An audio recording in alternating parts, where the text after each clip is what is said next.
Welcome to Fiction Audiobooks. If you enjoy the content, like and subscribing would be greatly appreciated. If you have any recommendations for novels, comment below. Please join my Patreon at https://www.patreon.com/fictionaudiobook. Chapter 32, Family Ties and the Logistics of Slaughter. I mulled over his words. I knew that giving us Takagamahara was more than a privilege afforded, more than a reparation. It was literally a divine gift and I wasn't sure if I truly wanted it. It felt weird. Sure, I wasn't happy with the attack of Kagetsuchi on Kuo, but ruling a realm where the previous inhabitants had been slaughtered, some of them probably innocent, left a bad taste in my mouth. I kept those thoughts to myself. I focused instead on what he just said before. You speak of a foothold in the east. The war is not something that can be avoided, isn't it? I asked him even if I already knew the answer. His eyes turned sad. It is unfortunately the case, he said softly. Even if we don't want to, we can't not answer. Kagetsuchi and his subordinates weren't the only supernatural threats who attacked devils on Earth. There will be a vote issued by the parliament. I restrained myself from scoffing. Our parliament was made up of 86 seats. 72 of those seats naturally were reserved for pillar devils.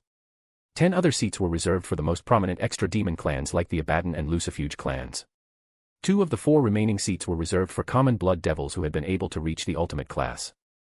The 2 last seats were held by the voted representatives of reincarnated devils and the sentient demonic creatures living in the underworld that were not truly seen as devils like succubus or fiends. There were 3 bodies of governance in our society. There was the legislative side, which was the parliament in itself, the executive office led by my brother and the other Satans, and the judicial side led by designated pillar devils, with the Satans also serving as the equivalent of the Supreme Court of Justice. The parliament was the one that could create laws and resolutions that would be applied even if the other branches disagreed with it. One of the known injustices of our system was that every law voted was directly applied the day after. It was only when the decision was revoked, designed unfavorable to devil kind, that it stopped making effects. It meant a law that stipulated that no reincarnated devil should be able to change their status would be one that would be followed until the Satans intervened. It had literally happened in the past. This was a concession I knew my brother had to give to pillar devil clans to make them more accepting of his rule and to make them want to pursue the construction of a devil society. After all, each high-class devil was as strong as a minor god. We were literally superior beings. We could do almost everything as long as we were strong enough. We didn't need to be together, to be united. We had been created to be weapons, but our creators were gone. We didn't have any true purpose anymore that reunited all of us. It kinda made me understand the old Satans. The only true directive we had left was plunging this world into chaos, to ruin everything created by the divine. It was probably why they wanted us to go to war with heaven, even though we would probably have been almost extinguished as a race. It didn't excuse their actions though. A slave obeyed and a man chose. We are supposed to be more than the sum of our parts. We are supposed to be free, and clinging to a dead dream was nothing but slavery. It was choosing to be a slave. It made me respect my brother even more. Surzex had been able to take literal devils and make them better, kinder. Sure, most devils were probably assholes, but compared to our ancestors and the cruelties that they inflicted on the world, we were more like chickens and dinosaurs. The seat of the demon Amdushias was claimed, he told me, his eyes turning cold and calculating. By whom? I asked him. We all knew that the current lord of the Amdushias clan hadn't been able to claim the seat of his father and the authority that came with it. There were rumors that the demon had favored someone else and had made sure only this person would be able to claim the seat. He was a king without a crown, so no king at all, and everyone knew it. The only reason why he still had some relevance was because he was seen legally by the immaterial laws of the underworld as the actual heir. No one, maybe him and his relatives, knew if it was because there was someone else supposed to inherit but who hadn't claimed what was theirs yet, or if the demon had despised so much his spawn that he made sure he would not be able to inherit after his death. Apparently, the demon had chosen as a successor before his death his half-blood grandchild. A chuckle escaped me. I tried to hold everything inside, but it was so funny. Laughter exploded out of my lips. I would probably seem mad for someone who didn't understand. Our parliament could be said to be divided into factions. We had a conservative one that was similar to the old Satans. The only difference was that they were loyal to our current regime. There was the Great King faction, composed of few members but that only comported pillar devils whose clan could technically be said to be from a royal status. The Baal clan ruled this faction. The Citri, the Gremory and the Astaroth clans were also members of it. The last faction was the progressive one, only composed of extra clan devils and the representatives of the reincarnated devils and the non-devils inhabitants of the underworld.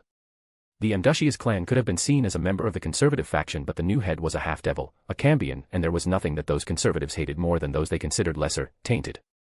It meant that the Amdushias clan had probably shifted its allegiance, which meant that it was possible for the power of the Great King faction to increase, something that would surely make things better for my brother and his allies. I could see that I wasn't the only one that found it ironic. I could see the shadow of a smile on the lips of my brother. Good, he looked so much prettier like that. I wish I could have seen their faces when he claimed the seat, I said to my brother after my amusement subsided a little. It should be in the news tonight, my brother told me.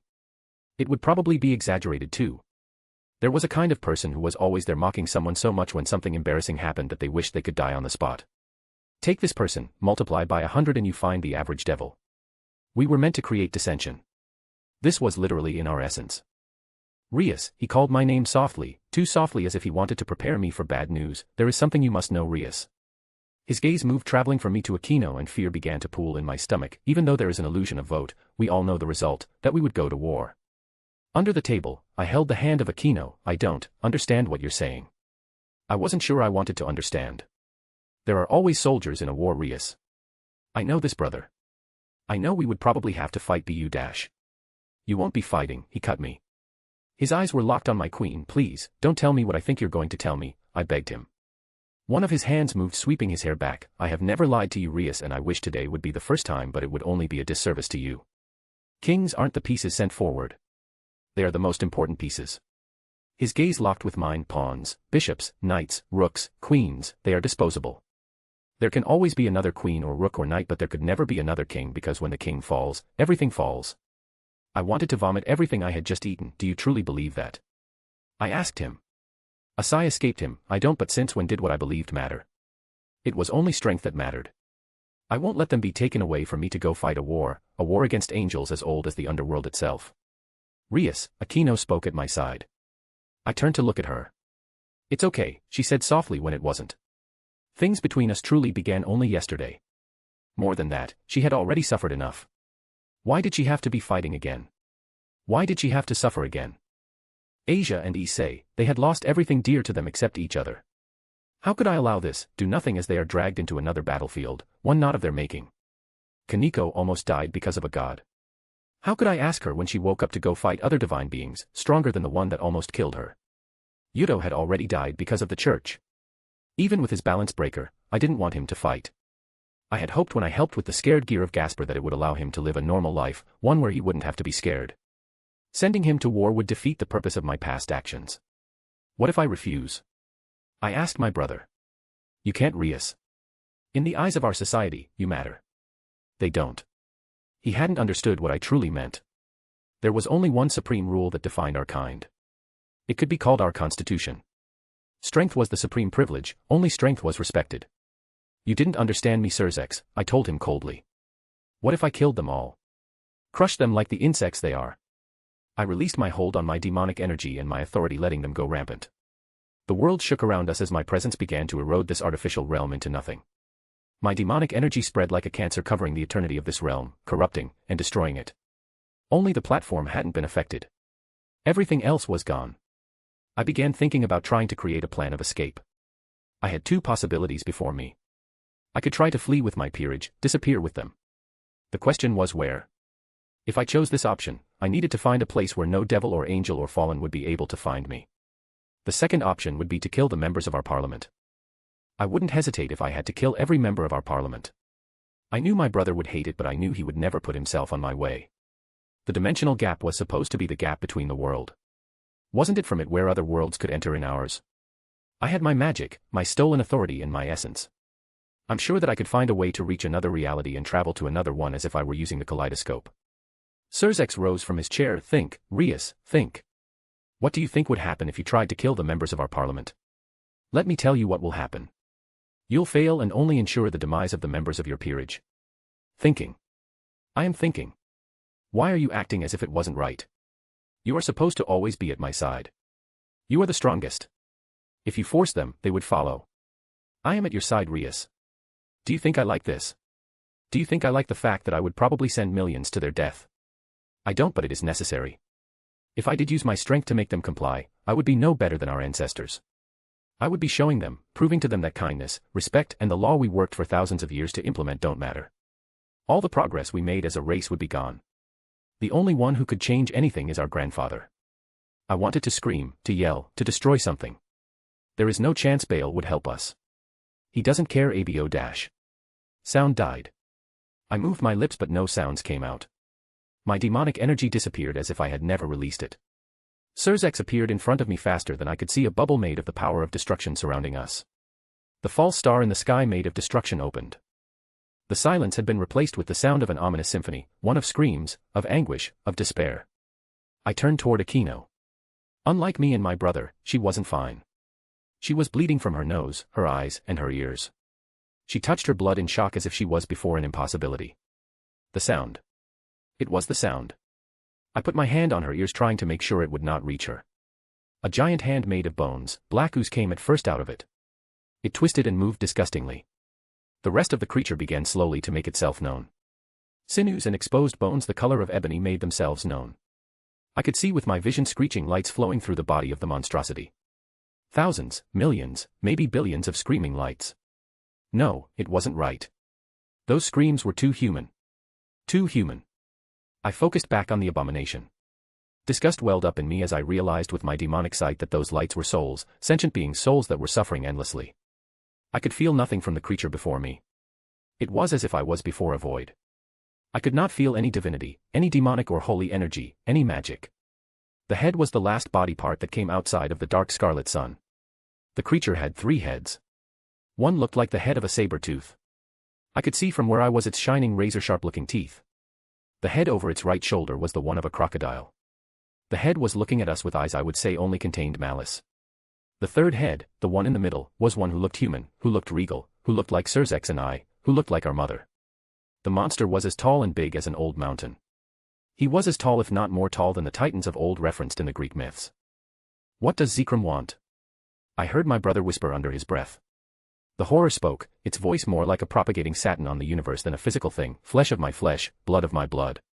The abomination, my grandfather smiled, pride of my being. You called me. What kind of grandfather would I be if I didn't come? Chapter 33, A Deal with the Devil. The abomination in the sky smiled at us, at me, and I found in its darkness, in its monstrosity the feeling of finally having found home. Later, Rias, I said to myself mentally. That wasn't the most important thing right now. I focused back on Aquino. My hands had changed nothing. She was still bleeding. This wasn't something that could be treated in a mundane way. This was a cognito hazard at its worst, and I knew that there were only 2 ways to stop.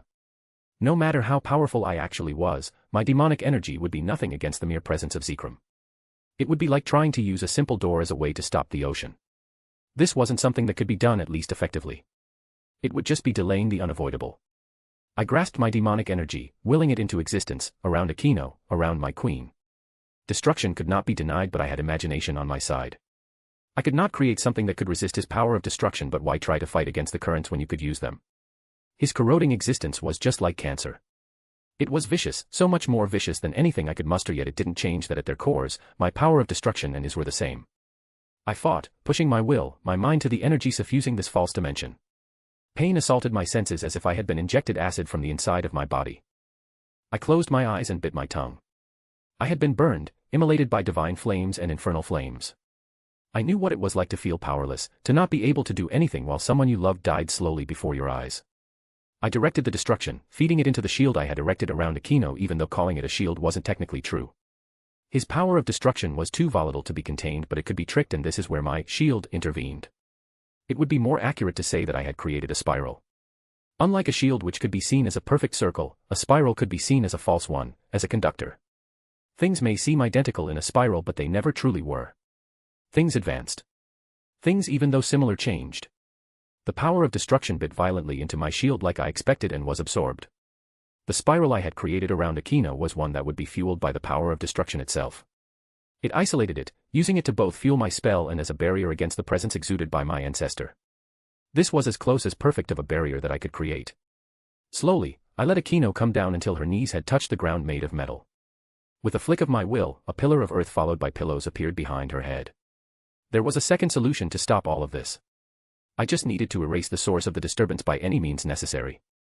I walked to stand at the side of my brother. His gaze was still locked on the sky. It needs to stop, I spoke softly, knowing he would be listening to me. It's not safe for Aquino. I tried to teleport the 2 of you away when he appeared, but I lost control of this dimension the moment he breached into it, my brother told me. The Great King is acting differently. He was one of the rare demons, not a threat just by existing. He was one of the only ones who humored us, who played as lesser, kinder.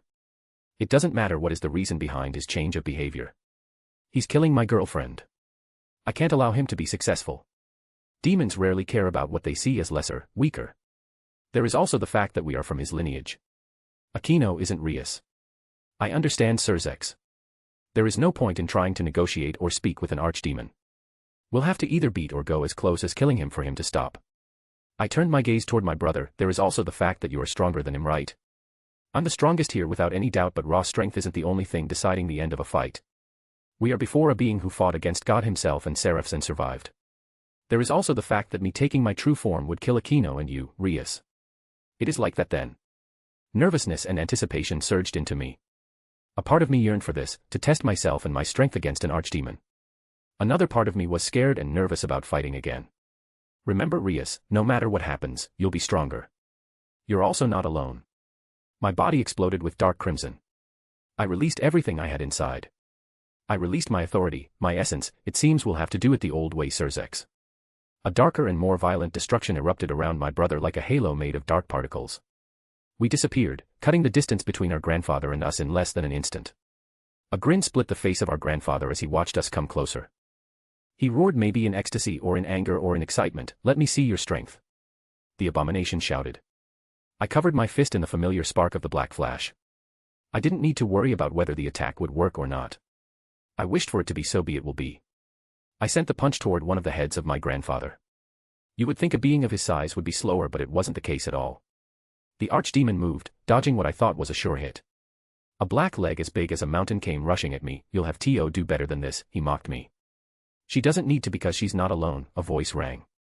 A crimson blur stopped the leg. It was like seeing an insect crashing against a building and impossibly being the winner.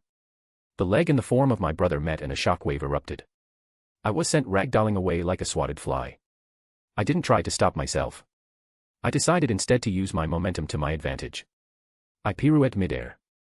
I pushed my demonic energy around myself, coating myself with it, and opened a portal before me. The portal opened back at the place where my brother and our grandfather were still locked in. I twisted my demonic energy like a spiral around my right arm and punched the leg that broke under the might of my fist. The moment the leg fractured, my brother chose to burst forward. He flew like a comet toward the heads of the archdemon, the power of destruction coating him. Zekrom reacted fast. Spears made of darkness bloomed from his eye socket like grotesque flowers, yet Surzex continued without fear forward, without trying to dodge.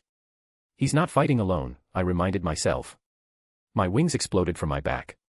Of course, he didn't have to worry. I shaped my power of destruction, releasing it in the form of thousands of spears. They flew fast, faster than my brother, to meet the ones created by Baal. They exploded in cosmic lights and waves. They realized their goal. They gave an opening to my brother.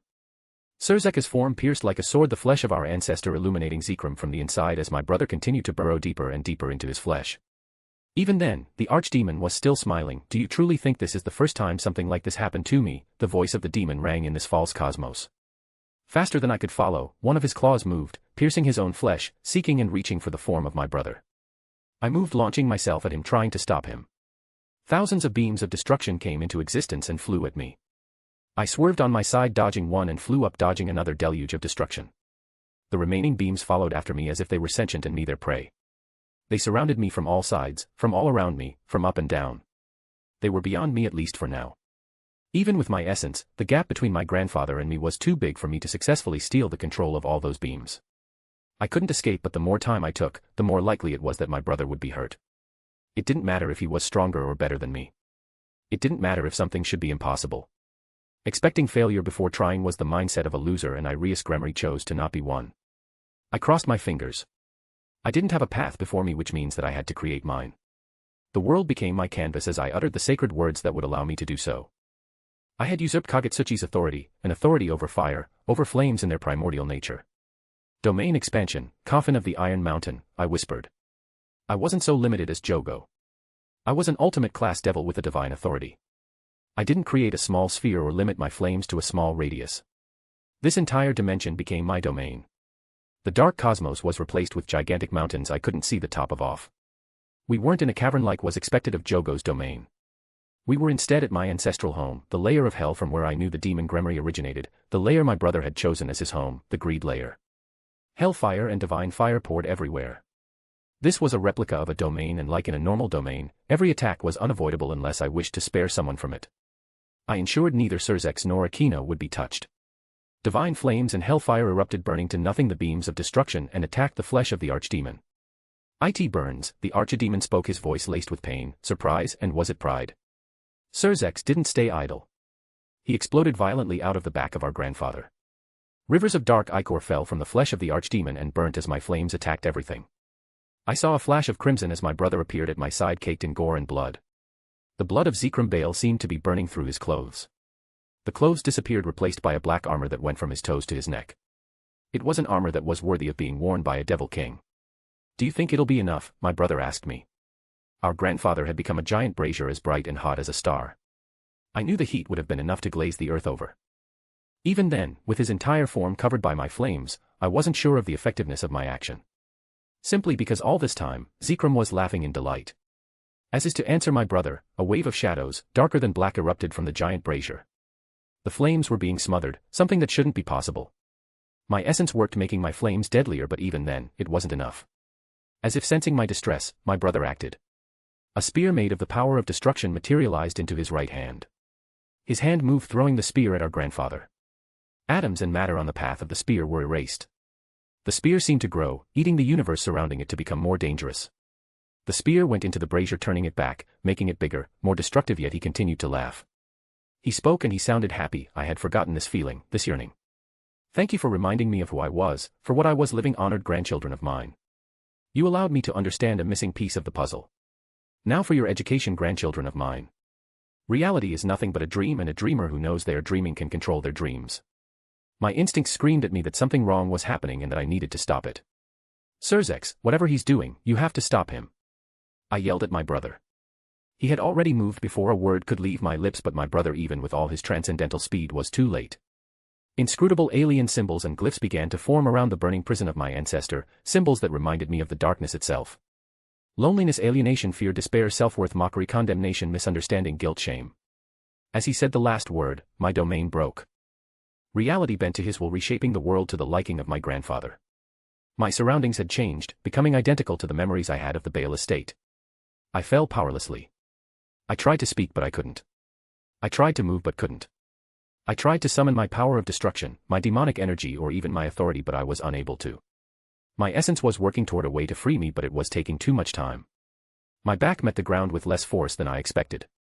Pain didn't greet me as if the earth itself had embraced me, instead of me falling onto it like the progenitor of my race once did. I was lying down, powerless, my gaze turned toward the sky, toward the victorious form of my grandfather. My demonic eyes that allowed me to see greater distances showed me how Surzex was lying limp in one of the hands of our grandfather. Even if Surzex hadn't used his true form, it shouldn't have ended like this. My brother was a super devil. He was supposed to be the strongest of our race. The form of the archdemon shifted, shrinking, taking the human form he was most known as. He was surprisingly carrying with care my brother in his arms. He came down slowly, standing over my prone form. There was pride in his eyes. Of course, there would be. What was the point of everything that just had happened? Did he just want to prove himself that he could win against a reduced Surzex? My body was moved as a golden throne bloomer under me. Another one erupted on the ground at my side, and he placed Surzex on it. A third one materialized behind him as he sat. The lack of control is temporary. Soon, you'll be able to move your entire body. In 2 seconds, if my calculations are right, Rias, you should be able to talk. Surzex, I know you already can. There is no point in trying to hide it. We stayed silent. I hated him.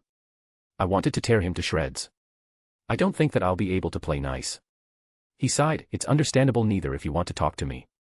It seems I'll be the only one talking. I didn't hurt your Nephilim toy, Rias. I know you're fond of her. How dared he? Don't call her a toy. She's so much more than this. I spat. Understanding bloomed into his amethyst eyes. You love her, don't you? He told me. This is why you wanted to interfere with the parliament. Your brother was right, child. You only grow stronger, but it wouldn't be enough. Even as I speak, you continue to do so, surpassing the amount of demonic energy of your mother. I am sure that in a fair fight, sooner or later, I would have lost against any of you two, but fights aren't fair, child. The devils in our parliament, he continued. They may be weak, weaker than you, but most of them are old, have inherited knowledge and curses as old as the mortal realm. How do you know what we were talking about? I asked him. His name, my brother spoke. He only appeared when we said his name. I expected you to follow me only, not Rias too. Unlike most of my brood, your sister is more than worthy of my attention. I didn't like the way he said it, as if I was a trophy. His gaze locked with mine. I had been watching you for a long time, but it didn't do you justice. I have a proposition for you, Rias, a deal. A spear made of the power of destruction was stopped from penetrating the head of my grandfather by the archdemon using one of his hands to stop it. The hand corroded into nothing but stopped Zekrom from losing his head. I'll kill you, my brother promised to Zekrom. The archdemon chuckled. You probably will if we survive this war. The war is the reason why I came here. I am against not sending young devils down pillar clans to war. Their ancestors, my siblings, would be ashamed of their cowardice. Here is my proposition. I'll create a young devil tournament, one mandatory for all pillar devils younger than 500 years. The top 3 will have the possibility to ask boons. All the others will forcefully be conscripted for war. If you win, you'll have the possibility of keeping your peerage safe. Isn't that what you wished for? This was a deal with an archdemon. He probably had hidden motives. He was probably manipulating me. What are you gaining from it? I asked him. A smile bloomed on the face of Zekrom Bale, just the satisfaction of helping my granddaughter. Isn't that enough? He presented one of his hands to me. I moved, my essence having freed me. You're such a liar, and shook hands with the devil. Chapter 34, The Failings of Omnipotence. We left the artificial realm existing in the office of my brother in silence. Akino's unconscious form was lying in my arms. Zekrom had chosen to leave before we were completely free from what he did to immobilize us. I had been too confident. I had forgotten that the archdemon was as old as the earth itself, but even then, I never would have thought in a million years that Zekrom would have used the anti-life formula. I would be surprised if any true fan of the DC comics didn't know about it. I had thought that the world I was now living in was only limited to the obvious supernatural elements of the Vertigo comics, but I had been so wrong. The presence was literally the source and had existed in this world. Following this logic, I should have known that there were more things I needed to worry about. I had been completely blinded by my own confidence, and my hubris had led me to make a deal with the devil. Zekrom was inherently cruel and evil. That was his nature as an archdemon, and looking at his true form confirmed to me the fact that such a monster could never truly change for the best. True monsters didn't change. They either were destroyed by good or other evils, or they became even greater monsters. He would manipulate me, use me knowing that I knew it was the case shamelessly. I could not retaliate against him even if I wanted to do so, because he had something I desperately wanted. I was a puppet dancing on a board and he was the marionettist. My best bet was to let him lead until I could retaliate on the perfect occasion. Everyone made errors, even archdemons, at least that is what I hope. He had also proven my brother Surzek's right. I would have failed against the members of our parliament because I wasn't strong enough, because I didn't know enough.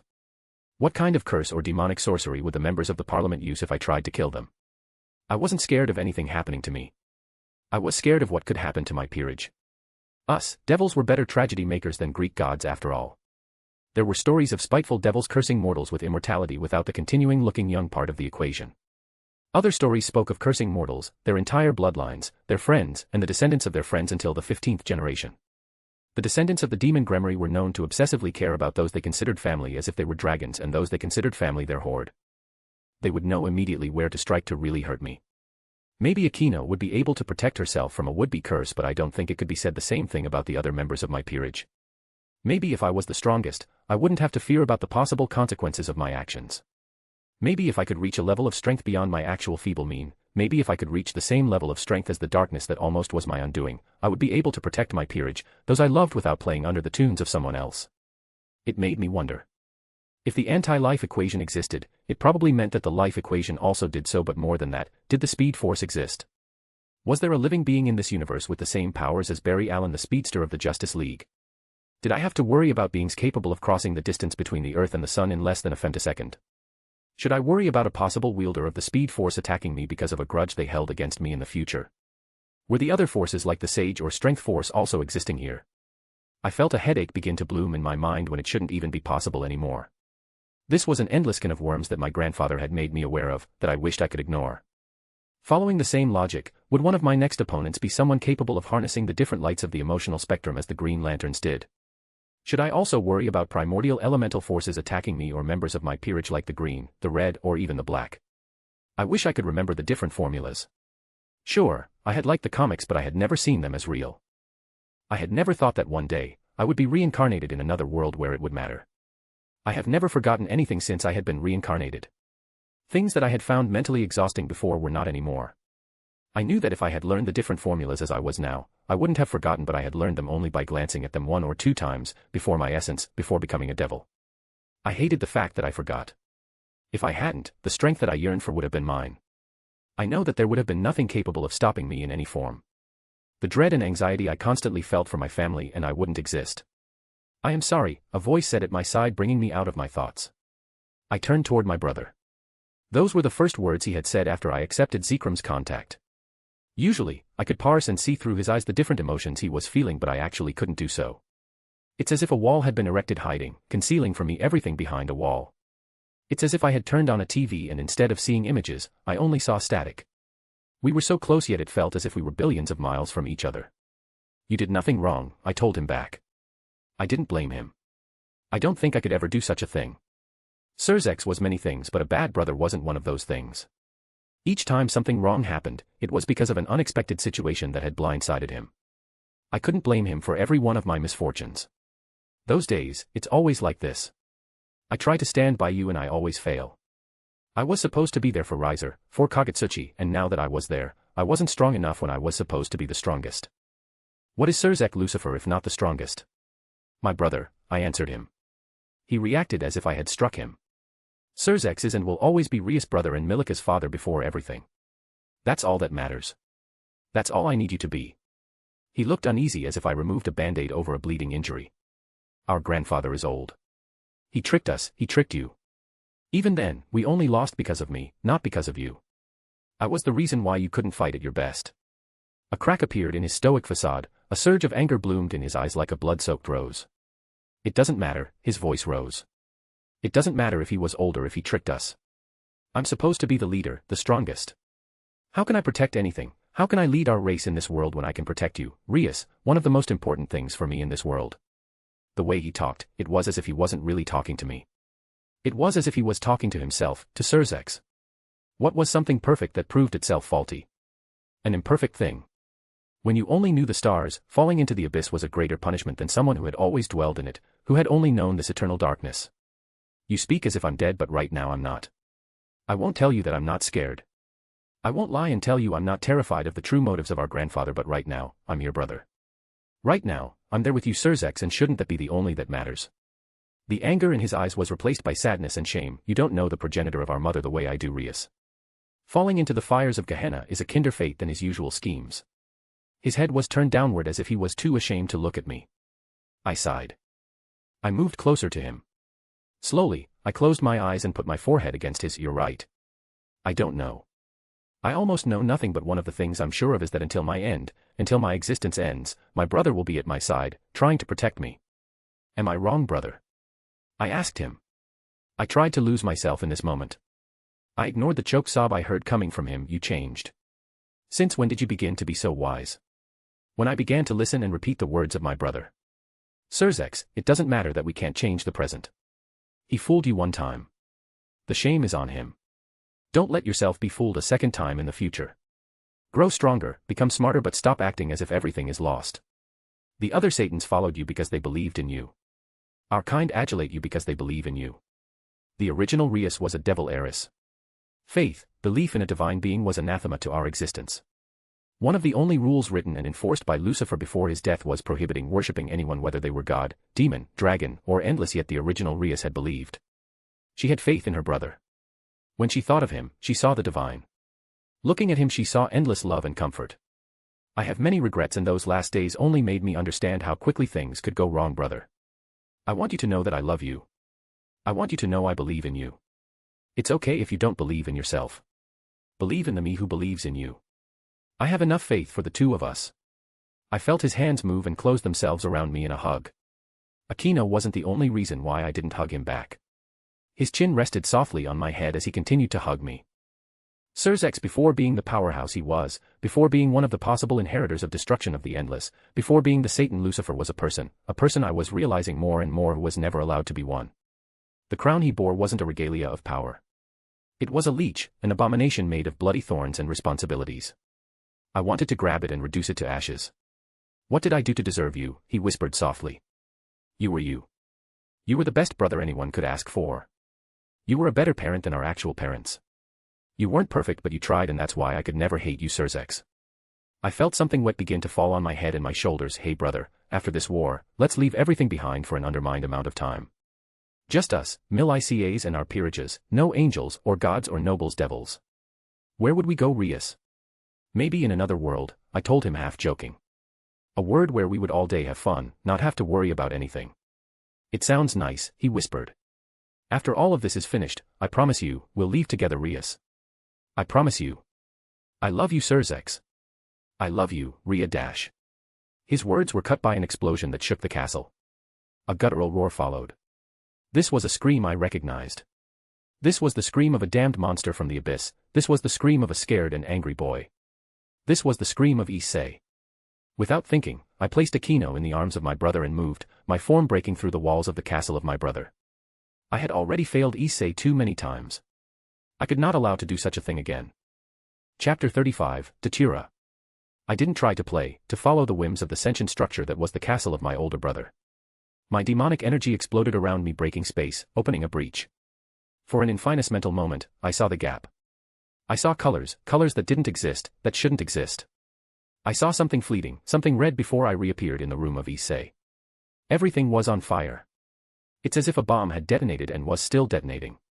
With my gaze, I could see everything happening around me as if time had been stopped, as if I was a superior being not bound by concepts like causality and time. I could see Asia. My bishop was behind the form of a maid. Her eyes were wide open and her mouth opened as if she was saying something. More than that, she looked scared. The maid before Asia wasn't the only one that had responded, that had appeared. I could see butlers and maids who were slowly being consumed by angry flames. Some of them looked desperate, others looked weary as if they had finally reached the end of a mind-breaking journey. The cause of this chaos, of this new hell-taken form stood in the place where minutes ago, he was sleeping with Asia on a bed. He looked healthy physically at least. Nothing would have seemed different about Issei except his eyes. His soft light brown eyes which turned gold under the light or when he usually used his supernatural power, which were usually only gleaming with joy, excitement and perversion were replaced with cold angry orbs of green. The green had replaced, swallowed his pupils and his scaras. Anger was painted on his face as if he was a cruel deity here to punish heretics. This wasn't the boy who I reincarnated in my peerage. This wasn't the boy I loved and cared for. This wasn't the loyal boy whom I called proudly family. Before me was a monster, a beast, a dragon in human shape. I acted, using my authority and my demonic energy to wrestle away from my pawn the control of his flames. It was hard, unbelievably so, more than I expected. A surge of my essence gave me all the necessary power to win this false tug of war. The flames moved, rushing at me as if they were being sucked by a vacuum to coalesce between my hands in the form of a little scarlet orb not bigger than a tennis ball. I tried to crush it into nothing but stopped myself from doing so. Faster than lightning, an idea had bloomed into my mind. I had already usurped the flames of Kagutsuchi. My essence had also given me a resistance to flames with my fights against Riser and the Shinto god. Fire could affect me as long as it was as hot as the core of our sun, but even then, my essence and my authority made sure that nothing under this temperature could hurt me. I remember reading about a pink-haired dragon slayer capable of eating flames to bolster and strengthen himself. I knew my essence would protect me as long as I wasn't facing something which could instantly erase me in less than an instant or that could be considered a primordial aspect or mechanism of reality like the anti-life equation or an endless. Issei's green gaze was locked on me and me alone as if what had replaced my pawn recognized I was the biggest threat here. I wondered how draconic flames, even though they weren't the mythical ones who could destroy anything that came from the essence of Drake, tasted. I hoped it tasted better than Kagutsuchi did. While still looking at him, I pushed the orb into my mouth with my 2 hands and swallowed it. Nothing seemed to happen at first. I felt it burn through my flesh until my essence acted and made my insides more durable, more fire-resisting. Instead of having swallowed something as hot as a star, it felt as if I had eaten something mildly spicy. Was this all? A star bloomed in my heart as bright and dangerous as my authority. Sovereignty and domination, I understood them more. They were not just words. They were concepts as real as the sky, as real as the stars shining in the sky. A giggle escaped me even in this situation. Oh, Issei, you are so much more than I had ever thought, I whispered, yet a snarl appeared on the face of my pawn. He moved, rushing at me, fire propulsing him at unreal speed. I blinked and a fist was before my face. I ducked, crouching under the punch of my pawn. The fire consumed the place where I stood instants before as if Issei's fist was a flamethrower. He screamed. I wouldn't know if it was in frustration or anger, but the sound emitted by him was reminiscent of the sound of lightning splitting the heavens. More than that, a shockwave erupted as if his voice was a weapon. With my eyes, I saw how the air currents changed. With my eyes, I watched as the air currents were weaponized. I watched the wave move. I could try to move. The wave was fast, but not so fast that I wouldn't be able to avoid it. I didn't worry about me. I worried about the other people present in this room. I didn't want to hurt Issei. If he had been my enemy, he would have fallen the moment I had appeared, but he wasn't one. He was my family, and this was the problem. I didn't want to hurt him. I couldn't hurt him. How could I damage someone who was mine? How could I damage a part of my Tresor? My body seemed to scream at me. I already knew where each person in this room was. I was already a copycat. Why not go further? Teleportation magic in itself was something very precise even for us devils. It was breaching space and time, creating a wormhole through reality. An error when trying to teleport, and you would at best split yourself up in an ugly and bloody way. I didn't want to use the usual teleporting method. It wouldn't work the way I wished it would right now. What was Boogie Woogie? It showed and was activated by a clap. It allowed its user to switch places with an object or a person of their choice. It seemed simple said like this, but Boogie Woogie was more than this.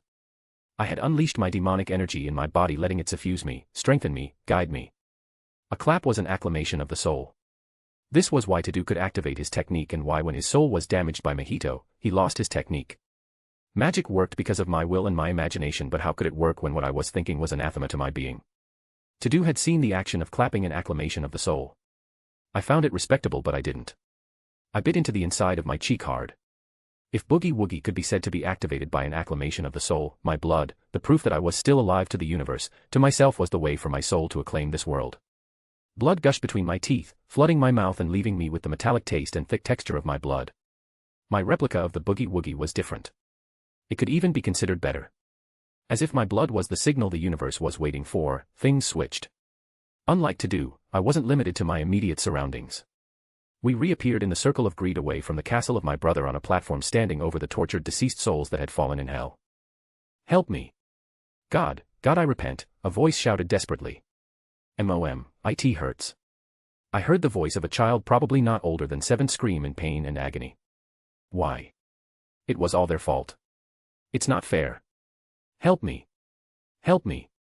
Help me. God, give me one more chance. I tried to ignore the smell of burning flesh. I tried to ignore the nightmare-fueling screams. I tried to ignore the pain I knew the people under me were feeling, the prayers to a God who was no more. Every crime needed to be punished, but what was happening under me wasn't punishment. It was torture for torture's sake. There would be no lessons taught here on how to be better.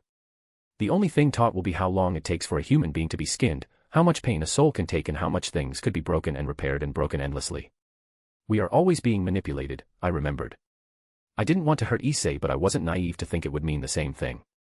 I wasn't naive to think that he'd not do his utmost to destroy me. His rage, his hatred, let it become a source of mercy. Better the agony of his flames and the salute they would ultimately give to the suffering souls under us than the continuous torture inflicted on them since eons past. The system created was one that was already deficient and lacking since the beginning, but since the one who created this system and the one first appointed to enforce it were gone, wouldn't it be good to finally end all this? No more suffering, no more torment, just death, nothingness. Existence didn't always mean happiness, and the sinners under us were the proof of this. Issei opened his mouth wide as if he was preparing himself to either swallow or regurgitate something huge. Crimson flames pooled from the ether to the material plane before his mouth, taking the familiar shape of one of his dragon shots. Do you truly hate me? I wondered out loud. It would be logical if it was the case, yet my heart ached at this thought. His flames glowed ominously, illuminating the abyss we had fallen into. It was a new light created in the underworld, and like everything coming from the underworld, it destroyed. Issei swallowed the orb of fire before releasing the draconic flames at me in the form of a giant energy beam. I jumped back, letting myself fall into the abyss, the lamentations and the screams. I closed my eyes. For a brief moment, it felt as if everything was right in the world, that there was no war, that all the members of my peerage were more than all right. I opened my eyes back to reality. The flames had begun following me as if they were alive, as if they were predators and me their prey. I used my demonic energy, willing myself to fall faster. My feet met with the ground in a loud boom. The earth caved in under the force of my fall, almost bouncing. Sinners, torturers, tools of torture, they were all sent flying in the air, flying toward the incoming flames. They burnt faster than should be possible, faster than their realization of what was happening. I pushed softly with my left heel, launching myself back before rolling in the air, switching, exposing my back to the fiery flames following me. Dark wings coated by the power of destruction exploded from my back. I watched from the corner of my eyes how the laser divided into multiple ones.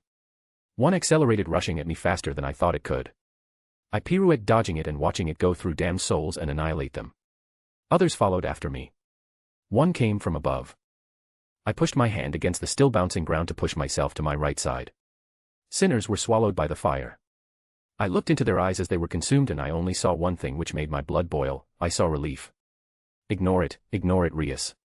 You're allowing them to rest. You're doing what is right. I pushed myself, going even faster than before. I met some kind of resistance before the world caved and erupted in fire. I plunged into the abyss with my own will. I plunged into the depths of this layer and was followed by Issei's flames. Fire burnt everything, not even leaving ashes behind. I watched how realization entered into the eyes of the damned. Thank you. It's finally the end. It'll finally end. Thank you. Thank you. Thank you. They screamed in happiness as the flames consumed them. They thanked me as if I was a merciful God. They thanked me while they were literally undone. I hated this, I hated it with all of my heart. How was this fair? How was this right? Suffering just for the sake of suffering only brought despair. What was the lesson? What did change? Did someone who stole money deserving of an eternity in a lake of fire?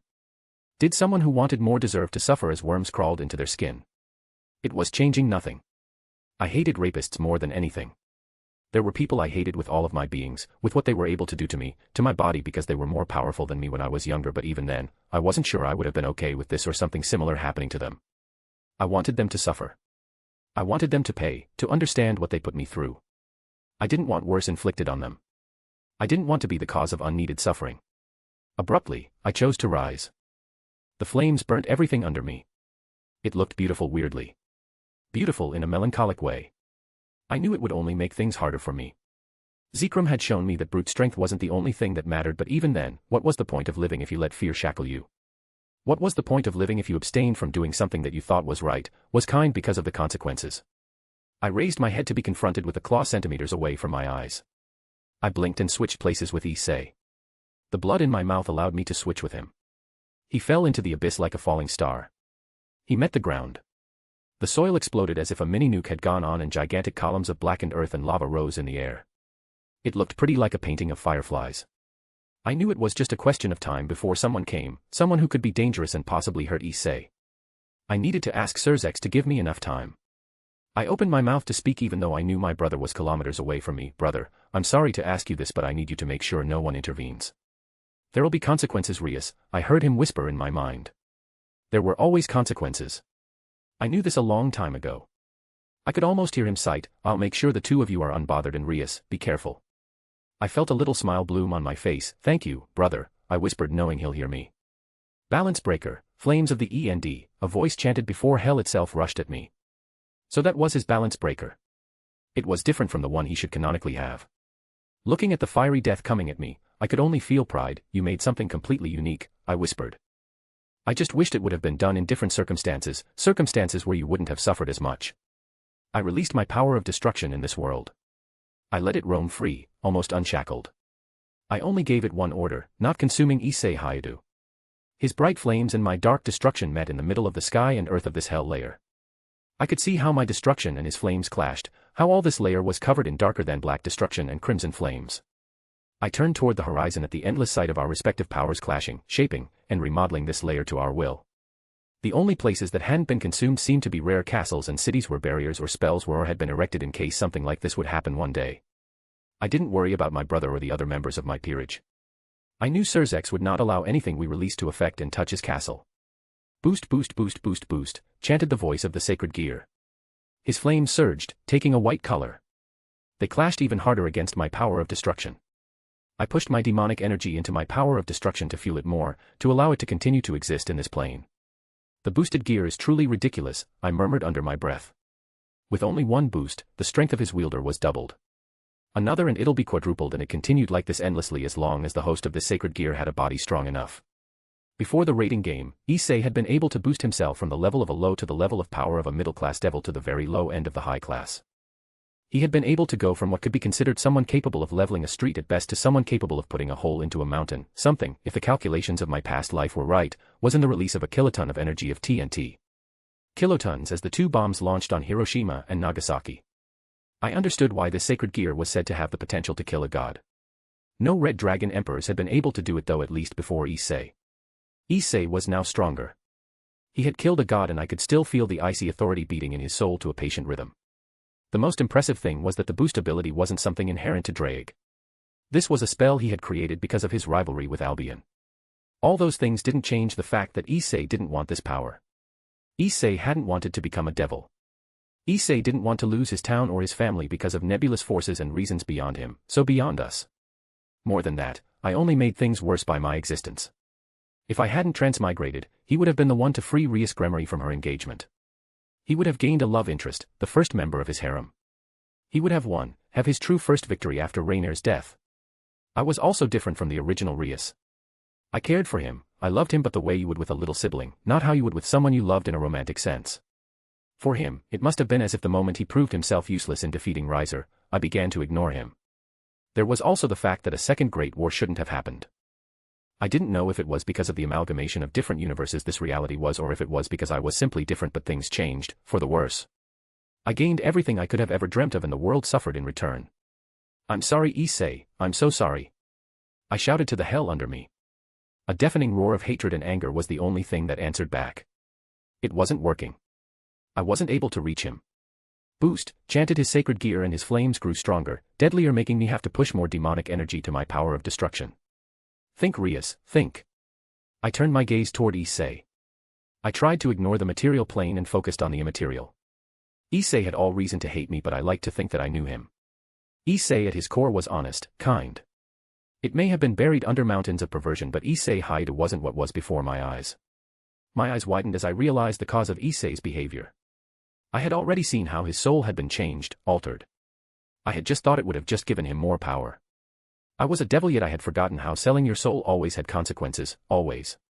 There was a story as close as a children's tale that every pureblood devil had been read by their mother before sleeping, a variation from the classic tale of Alice in Wonderland, a tale we knew was mostly true.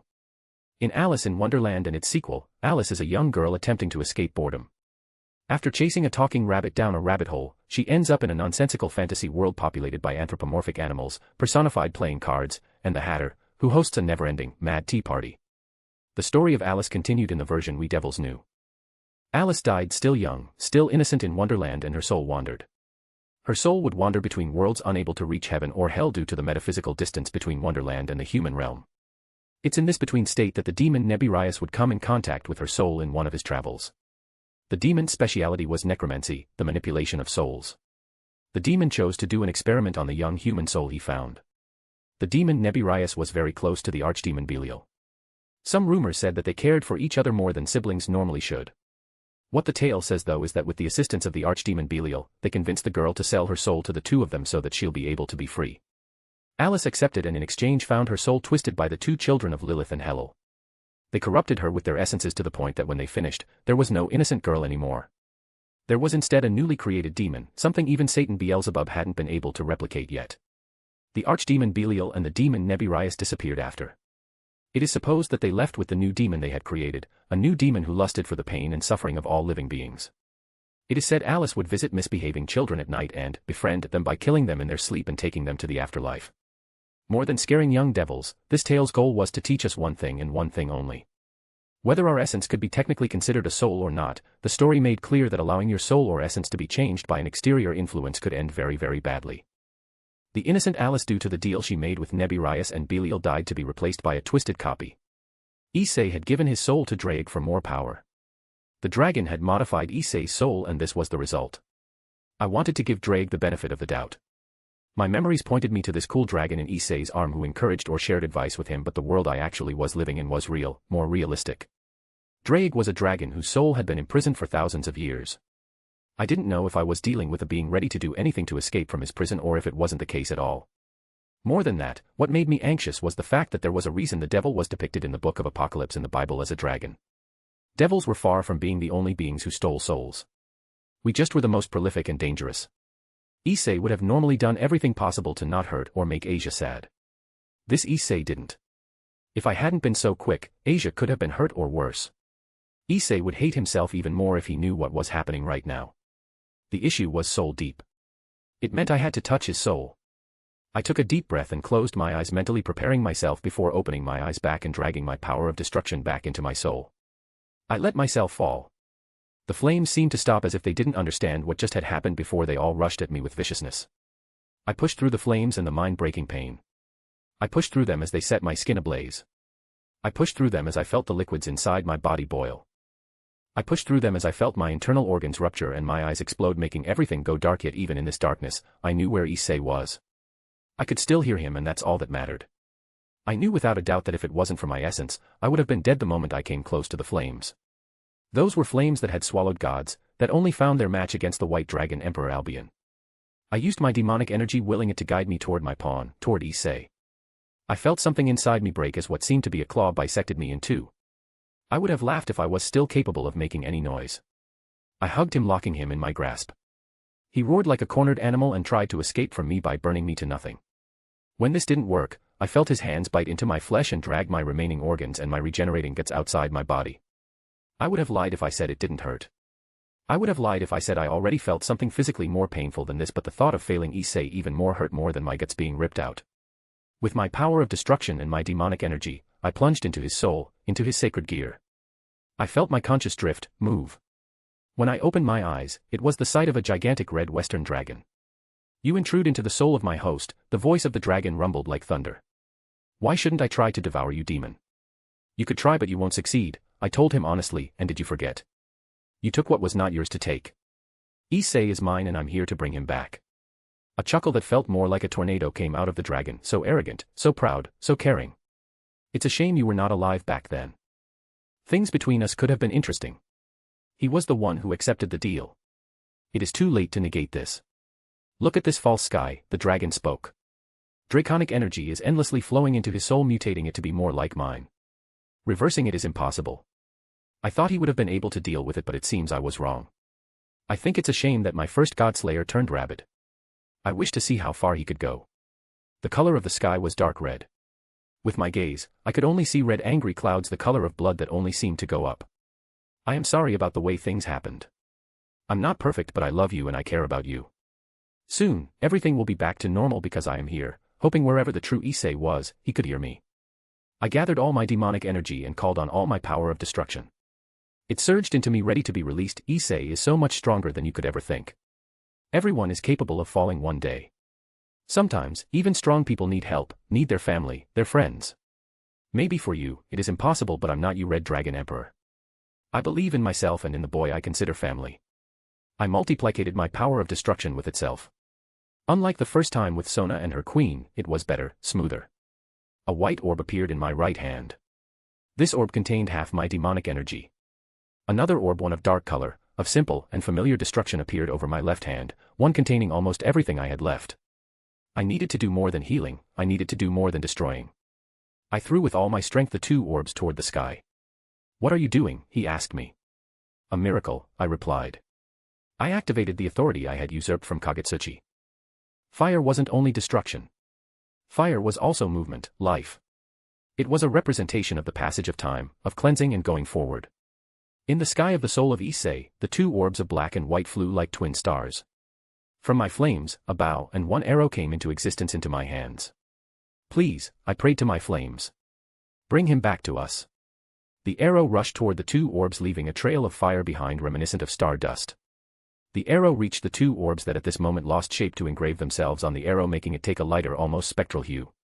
The arrow flew true as I knew it would. I turned toward a stun-looking Drake. I will talk to you later, but until then, it's a goodbye, Red Dragon Emperor. I felt a smile bloom on my face as the world erupted in world-swallowing white. He'll be the best of your wielder, not because of any bloodline or my help.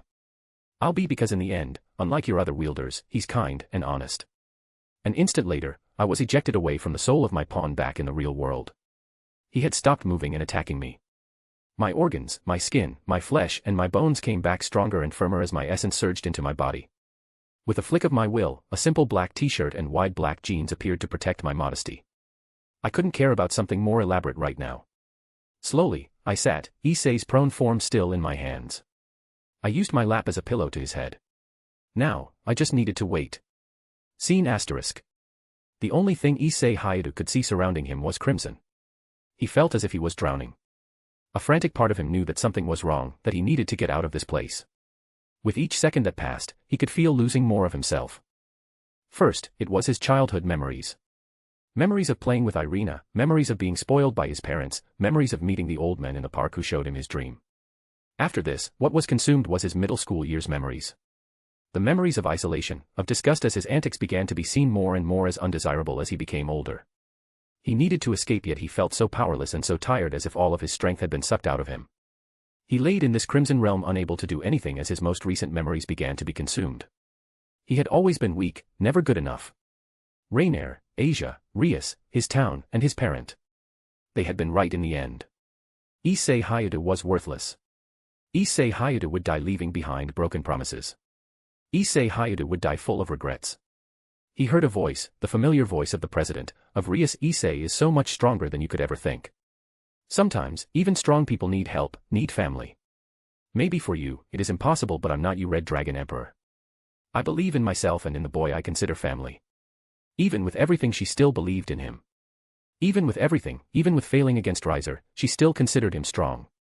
Issei wasn't sure he could truly believe in himself, but he knew he could believe in the president, and it meant he could believe in the Issei she believed in. He tried to move, to escape. The oppressing realm bore down on him. A gasp of pain escaped him as he felt himself being crushed. He still tried to move. He ignored how this crimson realm bathed him in fire. Issei Hayato still moved. She believed in him. He had made a promise to Asia. How could he leave now without a fight? Issei fought against what he knew was inevitable. An ant fought against the universe. This was a fight the victor was already known. Only an impossibility, a miracle could balance the scales, and a miracle was granted to Issei Hayato. A star, no, an arrow rose toward him, one that reminded him of her. He knew that this was his only way to win, and the Crimson Place knew it too. The skin of Issei began to break and flake off as if he were a Lego made of millions of little pieces, yet Issei Hayato continued to move. He sent his left arm toward the arrow. Before his eyes, the arrow turned into another one. Issei grabbed the hand, and everything crimson was consumed by light yellow. Scene asterisk. I'm back, Rias, the boy on my lap whispered as he fixed me with his light brown and not green eyes. I felt euphoric. Welcome back, Issei, I said with all my heart. Chapter 36, After Dark. I'm sorry, President, were the next words that came from the mouth of my pawn, of Issei. Call me Rias, Issei, and why are you sorry? I asked him softly. He was probably sorry about the things that had happened, but I could also be wrong. In any case, it was better for him to be the one speaking of a would-be wrong he probably thought he committed than me. It's like I can almost remember what happened. It's blurry as if it was a nightmare I woke up from, but I know everything I saw was real. I saw how I've hurt you. This is fine, Issei, you didn't mean it, I told him with the softest tone I could mutter. Even then, even if he did mean it, I don't think I could have been mad at him. I don't think I could when the root of the problem had been me. I don't think I could have when he looked at me with eyes so full of remorse and sadness. I could see how the canonical Rias could have fallen for him.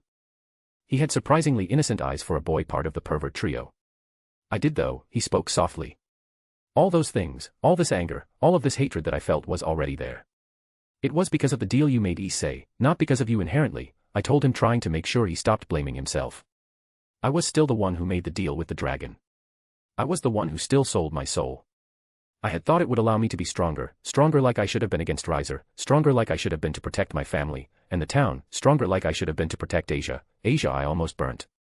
My fingers traveled to his head to play softly with his hair, with many should and if we could create worlds, Issei.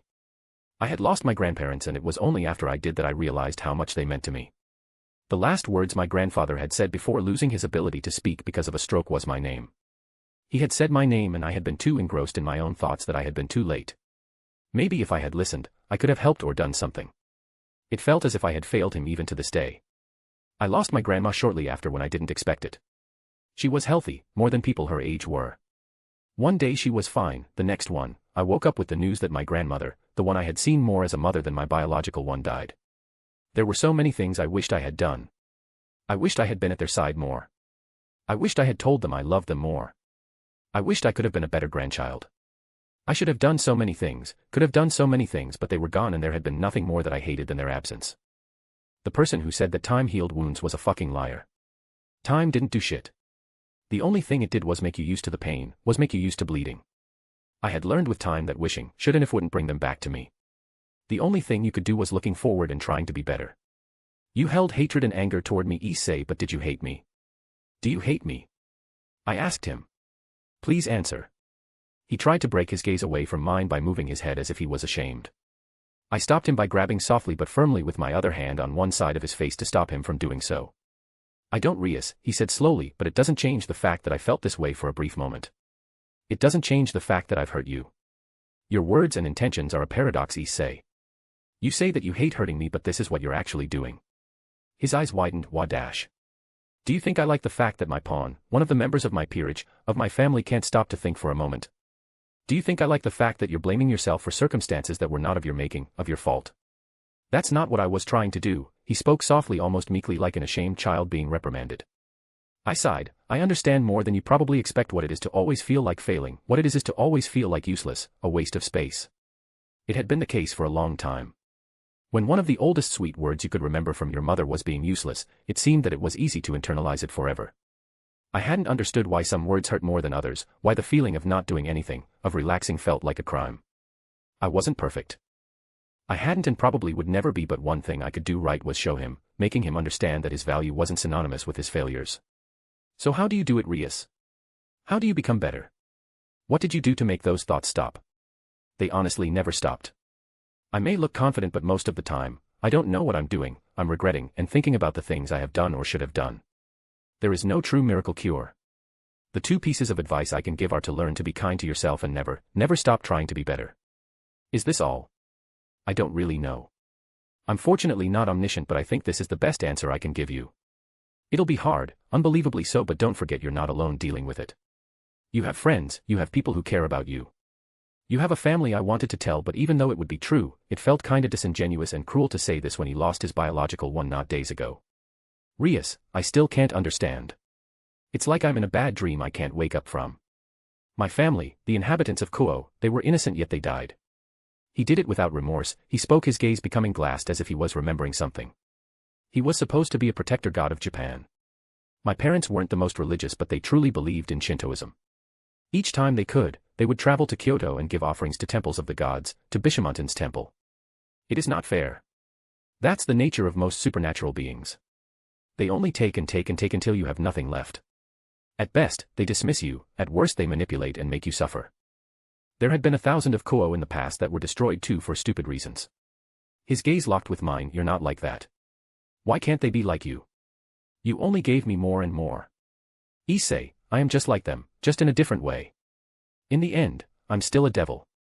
I am just one who maybe cares unnaturally too much. Even then, maybe if everyone was like you, maybe things would have been better, he said. Maybe things would have instead been worse, I said back to him. A serene silence began to install itself between the two of us. Issei needed this false reality and tranquility where everything went right. I began to sing softly under my breath. This was a melody I wasn't even sure if I truly knew the good words, but it is one that had stuck in my head since I was younger, that I only brought some calm and rest in my soul when things went wrong. Belle étoile. Pourquoi pleures-tu? Moi, je suis plein de rêves nostalgiques. Belle étoile. Pourquoi pleures-tu? Moi, je suis plein de rêves nostalgiques. One thing I loved about being a devil, except the reality-altering power, was the fact that I was literally better able to do things most wouldn't have been able to do with ease. I didn't need to try to sing with a perfect pitch, to think about my breathing or other stuff like that. I just did it the first time better than most. You have a beautiful voice, Rias. Thank you, Issei. It comes with being a devil. One day, sooner or later, you'll be able to do the same or even better if you wish to. Maybe when all of this stops, we'll make you participate in a singing contest. His eyes widened in fear. No, I wouldn't be able to. I would die from the embarrassment. Good singers are really popular, you know, I joked. Maybe it'll help you gain the harem you wish for. A harem? Yeah, he spoke sounding subdued. I'm not sure if I still want one, he said, shocking me. But that was your dream. It still is, but I don't think searching for one now would be a good idea. I lost my friends. I almost lost Asia. I don't want this to happen again. You're fearing the could be, what could happen. I understand where you're coming from, but is it not being afraid, a slave of the future? It probably is, but the last month only showed something to me, Rias. It showed me that I was weak. You can't protect anyone when you're weak, he told me. I stayed silent because I didn't disagree with him. He wasn't wrong. The only true rule this world had was that power decided all. I don't think Kagutsuchi and the other gods who attacked would have if the supervisors of Kuo had been my brother and Serafal. The Shinto gods had attacked Kuo because we were weak. They attacked Kuo even with all the possible consequences because they thought that there was a chance of them winning. Would you let this fear affect your current relationships though? Nothing is set in stone. The next minutes could be our last. In the next few minutes, we could die without knowing the cause. Wouldn't it be better living without regrets, to do your best? Probably, but even then, need to become stronger. It's only then I would feel safe. I don't want to lose more. I won't let you, Issei, I won't let you. It didn't matter if I needed to become God, if I needed to become the greatest monster in existence, I'd do anything that would allow me to protect them. A brittle smile bloomed on his face. It was a broken smile, one that was ready to fall at its seams at any moment, that held both despair and hope. I trust you, Rias. His gaze wandered away from mine to look at the false sky of this layer. It's very different. We're clearly not on Earth anymore. No, this is hell, the home of demons and their devil descendants. He spoke, his gaze still fixed toward the sky. Rias, you once told me most myths were true. Most myths are partially true. A lot of things were modified or became inaccurate as time passed, but yes, most myths can be called true. Does it mean that Yomi exists? He asked me softly. I knew already why he was asking the question. Yomi was the Japanese underworld ruled by one of the last Japanese primordial deities and one of the creators of Japan, Izanami. I don't think she was happy about our presence on Japanese soil, but fortunately, the goddess was tied to her realm due to the seals put in place by her ex-husband Izanagi. Yes, Yomi does exist, Issei, I confirmed. I already know what you're asking me this. What you want to do is dangerous. Will you stop me? I should. What you're planning is something that could be the cause of your doom. Most myths that spoke about going to an afterlife to bring back a loved one never ended well. Orpheus and Eurydice. Izanagi and Izanami. Those things always ended badly. Did you think about how Asia would feel? I asked him. He reacted as if I had struck him in the face. You're the last thing she has. She lost heavens because you wanted her at your side, and now you're potentially leaving her all alone. You gave her everything and want to take it all back. That's cruel, Issei. I don't want to hurt her, he told me. Most of the time, we don't want to hurt others, yet we do. What do you think she would do if you were gone? He stayed silent even though his eyes betrayed his tumultuous inner thoughts. Even if I showered Asia with love and care, I don't think it would be enough. I will help you, Issei. Grow strong, prepare yourself, and when you're ready, you won't be the only one who will be plunging into the depths of the Japanese underworld. A smile, a true smile bloomed on his face. A part of me feared this would be the answer. I scoffed as if there was any other possibility. We're family, Issei, we support each other. No matter what happens, I'll never give you up. Like I said, things will be hard, but never forget that you're not alone. I turned my gaze toward the sky. For a brief moment, I thought I had maybe seen it smile back to me. Chapter 37, Power Levels in Infernal Comedy. This is power at an individual level. It means that it would be possible for all the Endless if they fought together to beat Gabriel Hornblower. There is also the fact that cleverness and luck play big parts in who wins a fight. Serafal is stronger than Odin, but it doesn't mean that she would win against him. Rias isn't even in the top 100, at least for now. 1/presence, Abrahamic God, /darkness /father time. 2/Michael Demiurgos, full power, /Lucifer Morningstar. 3/Gabriel Hornblower. 4/Death of the Endless. 5/Destiny of the Endless /Dream of the Endless, Big Red. 6/Destruction of the Endless, Olethros, /Ophis. 7/The Others Endless like Delirium, Desire and Despair. 8/ Rias Gremory Ajuka Astaroth. 8/ Brahma /Shiva /Vishnu. 9/ Indra /Risavim Lucifer. 10/ Drag, Albion. 11/ Nyx. 12/ Gaia /Tartarus. 13/ Michael Demiurgos Depa Word. 14/ Seraphs like Azazel, Kokabeel and Uriel /Archdemons like Baal, the original Citri, the original Belial and the original Satans. 15/10 Winged Angels /Demons like the original Gremory /Archdevils like Serafal. 16/ Kronos before being jumped by his children. 17/ Crum Crutch. 18/ Hades. 19/ Luff. 20/ Siddhartha Gautama. Chapter 38, Palinopsia Illusura. Issei and I flew back together to the castle of my brother. All around us, a scenery of destruction and ashes made itself known. I turned to look at Issei. He was also sending looks to the destroyed earth under us, to the results of the destruction we had brought on this layer of hell. Don't feel guilty, I told him. We burnt so many things. I burnt so many things. I know that some people were consumed by my flames, he spoke. And say, this is hell. Those people have been here suffering for eons. Their concept and notion of time were changed so that they could feel more pain. Don't feel guilty. If they were in hell, doesn't that mean that they deserve it? He asked me. If Asia hadn't been reincarnated, she would have been here or in a similar place, say. He reacted as if I had slapped him. I pushed down the guilt I felt looking at his hurt expression. He needed to crush, destroy the guilt in his heart I knew wanted to drown him, a guilt that was searching for any excuse. Asia. Here, he spoke in disbelief. There is no one more kind than her. Asia healed a devil, say, I reminded him. She didn't know he was a devil. She only healed him because it is in her nature to care about people. The laws of heaven are strict, say. It didn't matter, she didn't know. Before the heavens, she sinned, before the heavens, by healing him she entered into a pact with the devil. It's not fair, he whispered. No, it is not, I agreed with him. Things aren't as black and white as they seem at first look. I was able to reincarnate Asia, but imagine, say, how many were not lucky enough to be reincarnated? Even then, how many were sentenced here for all eternity for finite crimes? Bishamontan, the god I fought against. He didn't care that the people of the city were innocent. For him, they were tainted. He didn't care that he took their lives. He didn't care that he butchered them. He did all of this because we were living amongst them. He was a god, yet I never saw something as monstrous, as demonic than him. Gods, monsters, demons, dragons, in the end, we're all the same thing. We think we're better than the others when we're all monsters, I told him. You're wrong, Rias. You're not like that. A chuckle escaped me. He didn't know how I literally chose to eat the flesh of a living god and cannibalize Kagutsuchi without caring about the morality of it. He didn't know that I hadn't cared about Kuo and him when I began fighting. Maybe if I hadn't lost myself in my fight against Kagutsuchi. Maybe if I hadn't let myself bask in the dark feelings buried deep in my chest, maybe Issei would still have his parents right now. I am just like them, Issei.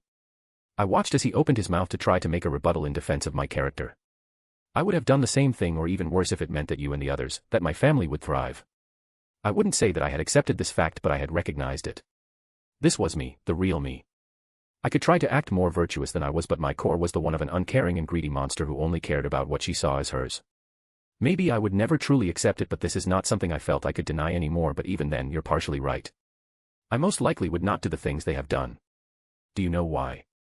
I asked him as we landed before the castle. Why? Because I have all of you.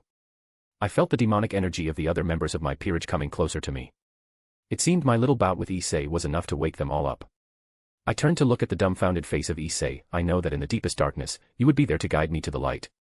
Am I wrong? A smile bloomed on his face. No, Rias, you can count on us. A blur of yellow crushed against Issei. The surprise etched on his face as he fell on the ground made me want to laugh. Asia, he whispered.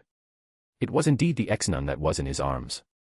Fat ugly tears ran from her eyes on his prone form. I decided to walk away from them, to the doors of the castle. They needed some time together. I think that they deserved it. They would worry about the world and everything wrong in it later. Right now, the important was for me to leave the two of them to be together. As I walked closer to the entrance, I felt myself being dragged into a hug. I knew this touch. I knew this smell. Hi Akino, I told her softly while leaning into her arms. I already know what you're thinking. It wasn't your fault. My grandfather, Issei, this wasn't your fault, Akino. You must know how I feel about your words, Rias. Yeah. I know how you feel. I know that even with my words, you still feel guilty. My brother and I lost against this monster. There is no point in blaming yourself. I know that, yet it still is enraging. He turned me into a weakness. I want to tear him into 1,000 pieces with my bare hands. You're not the only one. You're not the only one, I whispered to her. What did he take? She asked me. What made you think he took anything? I asked her, stalling more than anything else. For multiple reasons. First, there's the fact he's an archdemon and monsters like him don't act unless they gain something from it. Secondly, I can see your soul, Rias, not as much as I do with others, but I can see it, and something's different. I can see a thread, a chain connected to your essence, a chain that feels like him. He gave me a choice I desperately needed. He gave me the possibility to make sure none of you would fight. The moment you accepted his terms was the moment he already won, Rias. The question is if what he's truly planning will be bad for you. Does it change anything? I asked her softly. Not it doesn't. In the end, I'll be at your side like promised. You know the love you have for me could be the cause of your demise, right? If I die because of love, if I die because of you, then it would be a worthwhile death. Loving me would mean staying at my side forever, Aquino. There is no point if you leave me. Understood, Rias.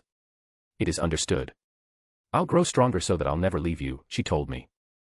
We would all grow stronger, stronger than our forefathers, stronger than the endless themselves. Aquino, love you. I felt her take a deep breath and her heart began to beat faster. I love you too, Rias. President. I heard the voice of Gasper yell. Reluctantly, I retreated away from her embrace. I wished I wouldn't have to. That was fine. I'll do it again later. My gaze traveled to the approaching forms of Yuto, Gasper, and Kaneko. I took a step phasing through space and time to reappear before them. With one move, I engulfed both Gasper and Kaneko in my arms. They clung to me immediately as if they had been lost in the desert for a long time and finally found an oasis. I am there now. I am there. Nothing wrong will happen again. You're safe, we're safe, I spoke softly. Softly, I directed my demonic energy and made it touch their skin quickly and softly, so they wouldn't be able to feel it. A demonic seal appeared and disappeared in an instant, sinking into their souls.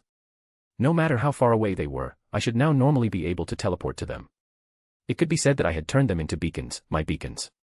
I would die before letting anything like what previously happened to them be repeated. Fool me once, shame on you, fool me twice, shame on me. I won't let myself be caught off guard a second time. My gaze traveled to my knight. Already he looked better than before. He looked more aill, more healthy.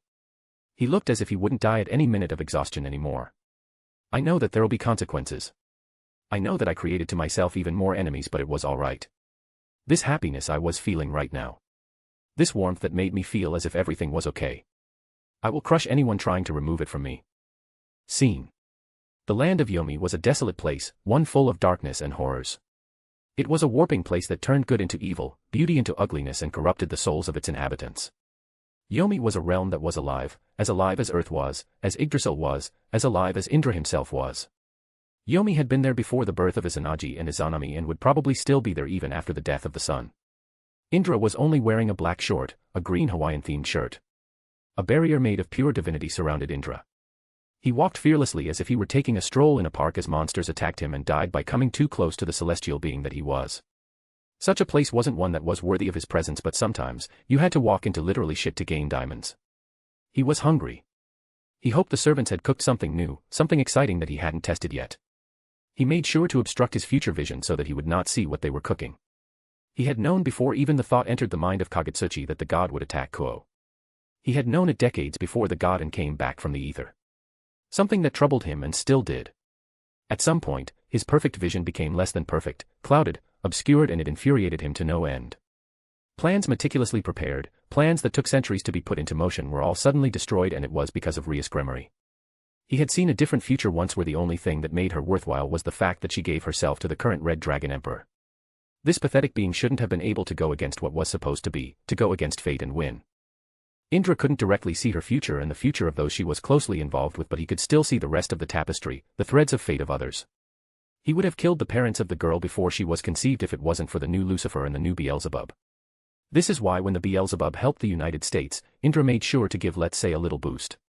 A little boost that was enough to enrage Kagutsuchi, a little boost that was enough to kill Ebisu, something that had assured Dekokutten would be more receptive to the words of the son of Izanami, and like everything Indra did, he succeeded.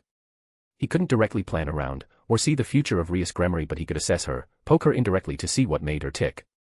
He already knew the Shinto gods would fail, but you couldn't make an omelet without breaking some eggs. She only proved to him that he was right. She was too dangerous. He had thought about maybe using her, but wild cards that could explode in your own hands weren't fun. Indra hated the Abrahamic faction, how barbaric they were, how they thought themselves superior when through heaven and earth, he only was the honored one. He would let the Abrahamic pantheon bleed itself dry, help make things worse if needed, and when a weakened winner would emerge, Indra would smile at them and behead them. This was why he was actually in Yomi. He finally arrived at the place he had wanted to reach. Before him, a woman sobbed, her face against the earth. Poor Izanami, losing a child twice. Indra took a loud step on purpose and the primordial Japanese goddess turned toward him. Yikes, he understood why Izanagi had run away from her. He could see remnants of a once transcendental beauty, but now, what was clearly left, could clearly be seen as the ugliness. Raw black flesh that seemed to be in an endless necrosis. sticking protruding bones and cartilage. Maggots and centipedes that crawled into her flesh. Indra hid his disgust behind a smile. "O honored mother of the land of the rising sun. I have heard of your loss and came here to present my respects. yousmellowfdieusandpRTHVI.WHATDOYOUWANTFROMMEDAEVA, the goddess rasped. The loss of a child is something that can never truly be replaced, but even then, I think it's a shame you were robbed by the devil of your child. A bubble materialized over the prone form of the primordial goddess. The bubble twisted, changed until when it fell into the hands of the goddess, what lay there was the form of a baby, a dead one with crimson hair and purple eyes. THECHILDISDEAD. THECHILDISDEAD, YOUAREMOCKMEINMYRALM. The goddess's voice boomed in the caverns of Yomi. From the walls, they arrived. Dead heroes, dead emperors, dead gods summoned to the bidding of Izanami. Even with all his might, Indra knew it would be a bad idea to choose to fight Izanami in Yomi. It is a good thing he wasn't there to fight. Death doesn't always mean an end. It could also mean a beginning, my lady. This child may live on if you share your essence with his, if you let it become yours. A mother without a child without a mother. The gaze of the deity went back to the corpse she was holding. A black miasma appeared and came out of her eyes and sank into the corpse of the dead child. Indra watched how the black essence of Izanami reached the heart of the baby and made it beat again. In Yomi, for the first time since the beginning of time, a new life was born. "My child, my baby," the dead goddess whispered almost drunkenly, almost in reverence, "my Takito." Slowly, Indra retreated, fading out and leaving the Japanese afterlife to reappear before the door of Svarga. Indra felt a smile bloom on his face. He had played his card. He just had to wait to see if he reached the jackpot. Chapter 39, Fleurs du Mal.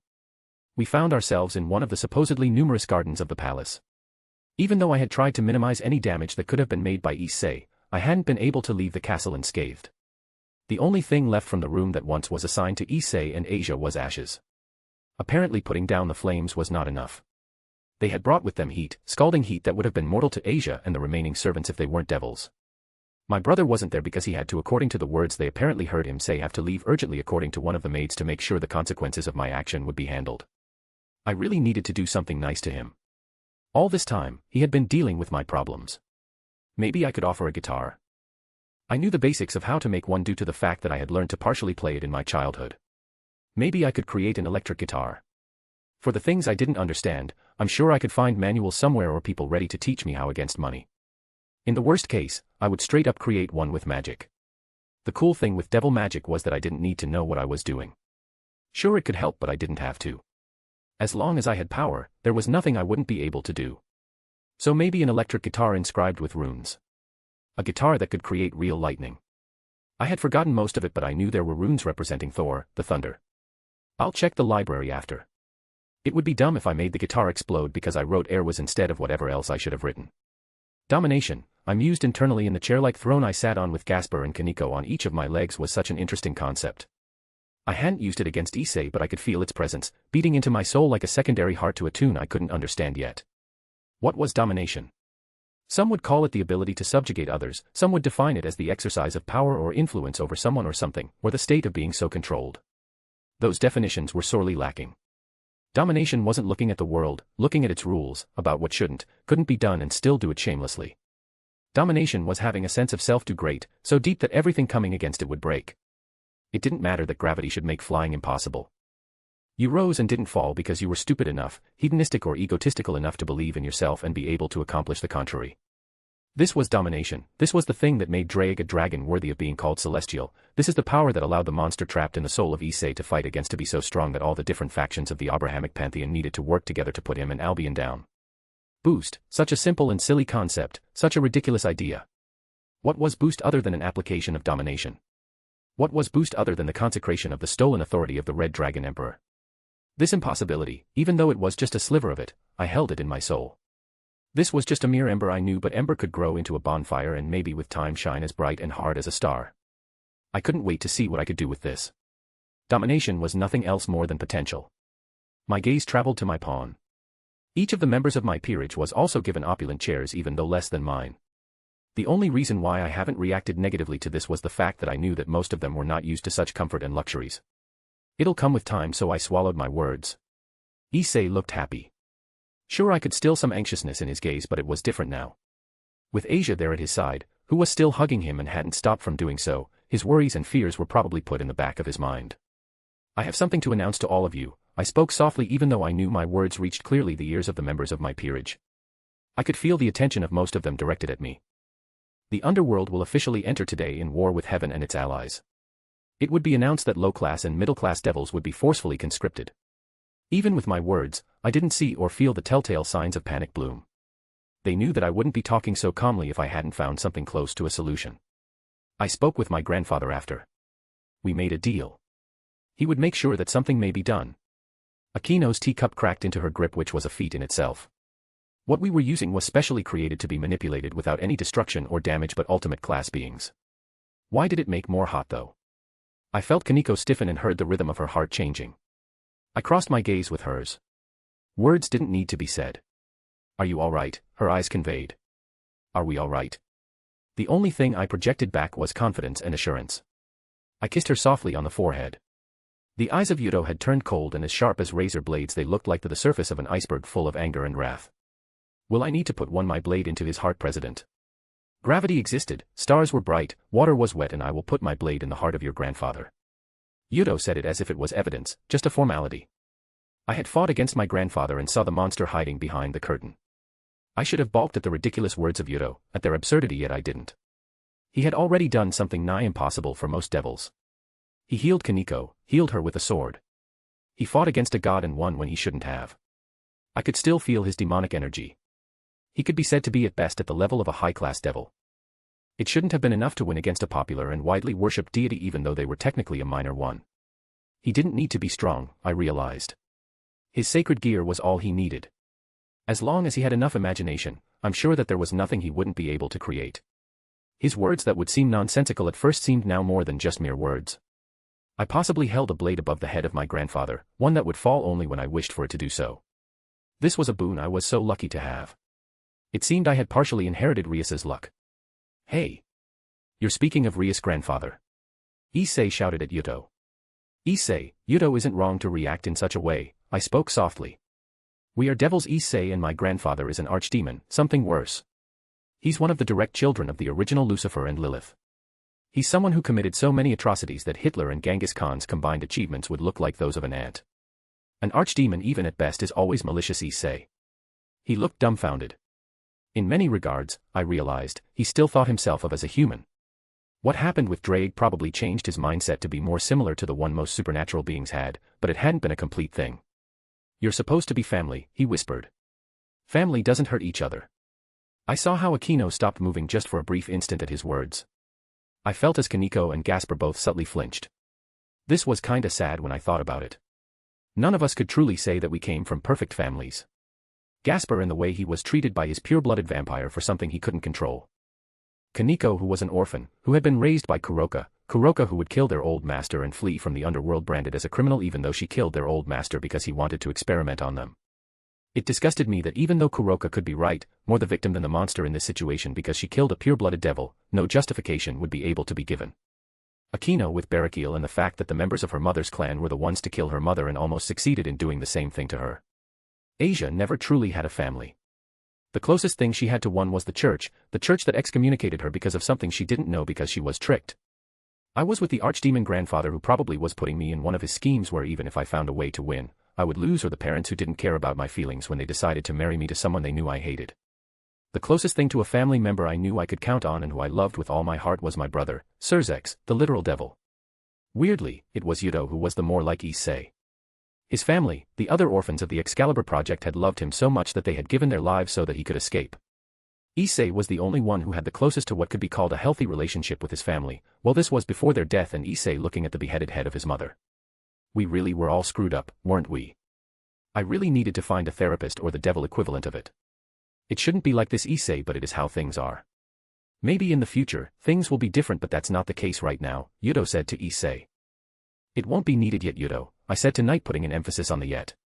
He nodded and went back to lounging into his chair as if nothing had previously happened, as if he hadn't proposed to kill my grandfather for me. A tournament will be created, one between young pure-blooded devils, I continued. The three strongest, the three winners would be allowed to choose boons of their choice. The losers or those who didn't participate would also be forcefully conscripted into this war.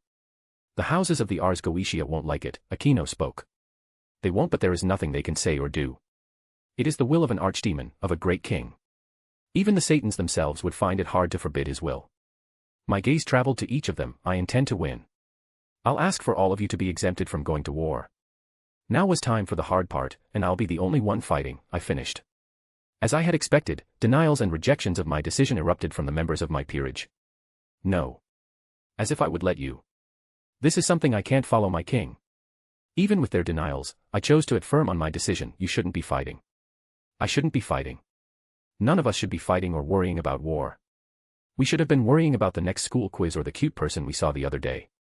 I wasn't able to make sure you were not affected by the madness coursing through this world, but I'll throw myself to the mercy of heaven before I let anything wrong happen to any of you again.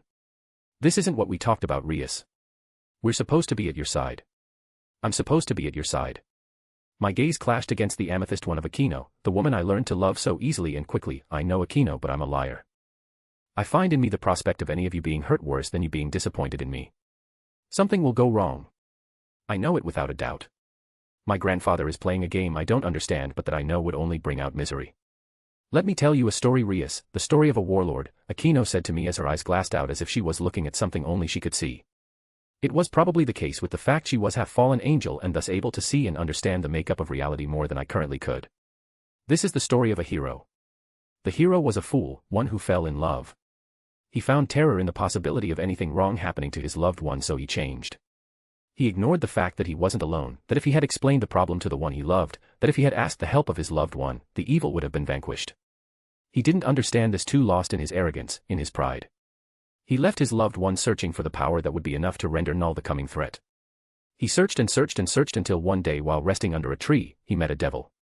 "What would you give for your love?" the devil asked him. Can you guess what he answered? "Everything," I spoke softly. This was what I would have done. He gave everything to the devil. The other members of my peerage seemed to be engrossed in the tale.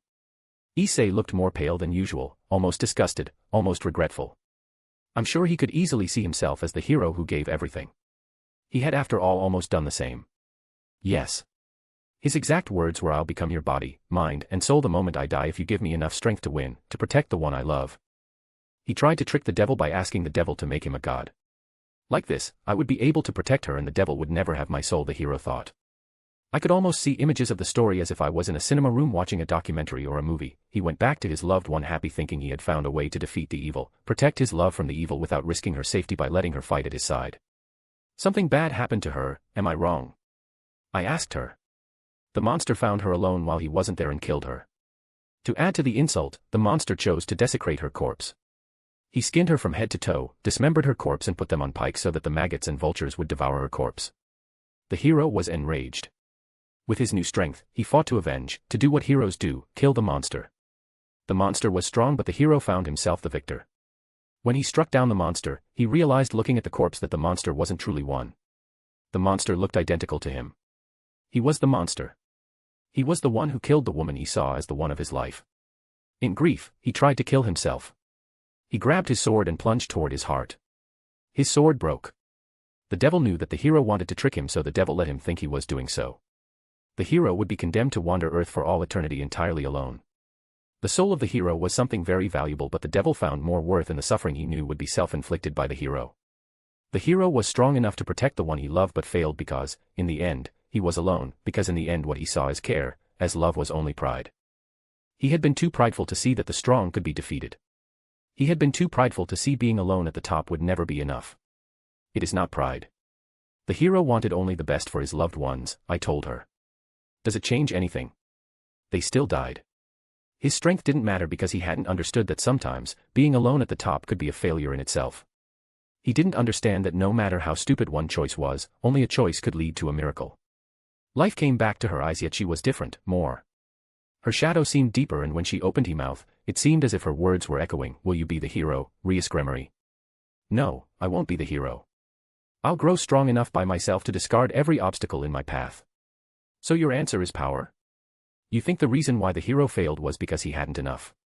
He had enough power, Aquino. The problem was that it was a curse disguised as power. The problem was that it came from the devil. My power is mine. In the end, I don't care about what could happen to me. If death came to any of us, I'd be there to fight her off. If the dream itself tries to trap you, I'll go fight him for an eternity if I must. That's selfish of you, Rias. Why can't you see that we're there for you, with you, she yelled. Because I don't want to lose any of you. I shouted back. When I saw Kaneko laying that day prone on the blackened ground of Kuo, I felt as if I had died. When I saw what happened to Issei, when I realized that I could have lost all of you, everything, I wished to myself to make sure that none of those times would happen again.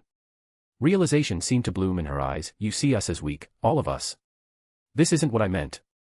No, this is what you truly meant, Rias. You're scared because you think we aren't strong enough to stay at your side. Aiken dash. Don't lie to me, Rias, don't try to lie to me now. I thought that the new strength I gained was enough to stay at your right, but I was wrong. Your grandfather proved it to me. It is not a question of strength or weakness, Akino. I simply don't want anything wrong happening to you. I watched her rise from her chair. You can protect us against the entire world even if you wish to do so. To do this, you would have to become God. Only God or something similar could be strong enough to ensure that the reality they wish for was. Then, I'll become God, for you, for all of us. She came closer to me. She stood over me, seemingly towering like a mountain. I swore I saw a glimpse of something else, something lurking. I'll stay at your side no matter what. I realize now that I don't care if it's not what you want, because you give to the ones you love what they need, not want. Have you ever thought about how this decision of yours makes us feel? Let's speak in the only language you seem to understand. What do you think would happen to us if anything happened to you? Sooner or later you will face something like the monster of the story, something you won't be able to adapt from, grow strong enough to win against because you chose to fight alone. It won't happen, I wanted to tell her. It already happened, my mind reminded me. You already met the darkness when you didn't expect it. The only reason I was still alive was because of Alethros.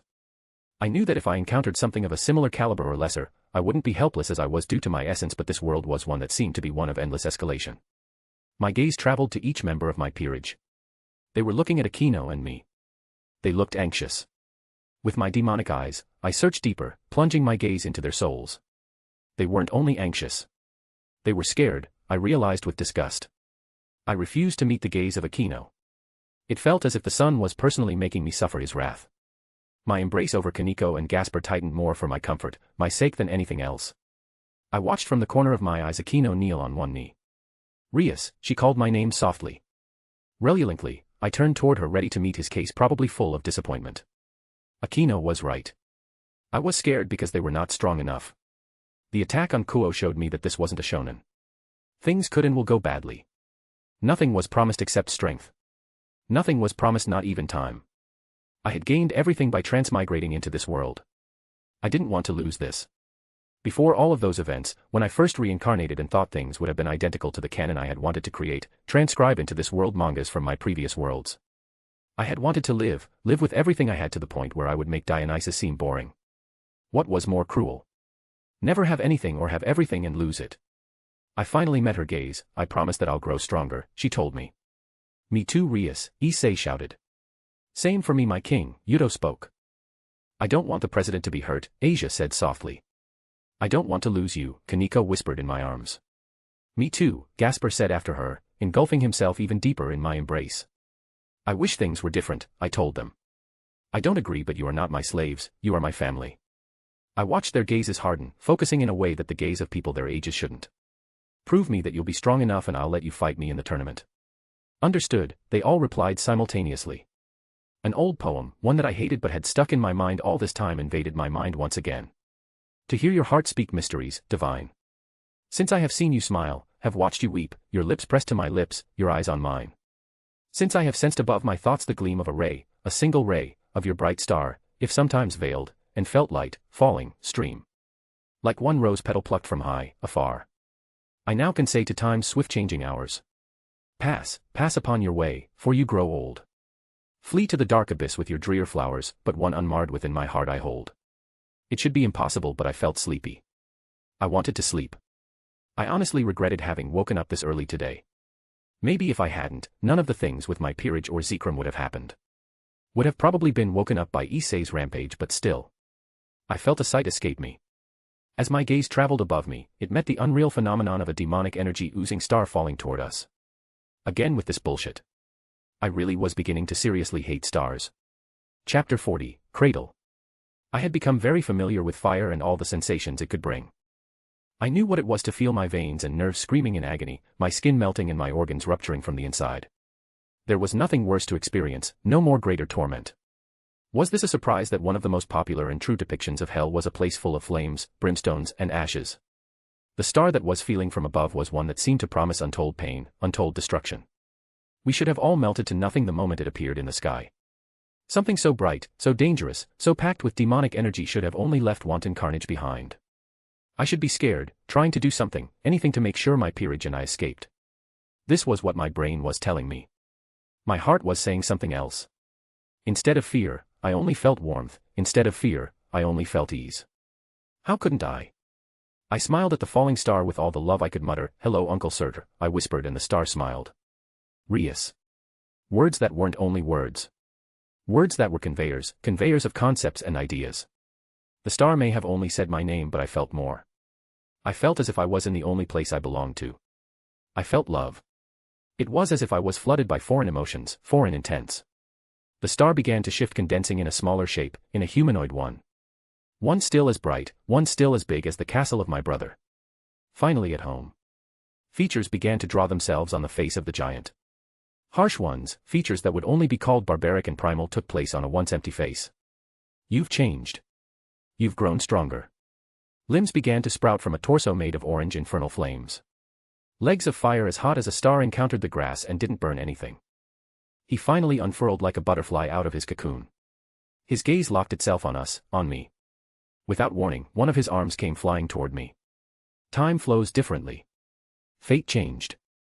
It was fast, fast in a way I was only able to see the blur of something moving. The hand stopped centimeters away from my face. If this had been a real fight, I would have been dead. "Boost," I heard coming from my side. "Rias, move." Issei shouted at me. I knew I recognized this smell. Draig, at last, we meet again. Images of destruction, of crimson red, flooded my mind. Images of desolation that could only be brought by a superior being, by a celestial monster. Issei had activated his sacred gear. With one hand, he had placed Asia behind him, and with the other, I could already see an orb made of draconic energy, and was that ice that seemed to be ready to be sent flying to the gigantic form of Surtur, the rook of my brother. The girl fought. The girl screamed. The girl lost. Aisha was her name. "Will you be like her, little dragon?" I saw a girl, one who didn't seem much older than me. She was looking at an orange star in the sky with hatred. Around her, only ashes and the laughter of a cruel monster remained. The light of the boosted gear erupted brightly, as if the sacred gear itself found outrage in the words of Surtur, basking the garden in an eerie emerald glow. "There is no point in fighting Issei. He's not an enemy. If he was, most of us would most likely have been already dead. This is the rook of my brother. He would never hurt me. Lucifer would ask for forgiveness from God before he did so," I said to my pawn. "The blood of the horde is thicker than the water of the egg," Surtur spoke, his booming yet soft voice reverberating. "I may not be your blood, but I was more a family to you than your biological one," I translated mentally. The gigantic hand of fire twisted at the wrist, turning and opening before me its palm. I followed my memories and my instincts and hopped into his palm. Warm, his hand was warm, but not in the scalding hot kind of warm. He felt warm like a blanket did when it was too cold. It felt warm like a hug. Surzex loved me. It was something no one, even those who hated him, could deny, but it didn't change the fact that my brother was Satan Lucifer. He had responsibilities and duties to fulfill for the good of our race. He couldn't always be there, even though I knew he wished it could be the case. This is why when he hadn't been there and the original Rias had wanted company, someone to be there, the ones who were chosen to stay at the side of his beloved sister were his peerage members. Surtur, who I called Uncle Surtur, wasn't the original one. He had originally been a copy, an inferior one. No one knew who had wanted to clone the future destroyer of Asgard or why they had done so. The original Surtur had been trapped by Odin in Muspelheim with runes and seals.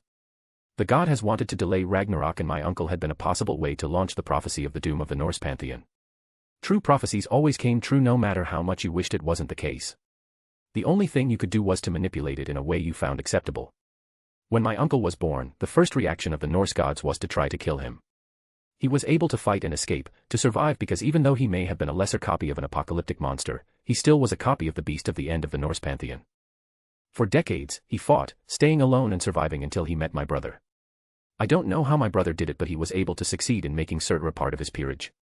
This was also one of the reasons why, after the other factions of our pantheon, our next direct enemy was the Norse pantheon. I guess that for those who didn't know, he had specially reincarnated Surtur to face Riser Phenex one day. It would seem that the devil found a way to obtain a weapon capable of dooming the Norse pantheon. The thing with true prophecies was the fact that even though they always happened, they could be controlled. Purists and conservative devils saw the action of my brother as one worthy of being called Lucifer, and for our enemies, his action only confirmed their biases and ideas they had against us. I missed you, uncle, I told him honestly. The original Rias truly had done so, but she had wanted to cut herself so much from the underworld that she hadn't kept contact with him. She hadn't dared ask him to come visit her on Earth. The reason was that Surtur was a giant. He could technically be considered a direct or indirect relative of the primordial being Ymir. The giant deities of the Norse pantheon were called giants for a reason. Even now, as he towered over me and stood equal to the castle, I knew he was still restraining, limiting himself. The original Ymir's body had supposedly been what was used by Odin and his siblings to create the universe. With the fact that this world was one with Demiurgic Archangel, I would be surprised if that was the case, but it didn't mean Odin and his brother hadn't created anything. It wasn't because the Tetragrammaton was the creator that he created everything. The other realms connected by Yggdrasil, which were equal in size to Earth, had been created due to Ymir's body. I didn't exactly remember the words, but according to the prophecy, the original Surtur was supposed to plunge his sword in the heart of Asgard and lit it aflame. Only a giant the size of a planetoid would be able to do such a thing. My uncle, I knew, had a similar size, if not a little bit shorter. The original me hadn't dared ask him to come to Earth, where she knew he would have to restrict himself even more. The worst was that she knew the Rook would do it without hesitating. No words spoken or written. Weirdly, it felt as if I was looking at the disappointing glare of an orange cat, a grumpy fat orange cat to be precise. I felt a sigh escape me. I know, I should have not done so. I won't do it again. I infused my demonic energy into my voice and my words, trying to replicate how he was communicating to make him understand that I was honest. Good. I felt a quiet satisfaction emanating from him. He was very, very comfortable. His hand was looking more and more for me like an impromptu bed. I knew the sleep I would be having in his palm would be more than a divine one. I'll do it later. For a giant apocalyptic being, the Rook of my brother was very bad at saying no to me. Well, in his defense, it wasn't only him. The original me had been more than spoiled by the members of the peerage of Sursex. The only one who could be said to have tried to not indulge in every one of my whims was Grafia, and even then, I knew due to the memories I inherited that Grafia treated me exactly the way she treated Mil-Icas, or maybe it was the contrary with me being born before. I switched positions to face my peerage. Say, Asia. You're the only one here who doesn't know who this is.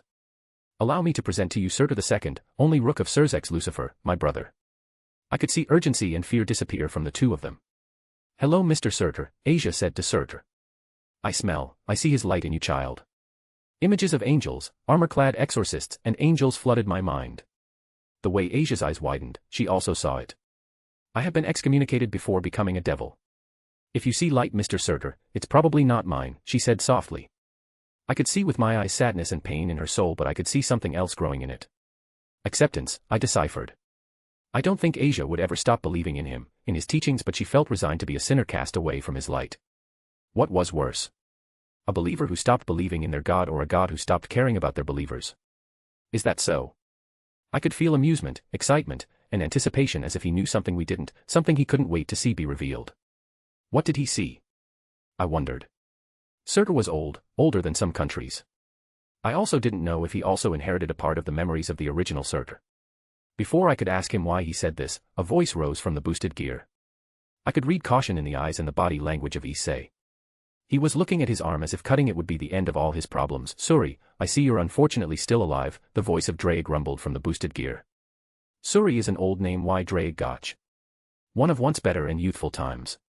Images of volcanic eruptions, plagues, great consuming fires, of devastating plagues. I saw a star laughing above as destruction and pain bloomed amongst mortals. I saw those mortals die and be consumed in the Inferno, who was holding me right now in his palm with all the care of the world. Instead of being disgusted or angry, I felt exhausted and weary. Everyone I was close to was a monster. Everyone I considered family, everyone the original me saw as family, and loved, was a monster. Even after what I saw, the love I held for him didn't change. Maybe the church was right to want to exterminate all of us. The Juggernaut drive releases the limits of my power. You may have been strong, stronger than most, but you were and still are lesser than a celestial dragon. I remember dismembering you limbs to limbs and turning you to a nothing even Telith shouldn't have been able to save you from. With each of his words, the dragon seemed to be more and more angry. How did you survive? I'm not as dumb as the antagonists of Rias novels' Red Dragon. In other words, don't expect me to reveal to you like a cliché antagonist one of my trump cards. I couldn't help myself. A chuckle escaped me. Immortals could learn. You just needed to give them younger family members who will force them to read mangas. Hayadu Issei, the dragon spoke calmly, too calmly. Find a way to kill him and I'll give you back your lost memories. I'll also give you for free enough power to be able to kill the primordial goddess of Japan. Don't, and I'll do everything so that you won't get stronger through the boosted gear. With those words, the gear went silent. The emerald glow disappeared to only leave a spark of green behind. Dragons, so prideful, so entitled, so stupid. Issei looked heartbroken, as if Asia had done to him the same thing Rainier had done to him in the past. The gazes of other members of my peerage directed at him were sad, full of pity. They looked as if they wanted to comfort him but didn't know if they should do so and how if they could. Why did you kill all those people, Lord Surtur? Yuto asked the giant. Even though his words were polite, I could only see coldness in his eyes. Like me, he probably had seen the images of what Surtur had done in the past. You are sharper, better. He would be proud. A rumble escaped from his torso, one that sent my hair flying and felt like the winds of a storm. I realized it was him sighing. They were enemies, Etruscans, gods who wanted the annihilation of the Ars Goetia. Images of armies swallowed my mind. Images of gods sitting, planning what I could clearly guess was for battle, for invasion. They were fleeing from the Docathian. We were still weakened, weaker and less organized. We learned through the sorcery of the Beelzebub that they wished to invade the territory of the Abaddon clan. It sounded like a sane plan at first look. Extra devils were seen as pure blood but lesser pure blood devils. It still doesn't change the fact that it would have still been seen as an invasion and it would have been brutally crushed. That sounds stupid, Aquino spoke, saying what I was thinking out loud. It was stupid, but they were desperate. They had been fighting and losing for more than 1,000 years. They had two contingencies to make sure they succeeded. A device that would have separated completely the land they invaded from the underworld, and a red dragon emperor, the strongest dragon emperor, and one woman called Aisha. I did what I had to do for the safety of the underworld, and she tried to avenge her people. She died thinking she succeeded, and I lived, my goal accomplished. I sent feelings of support and care by sending my demonic energy running in the form of my uncle. The only telltale that he reacted was his hand becoming somehow more comfortable. I see. The eyes of my knight were in no way warm, but they were softer, less colder than before. How am I supposed to fight without my sacred gear? I heard Issei speak softly. I felt my heart break a little at the sound of his voice. He wanted to fight a primordial goddess in her realm. This was already a task that veered toward the impossible, but it became clearly impossible for him if the power of the boosted gear was truly unavailable to him. Aquino comes closer to him. There must be a way to do something. It is supposed to be a prison before all. I watched as light coated her right hand and she touched the physical manifestation of the sacred gear with it. I watched a frown bloom on her beautiful face. There's resistance. It shouldn't be possible. She removed her hand from the sacred gear. I prefer stopping now. I don't want to possibly do anything that could damage your soul. Don't despair, Issei. Know that I will find a solution. It's just a question of time. The decrees of heaven are weakening. In such conditions, even a prisoner can become the master instead of the jailed. Do you know a way to solve this problem, uncle? I asked him. The oldest rule is that power trumps all. What doesn't want to be given can be taken. I knew without the images that bloomed in my mind what it meant. Even then, it still sounded insane to me. Please, tell me you're not talking of making Issei fight against the dragon of domination alone for dominance in his soul. He didn't answer me. Instead, I felt his gaze focus on Issei and Issei alone, as if the two of them were the only beings existing in the universe. He's so much stronger than me. Everything I was able to do this time was because of him, of his powers that I thought were mine. I can see the hold of beldom on your heart, but know something, little dragon. Even a fake, even a lesser copy can win against an original. It doesn't matter if the world itself is against you. You only need to never stop fighting until you win.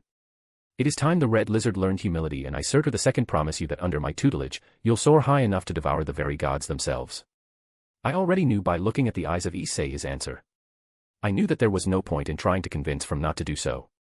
I just hope he won't lose himself. Supernova shined bright but died quickly. Scene.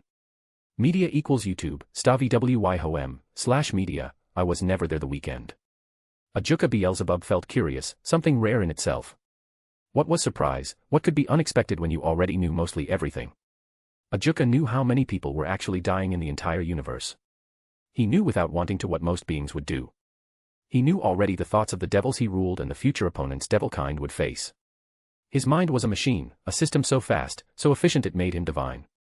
After all, the goal of his creation had been to be the match of the heavenly system of the presence. He was in one of the deepest layers of hell, but he could hear as if just meters away each of the different conversations happening in Olympus, Asgard, the Gregory, heaven and other realms. He knew what happened between the archdemon Baal and his 2 grandchildren. The only reason he hadn't intervened and killed the archdemon with his bare hands was because he knew the actions of the archdemon would only benefit Surzex in the long run. The archdemon made Surzex stronger without knowing it.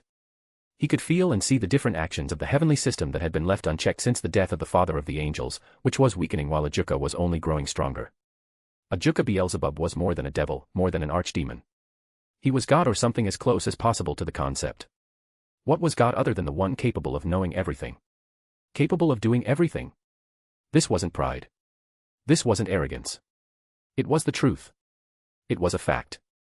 There was nothing he couldn't do, he couldn't create if he wished to do so. The endless. Ajuka could bind them to his will if he knew it wouldn't be in the long term a bore. The divine throne left vacant by the presence. He could make it his if he wanted to. The different laws and rules that made it possible to control the different aspects of reality or to change their paradigm, like the anti-life equation, were things Ajuka knew since his birth. Ajuka had always been right, and it had been so boring. The only constant feeling he had felt since his birth had been boredom. This is why Ajuka loved Surzex and had chosen to follow him, even though he didn't care if all devilkind perished. Surzex had been one of the only things Ajuka could not completely predict. Surzex was the only one who could understand him. Surzex was the only one who could match Ajuka at his best if only the Gremory stopped limiting and stopped restricting himself with simple concepts like morals. Surzex was the only reason why Ajuka hadn't decided to destroy everything in him afterwards. Ajuka loved Surzex. What other name his feelings could be called than love? He had seen the love Seraphal had for Surzex. He had seen how she would have only kept Surzex behind, how she would have stopped him from becoming more, how she would have made Surzex stop caring as much as he did care about Ajuka. This is why he had made sure the child died. If the child had lived, Surzex sooner or later would have definitely gone to Seraphal. The only reason Graphia had survived her battle against Seraphal for the title of Leviathan was because of him. It was to make sure she would be the one Surzex would marry. If things had gone the way they should have, she and her son would have died because of the invasion by the mechanical divine outsiders, while Surzex would have been safe in the seal of the triangular beast. When the other super devil would have been freed, the only one that he would really trust would have been Ajuka. Surzex would have been his and his alone, but fate changed. Ajuka knew everything, and yet he had been wrong. God made an error, and this was because of someone he never had seen as something of value, Rias Gremory. Something that he, Ajuka, couldn't understand yet had happened in the rating game against Riser. Fate was thrown out of his course. The order he had cultivated had been replaced by pure chaos, and instead of angering him, it made him happy. He would just make and create new plans. Ajuka always had in the end what he wished. Surzex was already his. The question was just when this fact would become known by all. There was something new he didn't know, out of his predictions, out of his sight. Some called perfection the state or quality of being perfect. According to this definition, Ajuka was perfect. Ajuka didn't agree. Perfection in itself was a flawed concept, and he wasn't flawed at all. In his eyes, perfection was the capability of only improving, of never stagnating, and Rias Gremory gave him a path toward it. The Phenex boy had also grown in strength in the rating game against the little sister of Surzex. It didn't matter that the Phenex was angry, that the Phenex hated this moment Rias Gremory more than anything. Even with demonic magic, it shouldn't have been enough to make the boy evolve from a high-class devil to a very, very weak demon, but still a demon. A spark of something alien traveled between the fingers of Ajuka Beelzebub. A spark of adaptation. Rias Gremory would never have to fear against Ajuka going against her, at least for now, because why would you strangle the golden goose? The spark of infinity, of adaptation, sank into the skin of Ajuka, and he became more. At the same moment, a flicker of adaptation sank into the skin of a distracted and bound Surzex Lucifer. If the Gremory hadn't been under the effects of the anti-life equation, he would have noticed, but it wasn't the case. A savage smile split the face of the bored-usually looking Satan. Chaos was a ladder of opportunities. Ajuka could end this war, but he wouldn't be doing so. Let the millions of deaths by the altar to his ascension, to the ascension of the only ones worthy of surviving, of thriving. Chapter 41, Sophia. Breathing underwater was a different feeling, a different sensation than the one of breathing air. At first, when I forced my body to inhale the water in my lungs, I felt the sensation of my lungs being filled with liquid, how suffocating it felt for an instant, until I was breathing again, as if I was breathing air, as if I was breathing even more easily than I did with air. My essence was truly a wonder that never stopped giving. This was a limitless power. This was a power full of endless possibilities, yet I felt stuck. I had left the gardens and was now alone in one of the baths of the room given to me. I needed to think. I needed to rest. I wanted to stop thinking about everything happening right now I couldn't control. I watched as the water boiled around my body. The only reason why it hadn't evaporated had been because I had used my demonic energy to stop the water from doing so. The water should have been scalding, that should have killed me or left third-level burn at best felt almost cool. I increased the temperature again with my demonic energy. I increased it again so that I could feel something else than annoyance. I increased it and it did fucking nothing. Would I never be able to enjoy a very hot shower because of my essence? As if I wasn't already in a bad mood. My head rose out of the water. I pushed the hair covering my face back. Wet, my hair looked darker, less like freshly spilled blood and more like dark venous blood. I grasped softly my demonic energy. This was a shapeless infinity. Only my will was needed to guide it. I began to experiment. I thought about an iron-wrought hero. Weirdly, I hadn't forgotten the words. I am the bone of my sword, I whispered. Those words were the ones of someone who only saw himself as a weapon, as a means, a tool of happiness for others, not himself. I felt them rang true. My demonic energy dropped, and by that, I meant dropped a lot, as if the world was realizing the impossibility I wanted to create. Reality marble was after all personal realities and rejections of the world and its rules. My essence worked in an instant, replenishing my loss and increasing my demonic energy. Steel is my body and fire is my blood, I continued. I bit my tongue as I felt something sharp grow from the inside of my right eye, piercing it open and making me blind in this eye. The next moment, my essence activated, rushing into my injuries, the sharp object in my eyes and other things I could feel that similar objects had done in my body were negated into nothing. My essence broke them to nothing, healed me, and I knew made my skin stronger and harder. I have created over 1,000 blades, I said, knowing it hadn't been the case. I hadn't created blades that only brought death. I did it with my bare hands. I committed sin after sin, things I would probably continue to do so in the future for them, for me. Unknown to death. I knew death, true death, not the merciful one known in this reality. Sometimes, I wondered if it wouldn't have been better if I had stayed asleep. Nor known to life. But then if I had, I wouldn't have Aquino, I wouldn't have Surzex, I wouldn't have the family that I wished for so long. Have withstood pain to create many weapons, I said almost in the end. With each word spoken, all my demonic energy was consumed before being replenished by my essence. It made me wonder. With the amount of energy I had pumped into this incantation, what would truly happen? Would I just replicate the reality marble of Archer? Would I be creating something more, something twisted, or would I be creating something new? I closed my eyes and joined my hand like in a prayer, but yet, those hands will never hold anything, I whispered. I felt a wave of something, a strange melody I could not completely hear. I felt something twist. I opened my eyes expecting to see that things had changed. They hadn't. Nothing had happened, or if it had happened, I wasn't able to see what had changed. Well, I had tried. I summoned a simple green ball of demonic energy in the air. It floated just before my eyes. I moved my hand like a marionnettist even though I knew I didn't need to. The orb spun following the movements of my finger. This was the first step, rotation. I didn't add more demonic energy. Instead, I closed my hand and condensed the ball until what had been the size of a basketball was now the size of a tennis ball. This was the second step. Now for the final, slowly, I infused the fire I usurped from Kagutsuchi into the little ball. The ball of demonic energy began to change color, taking a crimson hue. I opened my palm and as if it was an obedient slave, the ball flew to sit on my palm. With this little thing, I knew I could render city blocks into nothing. With this, I could create until destruction. I hadn't even tried yet, I wasn't strong enough. Why was I doing here? This new life, this new opportunity, why wasn't I acting to conserve it? I only grew stronger the more I fought. Unless I directly faced something of the same or of superior strength to the endless, I knew I would not lose even if they were stronger than me. The only reason there even was a war was because I was too complacent. Right now, nothing stopped me from attacking an enemy pantheon from my race and fighting them, consuming their essences to get stronger.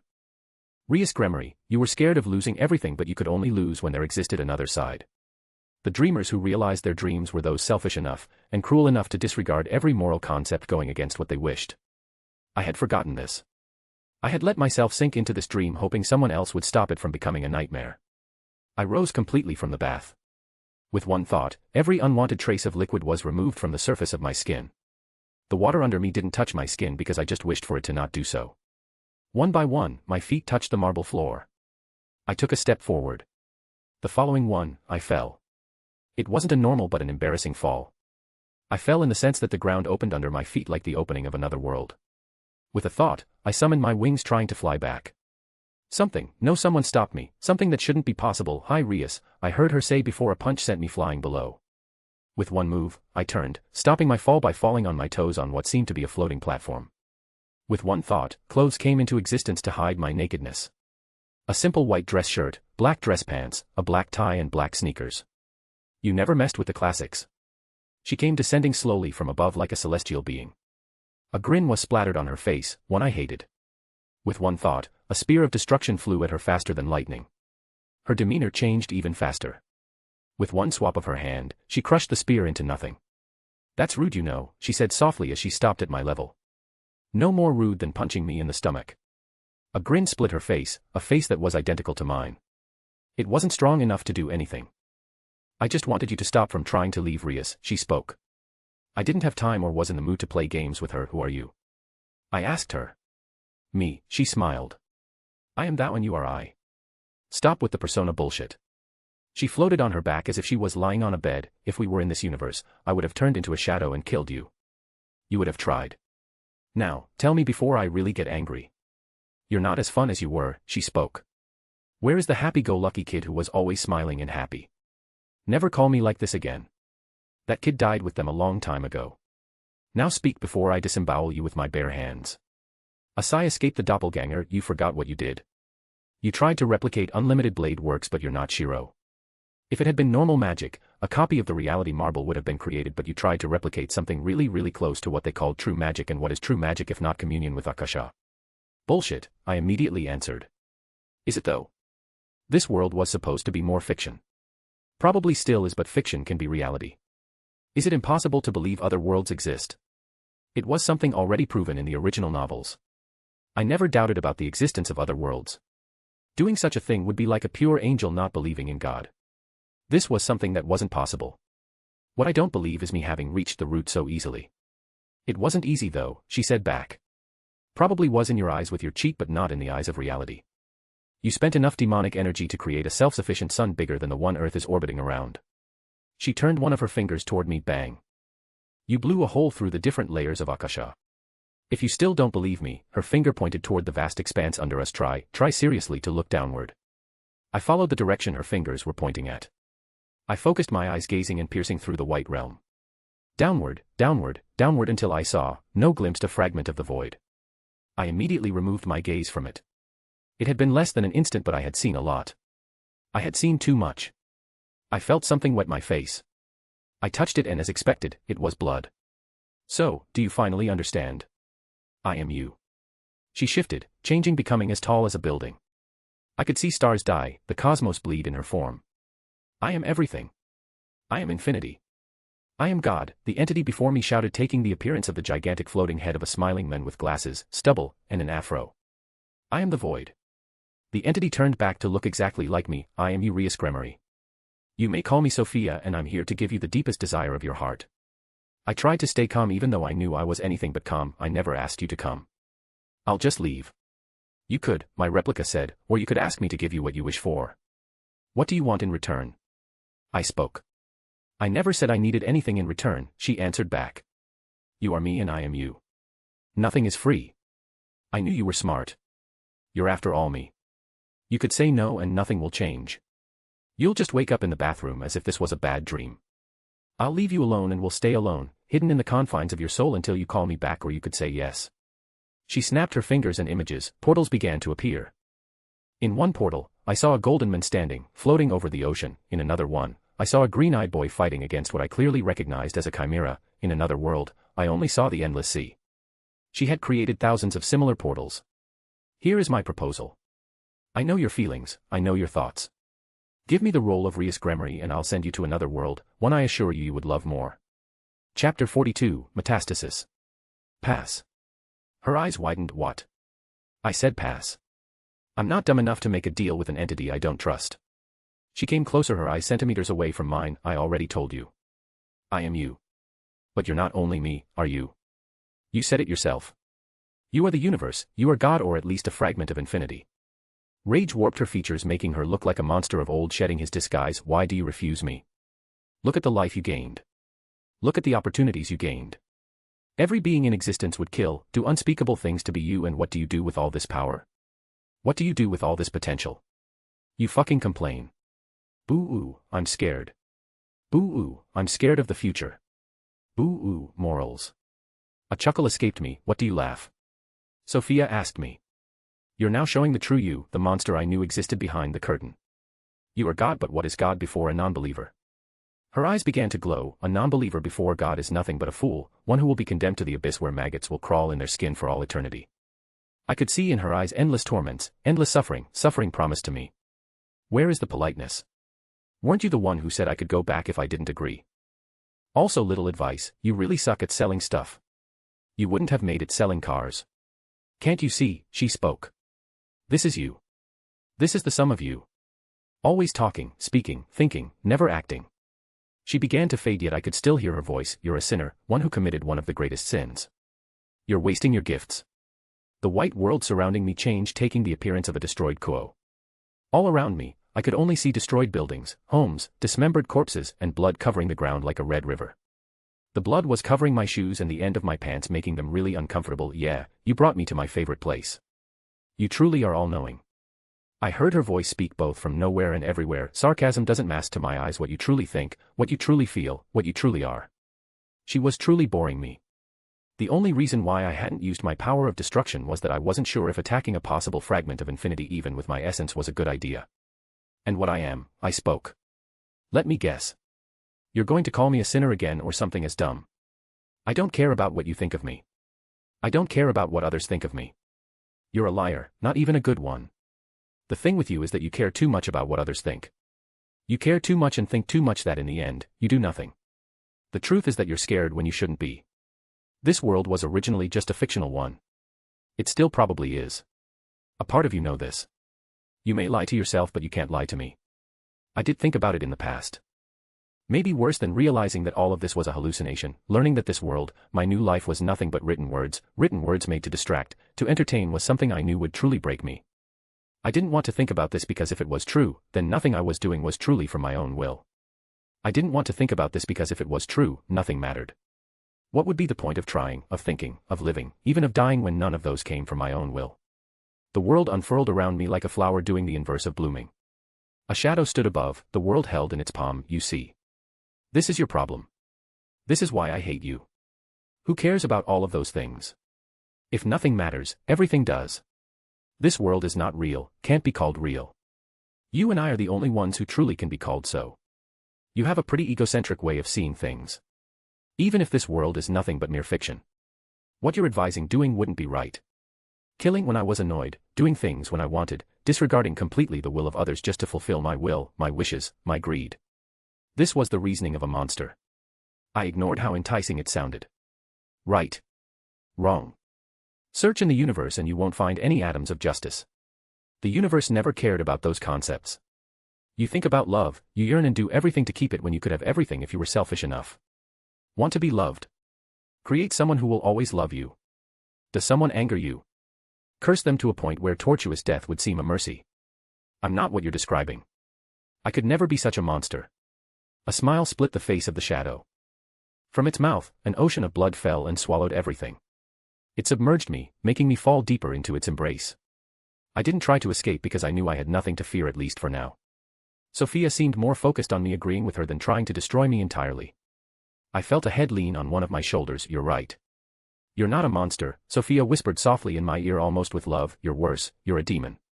A being who chose to do something the archdemons of old would be proud of.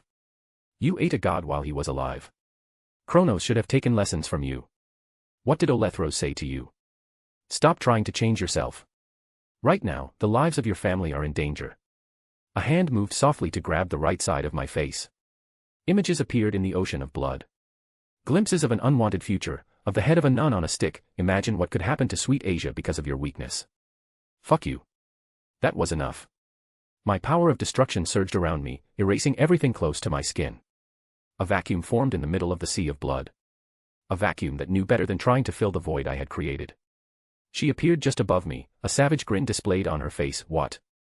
Just showing you the truth. I didn't think. My body moved instinctively, sparks of black surrounding my right fist. My punch met dead on her face. Instead of feeling the particular sensation of something breaking, of something being thrown away, I was met with nothing. Her grin grew even more, looking now more like a line separating the higher and lower sides of her face. You may be cheating with demonic energy, but it doesn't change the fact that a black flash is an act of total focus, total self-belief. How could you hurt me when you're so full of doubts? Let me show you how it is done. Black flash. Faster than I could see, I felt something crash against my face, sending me ragdolling in the air. I ignored the pain. I pushed through the agony I could feel coursing through me. It was painful, just more than it should have been. I had fought against things that had only left me a blackened husk, yet her singular punch did hurt as much if not more. With a flick of my will, a portal opened behind me, one that opened just before Sophia. Destruction danced at my fingertips. Consume, eat as much as you want to, I commanded my power of destruction. It rushed like a laser just in front of her face. She opened her mouth and my destruction, instead of hurting her, was sucked into her mouth as if it was a black hole. Didn't I tell you? I am you, I am everything. How could your power of destruction hurt me when it is also mine? She rose and 12 bat wings covered in the power of destruction bloomed from her back. Scarlet light began to emit from her. She rose to a point where she looked with her radiance like a faraway star. Even though she was far away, I could still see her face. That grin on her face, even though it wasn't wise, I wanted to wipe it out. Don't you understand? You just have to stop playing the role of the weak. You're a demon. The past, the present, the future, they are there to be taken by Rias Gremory. You only showed uncertainty. If I was at your place, I would have made them crumble one by one. If you're me, do you think they would like it? Do you think Aquino and the others will still love you? You said it yourself. They are dead, and Aquino and the others, if they stop loving me, I'll just force them to do so, and if I get bored, I will simply find or make new toys. An orb of shadow and fire began to form in her hands. Don't you see? Don't you understand? You only screw things up, and when you act, it is never enough. As she spoke, the ball of fire and shadow left her hand to raise above her. It began to grow and grow and grow. Failures upon failures. You are always given everything and you always squander it. You don't see it as clearly as I can, but I see the script and I see how your story will end.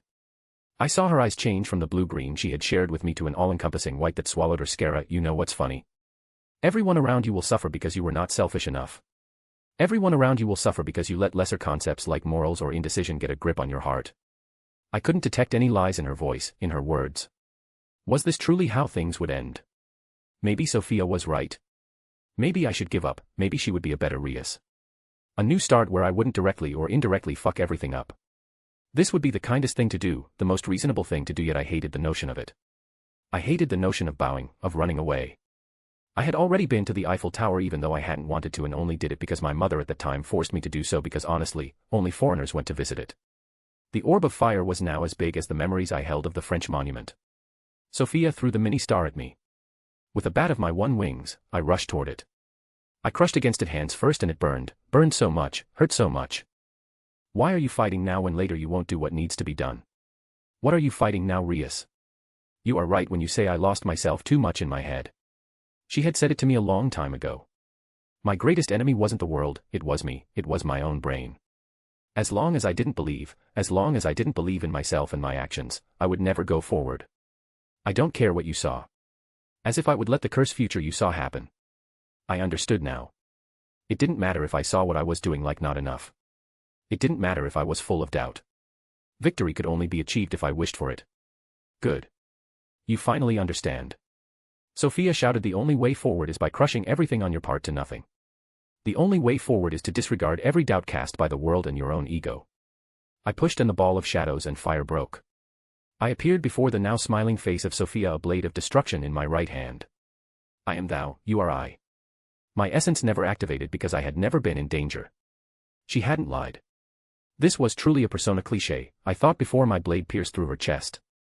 The smile on the face of Sophia grew even more, but this time, it was softer, more humane. I threw so many references. You took so much time to understand. Persona, an evil doppelganger beach style. Yeah, I should have seen it earlier.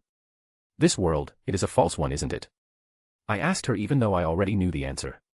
Actually, your body fell asleep in the bath. If you were human, it would have been a problem, but you're not. False, this world may be, but it doesn't change, it is real. When you cast unlimited blade work using Archer Aria instead of Shiro's Aria, you summoned me. If it had been the Aria of a younger Shiro, you would have succeeded, but because you cast the one of Archer, you created something new, something more appropriate. A marble phantasm, I whispered. Let's say you got 100 marbles. 99 nines that are black and one that is white. The white marble is the jackpot that allows you to create the effect you want. A reality marble cheat by turning all the marbles into white ones. The problem with that, it is breaking the rules and the world hates cheaters. Sooner or later, what you constructed will be destroyed by the world. The second and last disadvantage is that with a reality marble, you reject the world, but in rejecting it, you can only impose a precise law in a delimited space. A marble phantasm is the inverse. A marble phantasm is the ability to raise the chance to pick the white marble to 100% and definitely pick the white one amongst all the black ones. Because you didn't reject the rules of reality, there is no boundary created. Reality itself is what you control. The disadvantage of a marble phantasm is that you can only create phenomena that could technically be called natural. I wouldn't be able like Shiro to create an unlimited amount of mythical swords, but I could instead, if I wished so, create natural disasters and catastrophes, even control matter at a rudimentary level. I could create almost every phenomenon that technically could be said to be natural if I knew what I was doing. Asterisk asterisk asterisk asterisk asterisk asterisk asterisk died, Sophia told me softly. You're now Rias. You're a demon, you're a god slayer. Stop doubting yourself. You were given a fragment of infinity. Stop caring about the world. As long as you believe in yourself, nothing that you'll do will fail. It's only if you hesitate that you'll fail. Thanks for the therapy. I'm grateful, I told her. A chuckle escaped her. Liar, no you're not. If it was only you, nothing would have happened. About you being the root, Wadash. I lied, she cut me shamelessly. I lied about that, but I wasn't when I said I was you. I am just the big voice in the back of your mind, always full of doubts and fears made manifest.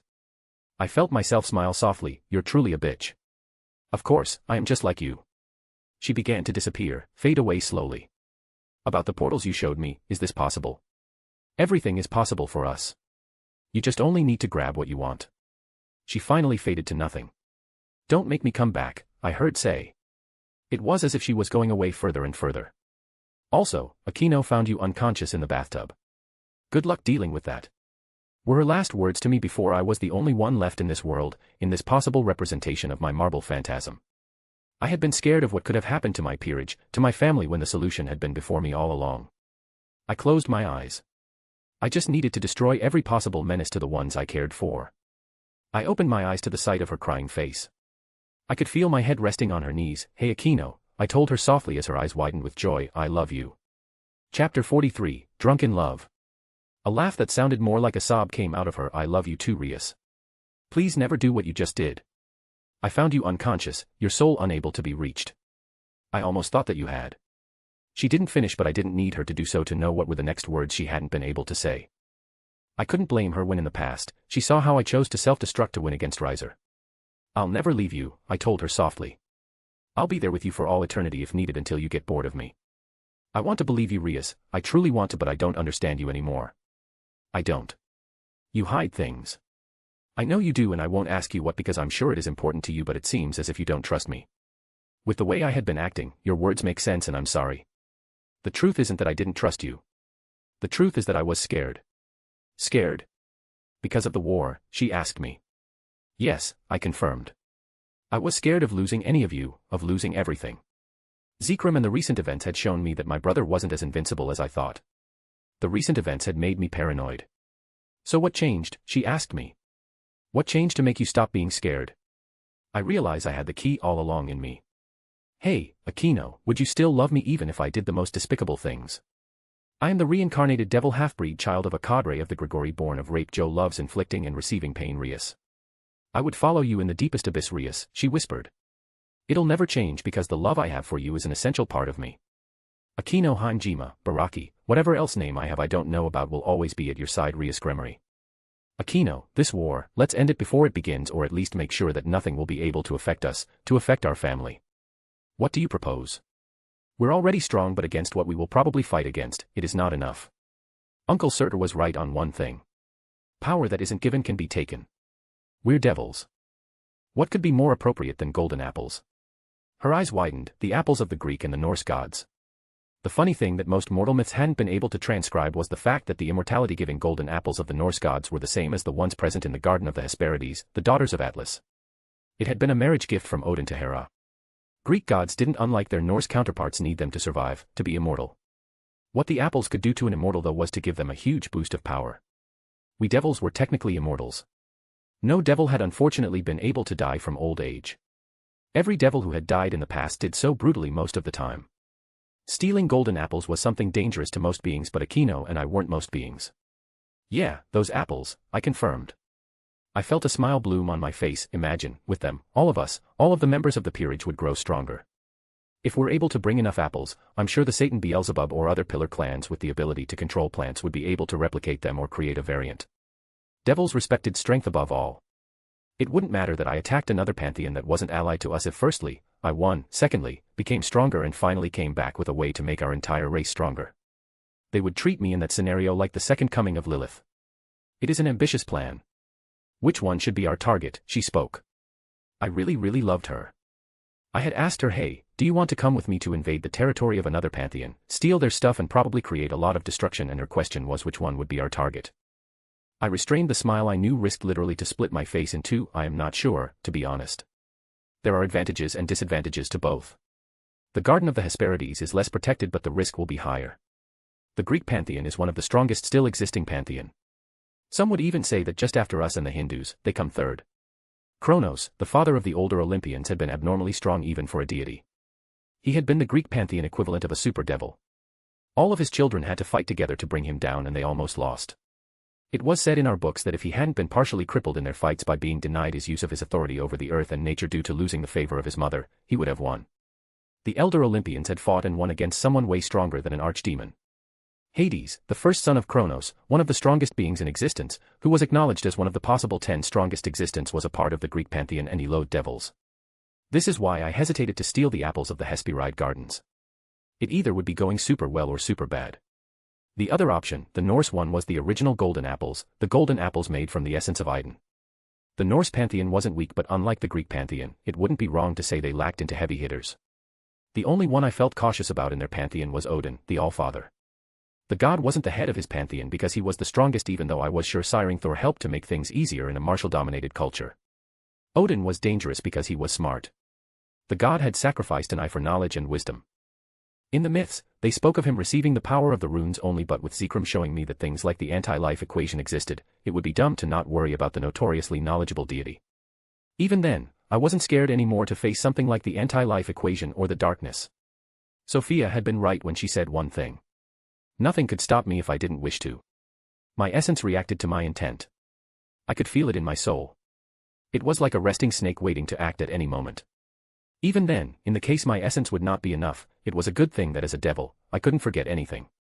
I didn't know if Zikram had done it on purpose or not, but in my head, I could perfectly recall the incomplete formula he had used. Odin, if he tried something similar, would be met with a nasty surprise. I think it'll be best if we don't rush our decisions, Aquino spoke softly. As long as we do it before the tournament at best and just before the war at worst, it should be good. You're right, Aquino. You're right. I lost myself gazing at her. Even now, I still feel as mesmerized as the first time I saw her.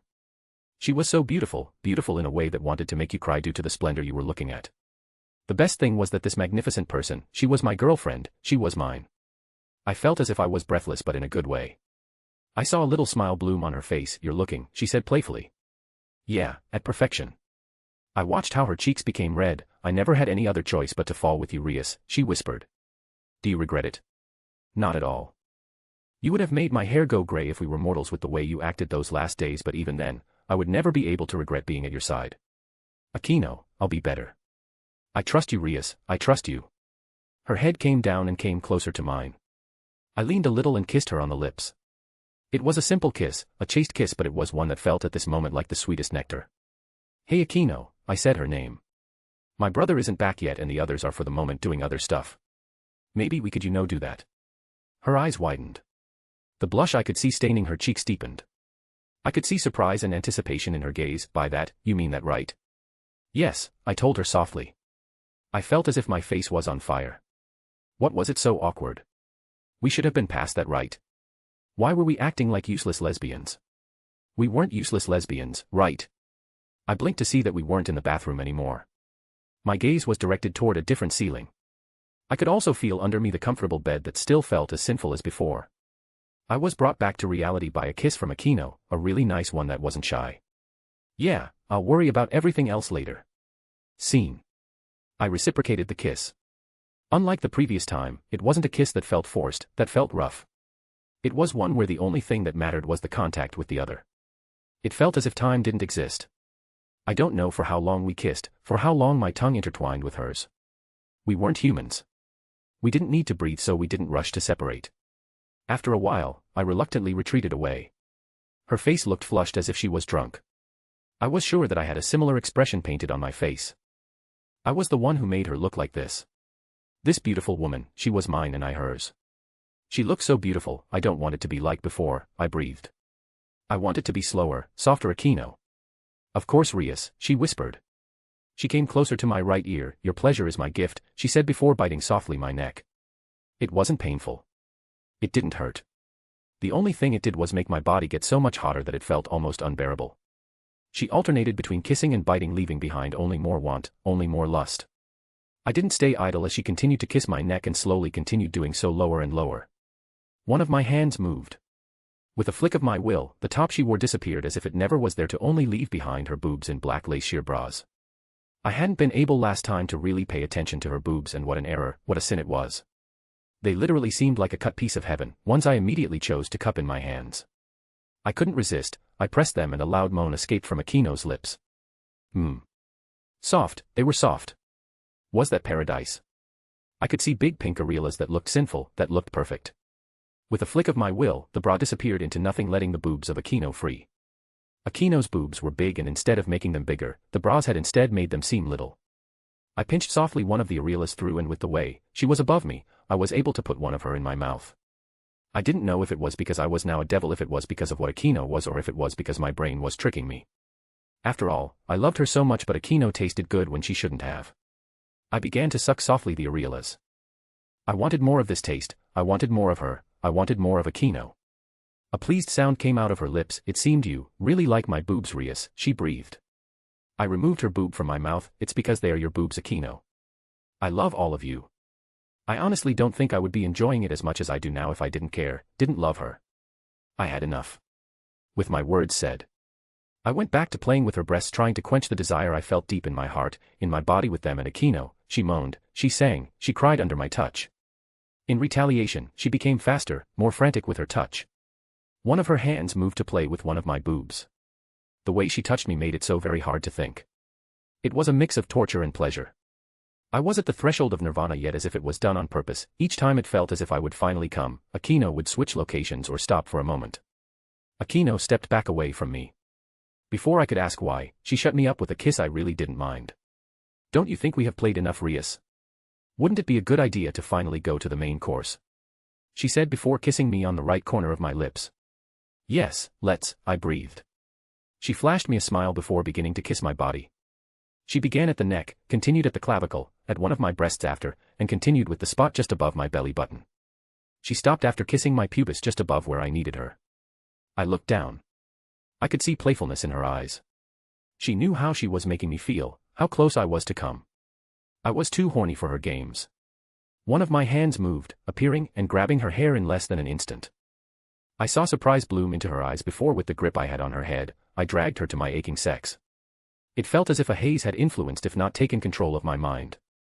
I wanted to come, I needed to come. As if my thoughts were a divine command, Aquino began to eat me out. It felt as if electricity had been injected into my spine, but in a good way. Even though my hand was above her head, she was the one moving and not me doing so.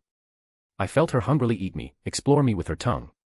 She sucked, she bit, she licked as if her life depended on that. She did so as if this was the most sacred and important thing. A groan of pleasure escaped from my lips, and as if it was the beginning of a deluge, moans that could only be called wanton followed. I didn't know how long it lasted, how long she ate me out. I just knew that the nirvana I had been unable to reach since the beginning opened, and everything in my vision went white. At that moment, I only felt bliss, everything seemed perfect. I could hear something, but it was muffled. I finally heard the voice, Rias. I blinked and Aquino was in front of me. I could see worry in her eyes. The voice, it had been Aquino's. Are you okay? She spoke. I had never been more okay, I told her softly. With my hands, I guided her head toward mine and kissed her. I retreated away from her lips. I love you, I told her. Love you too, Rias. Now, I began, it's time for me to make you come. A giggle escaped her. I already did. Eating you was enough, but, and then a lustful grin split her face. I won't say no to more. It was at this moment before I could agree that I heard the voice of Gasper. May I come in? He asked. I felt disappointment bloom in me. I'm sorry, we'll have to do it later. Aquino kissed my forehead. Don't worry, Rias. Later. She snapped two of her fingers and time seemed to rewind as if what we had been doing minutes ago had just been a dream. I felt clothes materialize on my skin and saw that the same happened to her. I kissed her quickly on the right cheek. "Love you, you're the best," I whispered to her. "Enter Gasper." "Enter." I shouted before Gasser and Kaneko just at the other side of the door entered our room. Chapter 44, Promise of the Strong. "Mother, I'm back," Sayororg spoke softly to the asleep form of his mother. He knew she couldn't hear him, that the woman that was the center of his world wasn't really there anymore, but even then, it felt therapeutic, soothing to his soul. Nothing, Sayororg Bale knew what it was to be nothing. He knew what was to have nothing. He knew what it was to lose everything, to see how the world turned uncaring as things that made sense all of his life stopped abruptly. Sayororg Bale knew what it was to be powerless. He knew what it was to be alone, fighting, hoping for a future he could only dream of, that he never thought was possible to reach. He had been the first son of the Lord of the Bale clan, the direct grandson of the archdemon Zekrom Bale, yet he had been born nothing. He had been born with nothing but scorn and disdain directed at him. He remembered the first memory he had of his father. It was one he hadn't forgotten, had tried to but had been unable to do so. He remembered how his father had said to his mother he wished Sayororg hadn't been, how he wished Sayororg had never existed. Sayororg had been the heir of the Bale clan, an heir, a Bale without the power of destruction. The only thing he had inherited had been the inherited power of the Vapula bloodline.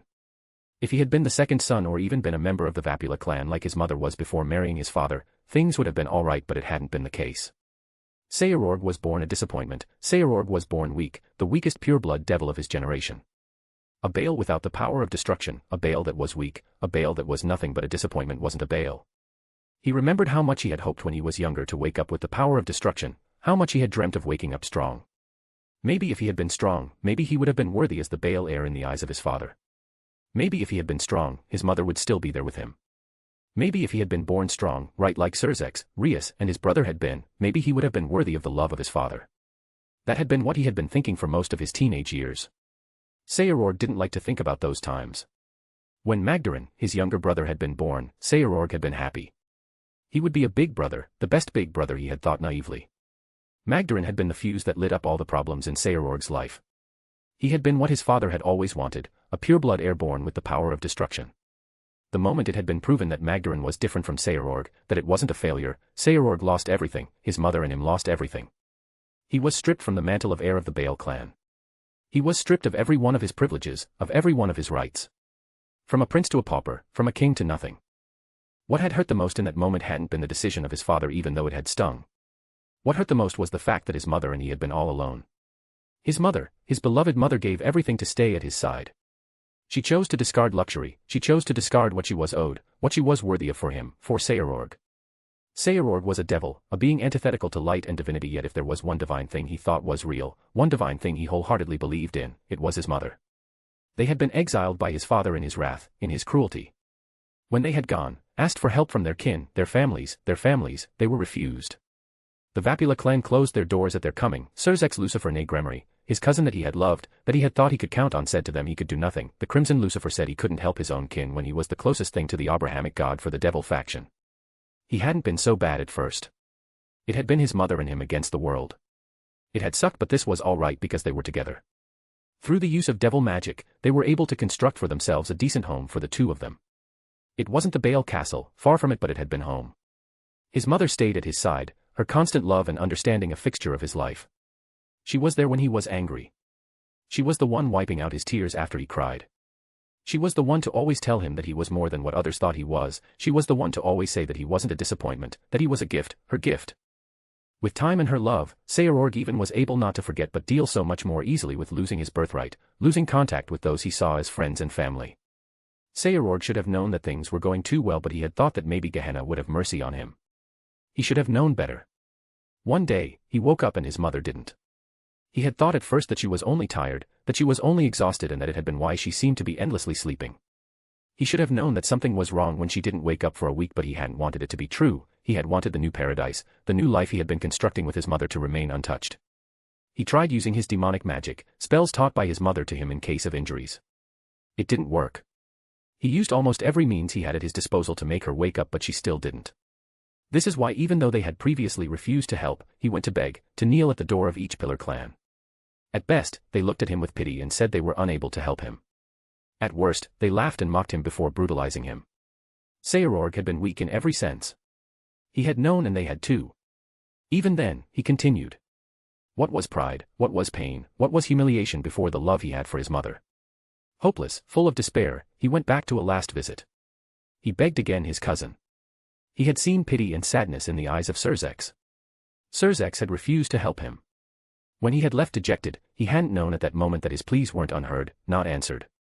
He came back to the Satan Beelzebub standing before his house. The Satan had told him that he wasn't supposed to be there, that officially, he wasn't, that he only was because Surzex, Seirorg's cousin, had begged him to do so. The sleeping sickness had been the diagnosis of the Demon King. The body of Seirorg's mom was nothing but an empty shell. Her soul had left, lost, trapped, imprisoned in the Dreamlands, the realm of the Lord of Dreams, the realm of Great Red, the realm of Dream of the Endless. Putting back her soul was something impossible, that couldn't done, the Satan had said, because of the risks, of the possible consequences that could befall Devilkind due to the possible anger of the Dream Lord. The only persons who could allow such an incursion, who could allow such follies, were ultimate class heirs or lords of the most royals clan of the Ars Goetia, like the Baal clan. The Satan had said in other words that if Seirorg had wanted to have the possibility of saving his mother, he needed to be strong, he needed to take back what had been taken from him. He only had two choices. Do nothing and lose his last ray of light in his life, or grow strong enough to save the one that had always been at his side, that had always loved him unconditionally. There was no true choice other than fighting against fate, than getting stronger. It didn't matter that it was a disappointment. It didn't matter to him that he wasn't born right or strong enough. If Seirorg Baal wasn't strong enough, he would simply become so, he would become so strong that with his fists, he would decide his fate, that with his own fists, he would fight and win against those that were deemed worthy, that was deemed perfect. He went through the most dangerous places of the underworld he could reach to grow stronger. He trained by battling against malevolent spirits, hell beasts, and other devils.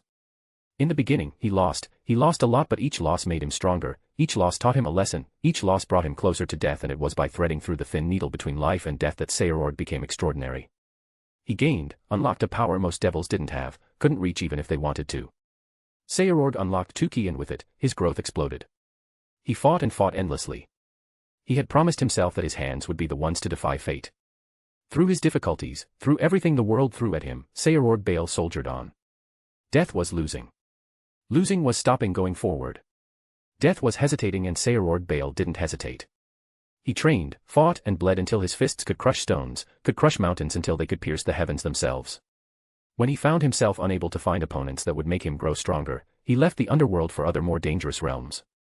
He went and learned for Bhattavashta, willing to teach him, and those who didn't wish to do so, who saw him as lesser, Seirorg proved them the errors of their ways through his fists. Through his trials, he found likely-minded people like him, people who were outcasts, seen as too different, too lesser. Together, they pushed each other to greater heights. Together, they pushed the supposed impossible limits they were shackled with. They became a family. Through them, Seirorg realized how little he understood, how little he saw, how little his objectives other than saving his mother were. Seirorg had wanted to be a part of, at the top of the wretched system that made him lose everything. He had been short-sighted, but his new family, his friends, made him understand something. The true enemy of Seirorg wasn't his father or the clans of the Ars Goetia in themselves. Seirorg's true enemy all this time had been the wretched system of privilege, of cruelty afforded and supported by the strongest beings of their kind. Seirorg vowed to destroy this system, to create another one, a better one where children wouldn't have to beg so that their mother could be helped, one where the weakest wouldn't be crushed by the strongest. He vowed to do what Surzex Lucifer had been unable to do, truly change Devilkind. The day Seirorg saw himself ready, he went back to the Baal estate, which had been his home but clearly wasn't anymore. One of the good things about his banishment was one lesson he learned. Home wasn't a place. Home wasn't a manor made of things, even god-kings would be jealous of. Home didn't have to be a place even though it could be. Home was being surrounded by the people who loved you, and cared about you. When his fists crashed against the raw power of destruction of Magdarin, his brother, Seirorg didn't feel hatred. He didn't feel anger.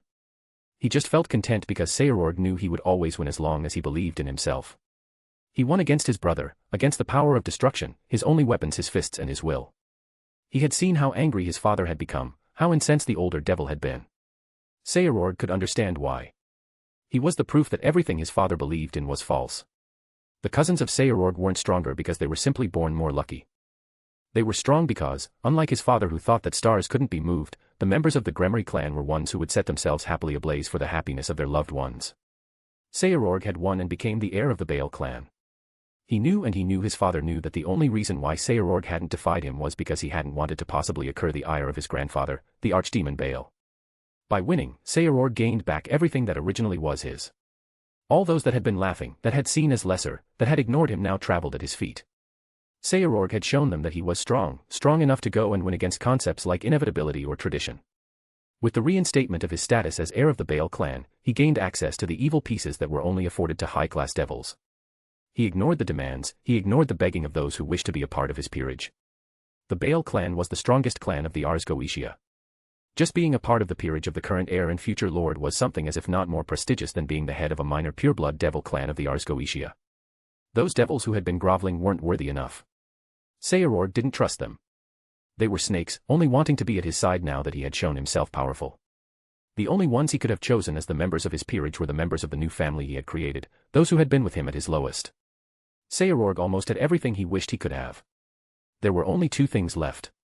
His dream of changing the underworld and his mother. Saorg wasn't yet an ultimate class devil, but he could feel that with each day that passed, he came closer and closer to breaching the threshold. Soon, he'll be able to save his mother. Soon, Saorg will have everything he ever wished, yet he felt unease stir in his heart. He should be happy, hopeful, yet a dark cloud stopped him from doing so. A soul for your thoughts, a regal voice said at his side when he hadn't felt anyone coming closer. Someone that he hadn't been able to sense who was over the defenseless body of his mother. Instinctually, his body moved, his fists coated in Tuki directed to crush against the possible menace. His fist met skin, and for the first time since his childhood, Saorg Baal's fist failed him. His eyes widened and shock ran through him when he recognized who he had tried to hurt and had failed to do so. Zekrom Baal, the original Baal, a son of Lucifer and Lilith, one of the last remaining archdemons and Saorg's grandfather. The gaze of the archdemon was fixed on the prone body of his mother, and Saorg felt dread. He removed his fist from the face of the archdemon. One day, he knew he would be strong enough to crush him, but today wasn't this day. Saorg couldn't act recklessly when his mother was still there. The fact that the archdemon hadn't decided to retaliate was the only reason Saorg hadn't tried to escape, no matter how futile his attempt would have been. Do you know that I hate most of the things this era, the patriarch of the Baal clan spoke. I hate how my creators and most of my siblings are gone. I hate how weak our race has become. I hate how prideful most of you, devils, are when y'all are nothing. The archdemon turned his head to look at Saorg. His amethyst eyes had faded, being swallowed along with his scaras by pure darkness. I hate the fact I haven't killed yet your father. He is nothing but a disappointment. He is a failure in almost every aspect except one. Do you know which one, child? No, honored grandfather, Saorg replied with all the calm he could muster while still looking at the abyss in the eyes of his ancestor. A dark chuckle escaped from the lips of the old archdemon. The words of the archdemon felt like a blade in his heart. You, child. You are the only thing he did right. What? Saorg. The greatest thing his father had done, him, the only reason why the Baal patriarch hadn't killed Saorg's father. Saorg wasn't the smartest, but he knew how to recognize an attempt at manipulation. What made him wary was that it came from an archdemon. Your words go directly to my heart, honored ancestor, but I'm sure that such an illustrious being like you has reasons to interact with me. In other words, cut the bullshit. What are you truly here right now? What can I do so that you can fuck off somewhere else? A smile bloomed on the handsome face of the Lilim. It wasn't a pretty or kind one. Your sperm donor knows what you truly want. He knows the deepest desire of your heart. Do you honestly think that he wouldn't try to ruin everything for you? Ruin everything? I only need the other pages of the readings of the Dreamlands. Saorg's eyes widened in realization, and anger erupted in him like a volcano. Of course. Of course. How could he have been so stupid? His father, more than being a bad father, was a petty man. The devil hadn't hesitated to ban his wide and strip the title of Lady of the Baal clan from her because she had chosen to stay at Saorg's side. Of course, the devil as his last fuck you would destroy important pages about the Dreamlands that would help him save his mother. I should have killed you. Saorg hissed. Yes, you should have, his grandfather simply agreed. Saorg's gaze turned toward his mother. The anger bled out to be replaced by emptiness. He had been so close to saving her. Is this why you're here? Saorg spoke softly. To bask in my pain, he asked the archdemon. Tried it so many times when I was younger. It gets boring after a while. No, I am not here for that. There'll be a tournament, the archdemon announced, one where pureblood devils under 500 years will fight against each other. The losers will be forcefully conscripted for the coming war. Saorg listened as the archdemon continued to prattle about the tournament and how it would be organized. He should have been more attentive, cared more. It could make sure that his peerage survived the coming war, but the devouring emptiness he felt made it impossible to care, to think about anything else than the fact he failed his mother. I'm sure you're going to like my following words, he heard the voice of the archdemon say. The 3 champions will be able to ask for any wish that'll be granted. Maybe a wish like means of making a mother come back. The head of Saorg moved so fast in the direction of his grandfather that if he had been human, he would have lopped his head off. Could a wish help me bring my mother back? The young devil asked. He knew his voice felt too raw, too desperate, but he didn't care. The archdemon Baal presented his hand to Saorg. Who do you think wrote the pages your father destroyed? Fight, win this tournament, and I promise you that before we enter into a full-blown war, you'll have your mother back. Making a pact with an archdemon was foolishness at its worst, Saorg knew, but for his mother, the one who gave up everything for him, he would sacrifice everything that made Saorg Baal. Things hadn't really changed. The only choice Saorg had left was to be strong, to pave a way with his fists. Chapter 45, Off with the Heads. Thoughts and worries of different kinds flooded Surzek's mind. He was scared of possibly not being able to shield Rias away from the consequences of her deal with Zekrom, from the consequences of the release of sinners from the underworld through the rampage of her pawn. He was scared of the possibility of bathing himself again in destruction against those who didn't deserve it, like the devils before him. This was the last revolt that hadn't been yet quelled. Grafia was the one who was supposed to quell it. Surzek had appeared and said to his wife, who was now standing in his back, that he would be the one to take care of it. Grafia could be ruthless, and he knew that his wife wouldn't hesitate before brutally putting down the reincarnated and low-class devils before him. Chances were slim, but Surzek hoped that he could stop any meaningless loss of life. Surzek's Lucifer, here to die, shouted the devil before him. The devil appeared young, painfully young for Surzek. It was a devil who was probably not even over 200 years old. When your race was immortal and had existed since the beginning of time, it was hard to see devils of a certain age as nothing less than babies. It was one of the things that had been a thorn in his side since he and the others became Satan. Even now, after having lived for more than 1,000 years, the Satans were still called youngsters. Aaron, Surzek said softly the name of the devil before him. We don't have to fight. This would be madness. People who don't need to die would. I'm sure we can find a compromise, a way to ensure there's peace. Peace, the boy repeated the word as if it were an insult. Sometimes, plop, an idea shits in your head. And you think that shit smells good. Peace is a beautiful but shitty idea. Peace sounds like a good idea at first, but in reality, it is a shitty concept, at least for those who never benefited from it. There was peace when some of us were forcefully reincarnated. There was peace when we were treated as if we were worse than trash because we were low-class devils. There was peace when you did nothing, Crimson Lucifer. Why couldn't he understand? Things weren't the best, and you're right when you say they need to change, but what you're doing will only make things worse. Stop, make the others stop. Things can still end without more bloodshed. Will the pure-blood devils we annoyed by daring to want for more allow this? Can you promise that things will be better? The reincarnated devil asked him. I can only promise you on the heads of my son and my sister that I'll do my best so nothing happens to any of you. It's a shame, the reincarnated devil sighed. When they said that members of the Gremory clan were different, that you were different, I didn't believe it, but looking at you now, I can see you're not a monster. You're just like us, shackled in a different way.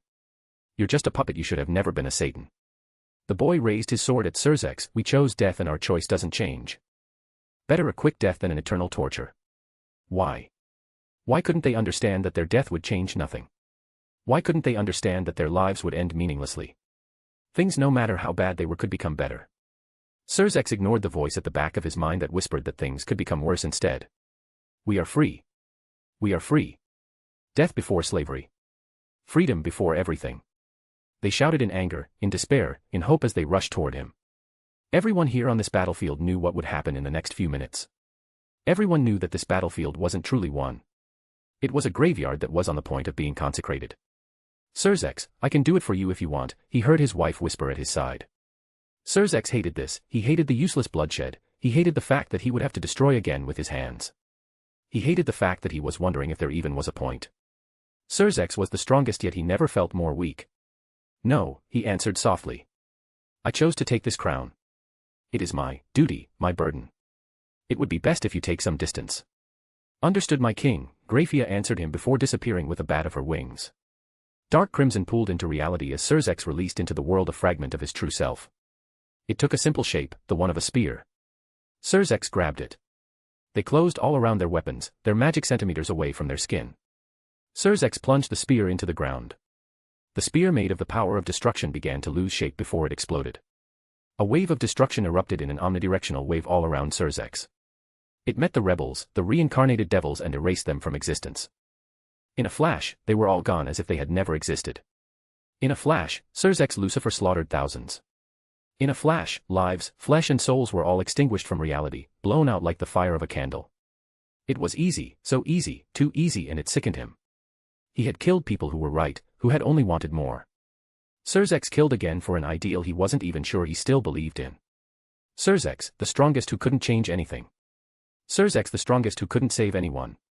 The different clans of the Ars Goetia will be pleased, my king, Grafia said at his side. Yeah, they will. I'll now stop talking as your queen and will now begin to talk as your wife. Are you all right, Surzek's?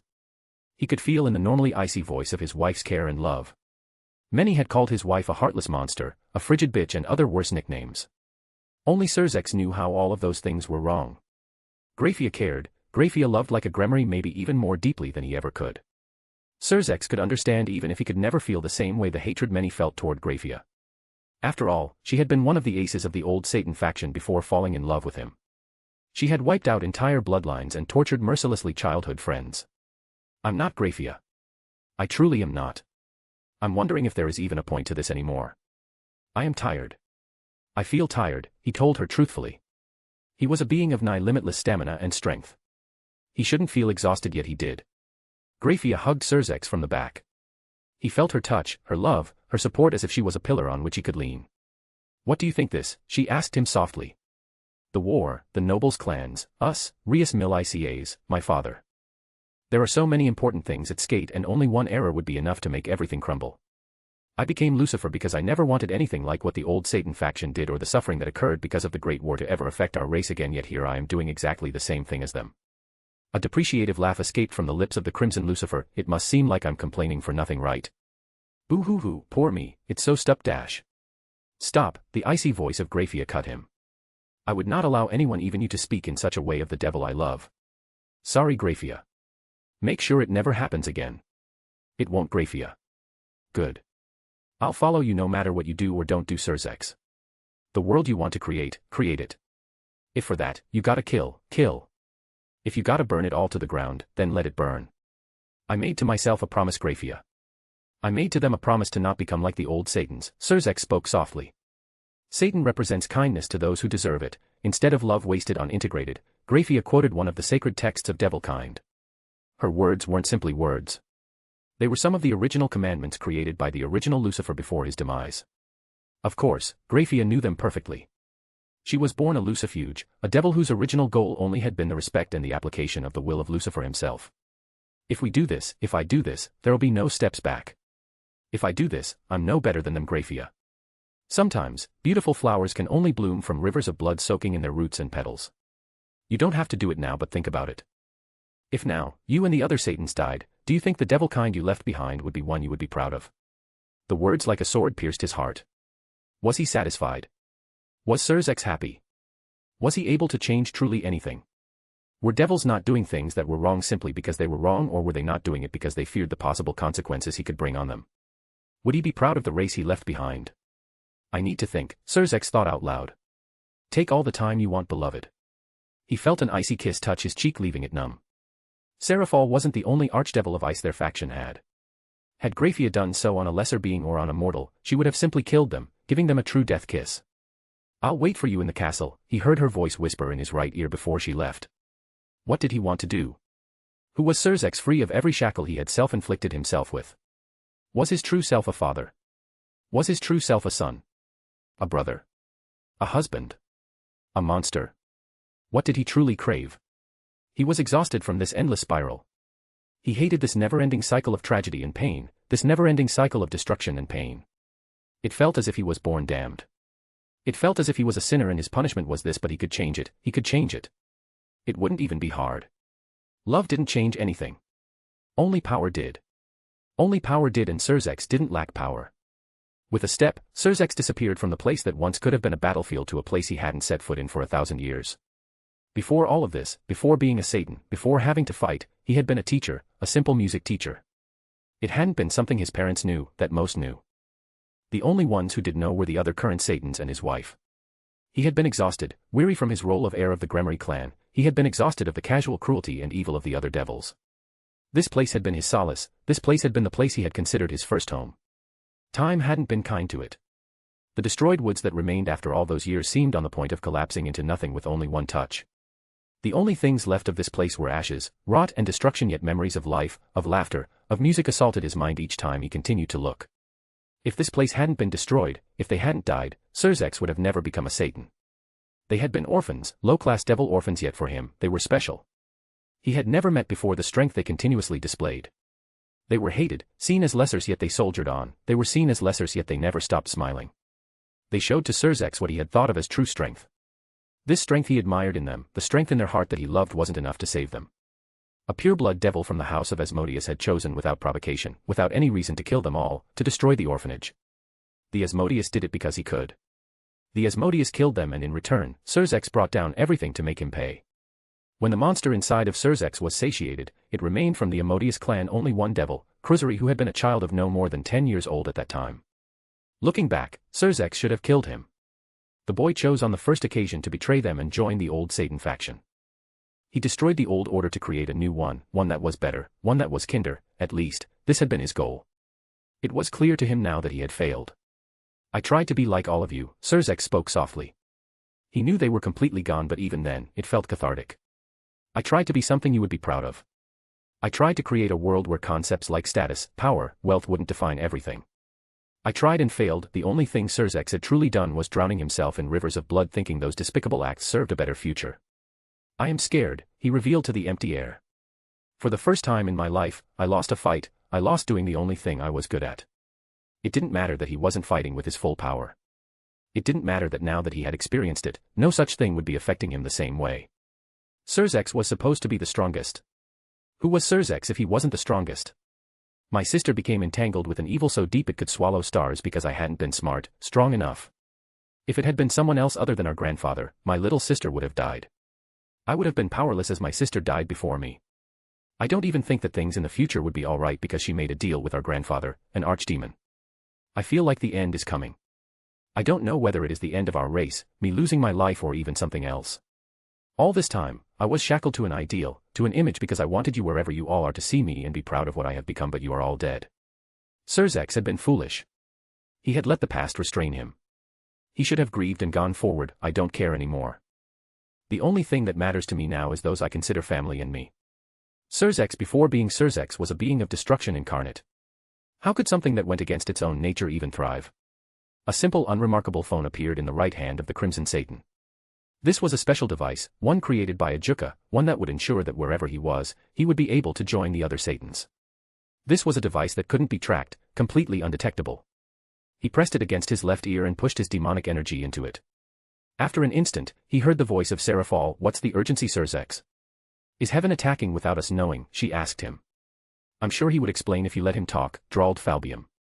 It seemed the slothful Satan had been taking a nap when Surzex's call awoke him. You were all right, Surzex softly. Of course, we were right. What were we right about? Seraphal asked. About the Pillar clans, about us giving them too much power, he answered. Take that, Ajuka. You lost. You owe me a custom-made galaxy. Wait, Ajuka, you lost a bet. Annoyance seeped from the voice of Falbium. Couldn't you have taken more time, like maybe 1,000 years before calling us? Surzex heard Ajuka sigh. I lost. The Beelzebub spoke as if he couldn't believe it himself. How surprising. You'll have it, Sarah.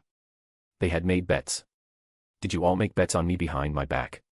You all are unbelievable. Even though was saying it, a smile was etched on his face. That's why you like us, Seraphal sang. She stooped abruptly, the easiness and softness of her voice disappearing to be replaced by a cold, emotionless, apathetic tone. Ajuka, what would be the best plan? The plan is simple. Don't use your bloodline powers, use your bare hands. Don't be merciful, don't hesitate. In the end, even if they hate us, the chances of the remaining Pillar Devils changing and things becoming better for us will become 60% likely. Don't worry about killing them all if you must. In the case you do, I'll just clone them. I'll also be making sure from afar that nothing wrong happens. Understood, Seraphal answered. Her voice didn't seem as cold. Surzex could sense in it a sense of happiness. A lot of old devils had dared laughing at my sister. I'm sure their head will make her feel better. Surzex, Falbium, Seraphal, remember, no hesitation, and with those words, the communication was cut and the underworld was bathed with blood. Chapter 46, Cure for Breathing. https://youtube.b/no715mwa7k SI equals JS, 9M06 SRNWIJJBD. I wrote this listening to Made for This by Voila. Devil's manors and castles were protected by wards made and designed to stand, to endure against any threat, against the brightest lights of the heavens, the foulest sorceries imaginable. They shattered like giant tears of crystal as Seraphal Leviathan took a step. She was the strongest female devil. It could even be said that she was the strongest devil ever born from devil kind. Ajuka, Rizavim, Surzex and their demons and archdemons ancestors didn't count. Leviathan. I command you to tell me what is the reason for such foolishness, the reason of how you could dare to intrude on my ancestral manor without permission, the devil lord of the castle shouted after rushing to confront Seraphal outside his castle. He looked like a humanoid version of an anglerfish. The members of this clan, the Phenex clan, thought themselves superior to most. To express their superiority, they liked to take a more monstrous form reminiscent of demons of old. The difference between them and the ancestor they wished to emulate was that unlike them, their ancestor was truly worthy of being feared. The demon may have been a lesser twisted version of Seraphal's ancestor, but he had at least been worthy of his title, of his power, unlike his descendants. The devil didn't seem to have understood yet how precarious his situation was. "O Surzex, O beloved Surzex, O foolish Surzex, why did it take so long to see the folly of your actions?" Here before Seraphal was a devil, one who never reached the ultimate class yet who dared think he could command her, an archdevil. They had been too kind, too weak, and even though she had hated it, she had respected Surzek's wishes. The result was worms who thought they had so much more importance than they truly did. The devil had been a thorn since they became Satans. If it wasn't for devils like him stopping Seraphal and the other Satans to freely act, Seraphal knew devilkind would have reached unbelievable highs. "Lord Phenex," she spoke with all the false politeness she could muster. "I'm here to announce to you that there was a governmental change that was decided, one I'm here to inform you of." "A governmental change," the devil said in disbelief. "It is impossible. Me and the other lords of the Ars Goetia weren't there to accept or refuse this change. Those are the rules, so I'm saddened to say, Leviathan, that there is no point to your visit. You also destroyed my wards and intruded on my domain without permission." A younger and shorter version of the Phenex walked to his side. "Father, what is happening?" "Don't worry, my son. I was talking with the Leviathan about an error she made, one she would have to pay for." Seraphal watched his lustful eyes roam her form. The devil didn't even try to hide it. "The wards were expensive ones made with the help of my deceased ancestor. They were more than valuable. I'm not sure even a Satan could pay financially the price, but it's all right, there are other methods of payment possible." The eyes of the scion Phenex widened in realization and lust. The Lord came closer, grabbing softly some of Seraphal's hair before leaning toward it and sniffing it. The devil looked at her in the eyes with a smirk. "There are two choices I see for you. We could either begin to know each other more personally, either link our families closer, to suppress any bad blood. You have a pureblood sister, unmarried. I heard she almost died. It would have been such a waste, don't you think? Maybe it is time for her to be married, maybe to a scion with a good lineage like my son. You have the choice, dear Leviathan, but I know you wouldn't be able to pay back what happened with my wards. We tried to be kind even though it didn't come easy. We tried to be paragons of an ideal most of us didn't believe in. We made so many errors, Lord Phenex. I realized that I made one again today." Seraphal's right hand moved almost with love, with tenderness, to touch the right side of the face of the devil. The devil opened his mouth. "I knew you were SMA dash." Only for his face to be ripped out by Seraphal in a shower of blood and gore. Screams of pain that felt like bliss to her ears came out of the devil.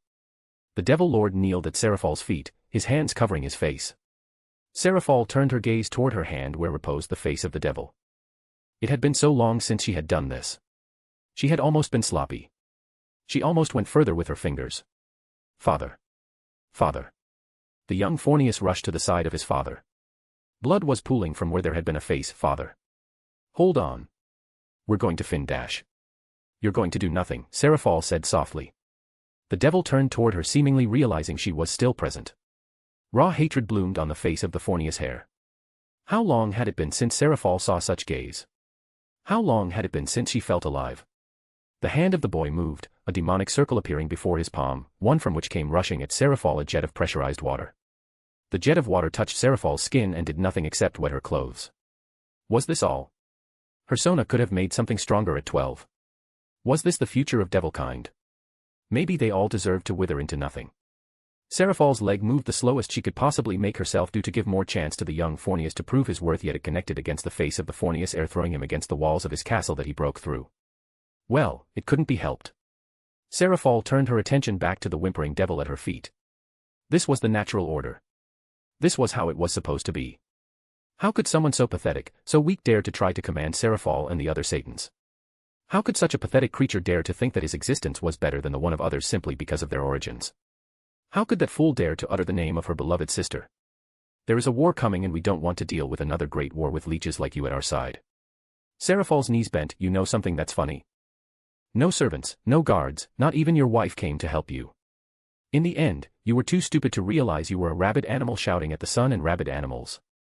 Seraphal's left hand moved under the chin of the Lord of the Phenex clan and grabbed it.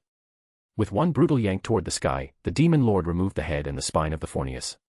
Blood exploded upward from his body like a broken faucet, baptizing Seraphal and the ground surrounding her in the blood of the Phenex lord. Seraphal closed her eyes to bask in the sensation of blood splashing against her skin. It felt like a renewal, a new beginning. She realized that she had missed it. At that moment, everything seemed almost perfect. It would have been perfect if Surzex, Sona, and the child they never had were with her at this moment. Her good mood evaporated as she reminded herself involuntarily of the fact that her dreams were nothing but dreams, at least for now. It took time, but Surzex finally came back to his senses about the devil nobility. Seraphal was sure that with time, she would be able to make Surzex come back to her. She just needed to be patient. She entered the manor, the bloody head and spine of the once Lord Phenex in her left hand, leaving a trail of blood behind her. The guards and servants didn't try to stop her. They didn't even seem angry. They instead were kneeling. Seraphal couldn't smell fear or hatred directed at her from them. Instead, she felt gratitude. The inside of the manor was fine, she guessed.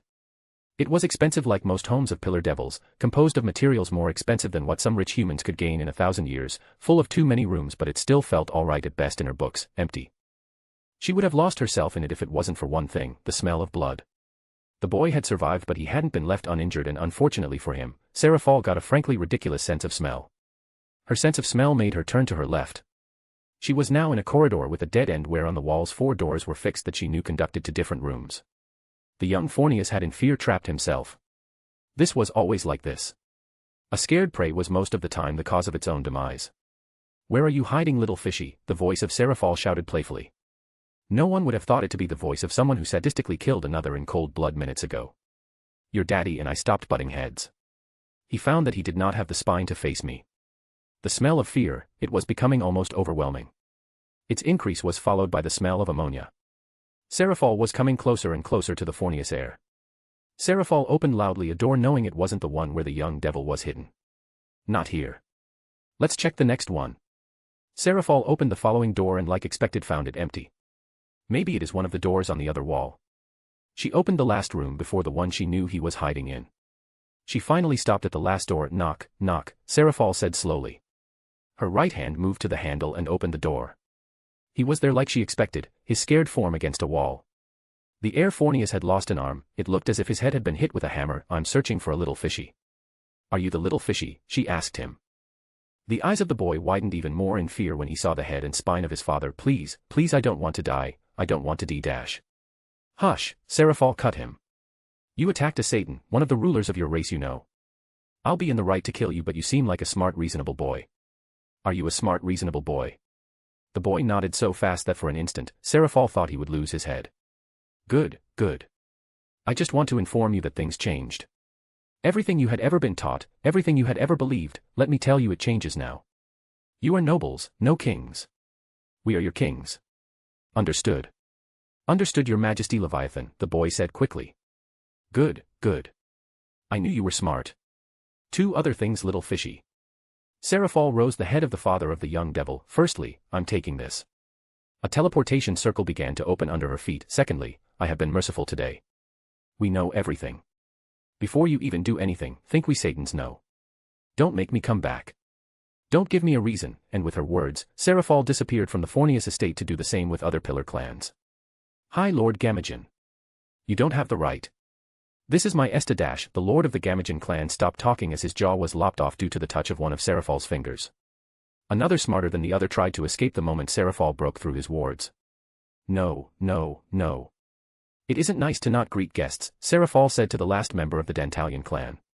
Shadows surged toward her, trying to crush her. The Satan sidestepped them and used the spine of the late Lord Phenex to whip the Dantalian in the face. The Dantalian fell and Seraphal chose this moment to pounce on him. She raised her right foot over his head. Shadows bloomed just over the skin of the devil. It didn't save him. Serafal's foot crushed through the shadows, through the neck of the last Dentalian, sectioning it from his body. In another layer of hell, in the house of another pillar clan, the head of a clan had his head missing and his body was blood-eagled before his happy half-blood children. Another pureblood devil found himself sent to the realm of death by being beheaded by a kitchen knife after the same knife had stabbed him in the right eye. All over the underworld, similar scenes of slaughter happened as the Satans proved themselves and reminded the world that they were the worthy successors of Hell. Scene asterisk. Cakes, especially vanilla cakes, tasted so good. The way they almost melted in the mouth, how they were so perfectly sweet. Truly, cakes were the proof of the existence of God. Dulio still had some money from his last mission, maybe he could buy some to share with the children of the orphanage. Dulio. Dulio, a voice called, bringing him back to reality. He opened his eyes and his gaze met the icy blue eyes of Griselda Corda. His eyes widened in panic, she wasn't supposed to be there yet. Ah, Griselda, it is a pleasure to see you, Dulio lied. It was a lie. It wasn't that he hated her. It's just that Griselda was kinda stuck up to rules and Dulio preferred to do things at his pace, one he knew many considered lazy. He guessed he couldn't blame her strictness when she was the current avatar of diligence, one of the remaining aspects of God that still walked this reality. The meeting is supposed to begin at 6 a.m. It is 5:40 o'clock right now, Dulio. I came here to make sure you weren't late. Is it, sister? I thought I had more time, he told her truthfully. He had wanted to relax a little after coming back from a mission, but it seemed his little relaxation had almost turned into a full-blown sleep. Dulio, I understand you're stressed and exhausted due to the things happening right now. I know that you came back just hours ago after dealing with vampires, but we have an example to show. They struck in the heart of the church. Thousands died directly or indirectly because of the devils. We can't allow ourselves to look exhausted, less than pristine even if it's the case. We have to be beacons of light. We have to show them that everything will be all right. Griselda, I think he understood, the kind voice of Vasco Strata rang. We weren't the only ones to lose somebody in the attack. Dulio's gaze fell on the right arm of the nun. For most humans, nothing would have seemed to have changed, but Dulio wasn't like most. He could see with his gaze how signals were sent from the brain of the nun to her arm to stop her from lashing out. Dulio had lost the children of the orphanage. Griselda had lost her daughter. I'll be better, Sister Griselda, he told the nun. I promise I will be better. Good. We count on you, Charity. In his soul, the divine light, the divine fragment of God that had been with him since his birth continued to slumber. With her words, the nun left the room. Yeah, you can, Dulio whispered. Charity, he held inside his soul one of the 7 virtues, a literal aspect of God, yet he wasn't strong enough to protect the children of the orphanage, children he considered as family. He was the wielder of a Longinus. He was twice blessed, a prodigy, one of the aces of the church, yet he hadn't been able to save those who mattered the most to him. He failed to save the king. Dulio, look at me, the newly chosen pope of the church told him. Vasco Strata had been before the attack a cardinal priest, the second highest figure in the church. Rumors said he hadn't been pope before because the old man had refused. In the end, due to the current crisis, when the cardinal had been asked to become pope at least the time of the current crisis, he accepted. His gaze fell on the men. With how kind and soft his voice was, no one would have expected his voice to be the one of a 2-meter-tall, white-haired old man, with wrinkles, with an extremely developed muscular build that put bodybuilders to shame. Comforting hands fell on the shoulders of Dulio. Everything will be all right, Dulio. He wanted to simply agree with the cardinal, but Vasco breathed kindness and acceptance. There was no one actually more trustworthy to whom he could talk, so talk honestly he did. Is that true? How many died? How many more will die simply because of the endless cruelty of devils? I thought that maybe they had changed. I had thought that maybe they were different from their ancestors, that maybe children would be able to grow up in a war-free world. The old man sighed. It seemed to age him, even making him look almost frail. I feel the same way that you. I hate violence, but they took the choice away from us. They proved to us that they couldn't be trusted. Our duty is to make sure they create the least amount of damage possible, and it is only possible if we fight. I will bloody my hands even if I hate it so that they won't create more chaos. We gave them peace and they spit on us. Now it is time to pay them back with violence, with justice. The voice that had come from the mouth of the Pope hadn't been a mortal one. It had been a divine one, one proclaiming, no, making a decree before the world. For many, this voice was the one of the specter, of the virtue embodying the wrath of God, but Dulio knew better. Wrath wasn't a virtue, it was a sin, and God wasn't sinful. It was the voice of justice. Charity awakened inside him. Dulio felt the presence and the attention of the celestial being. Dulio couldn't truly communicate with the spirit. Dulio didn't have the best synchronization with the spirit. The only thing he could understand coming from the spirit was an emotion, one that had been constant since the attack on the Vatican. Sadness. I'll help you, Father, for the church, for mankind, for our lost siblings. A smile bloomed on the face of the Pope. Good. I knew I could count on you. The Pope moved toward the door. There are also 5 remaining minutes, Dulio. I don't want to imagine what Griselda would do if we were actually late.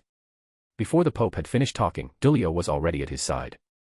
Dulio really didn't want to know what Griselda would actually do if they were late because of him. Scene asterisk. An Enochian rune unfurled space and time before the eyes of Vasco Strata. He had found one day after the attack a letter in his quarters, one that felt angelic, one that felt like the divinity of Gabriel Hornblower. The only things that were specified in the letter were the place where they would need to activate the rune, the day of the meeting and the persons he was supposed to bring with him. This is why Vasco and the 2 others were standing in the middle of the ruins of St. Peter's Basilica. It felt strangely fitting, appropriate. This was a reminder that the heavens were acting because they needed to. A portal opened over the rune. It was one Vasco could see was leading to a forest, a clearing to be more precise. Griselda was the first one to cross and reappear on the other side. Vasco gave a nod to Dulio and did the same. It didn't feel particular. It just was as if Vasco had crossed a door. Nothing more, nothing less. He heard Dulio step on the grass behind him. Vasco could feel numerous presences. Most were faint as if they weren't directly here, but one, a familiar one, stood unhidden, proud like a fiery star to his senses. Saying that the presence of heaven on earth was limited to Christianity would be an error. The Abrahamic God had hundreds of many different cults or religions dedicated to him. In a world without the obvious presence of the divine, those different dogmas would have entered in endless cycles of conflict, but in a world where heaven answered, it wasn't the case. Due to the fact that they all knew they had the same goal, the same God, the different cults under the banner of heaven tried to play nice with each other even if there were a lot of disagreements. Those disagreements didn't stop Vasco Strata from seeing, waiting at the place of the meeting, the Grand Imam Suleiman ben Yaqub. The man was as tall as Vasco. He had an impressive beard that had been braided and fell at the level of his stomach. Black coal coated his eyelids. At the waist of the bisht asterisk he wore, a sheathed sword rested, a holy one as holy as Durandal, one he recognized as the Dhu Elfikar. Suleiman, Vasco greeted the other men, presenting one of his hands. The Grand Imam shook his hand. Vasco, it's been too long, my friend. It had been, Vasco agreed. I just wished we would have been able to see each other in other circumstances. I do too. Vasco watched as the eyes of the men before him changed, illuminated by the inside devils having the gall to attack a place of worship of the Almighty. Such an insult is one that will be paid. Christianity, Judaism, and Islam weren't the 3 greatest religions under heaven's banner for no reason. The church may have had justice, diligence, and charity, but Islam had faith. Vasco, a voice said just behind him. Vasco hadn't been able to sense anything before the one behind him spoke. It has been a while, Dipper, Vasco greeted the rabbi behind him, the only human who could have done so without a sacred gear. Dipper didn't look like a rabbi. If Vasco wasn't wrong, the boy probably barely reached 5.9 inches. He looked like a teenager on the verge of adulthood. He had chosen to wear brown shorts, and a back t-shirt that could be seen under a fuchsia pink sweater with a shooting star on it you would have expected a prepubescent girl to wear. No one would have expected him to be the strongest and most powerful mage from the Jewish faction, even though it was the case. Suleiman's gaze was focused on the rabbi. Vasco would say that he could almost see in the gaze of the imam caution. Dipper stepped at their side. I told you to stop calling me that. I'm the great alchemist. I didn't earn the title just to be called Dipper. You know that my first name is Mason. A little smile bloomed on the face of the Pope. We are all friends here, aren't we? Calling you by your moniker is only something an enemy would do, and we are not enemies, we are allies. Aren't we, Dipper? Are we allies, though?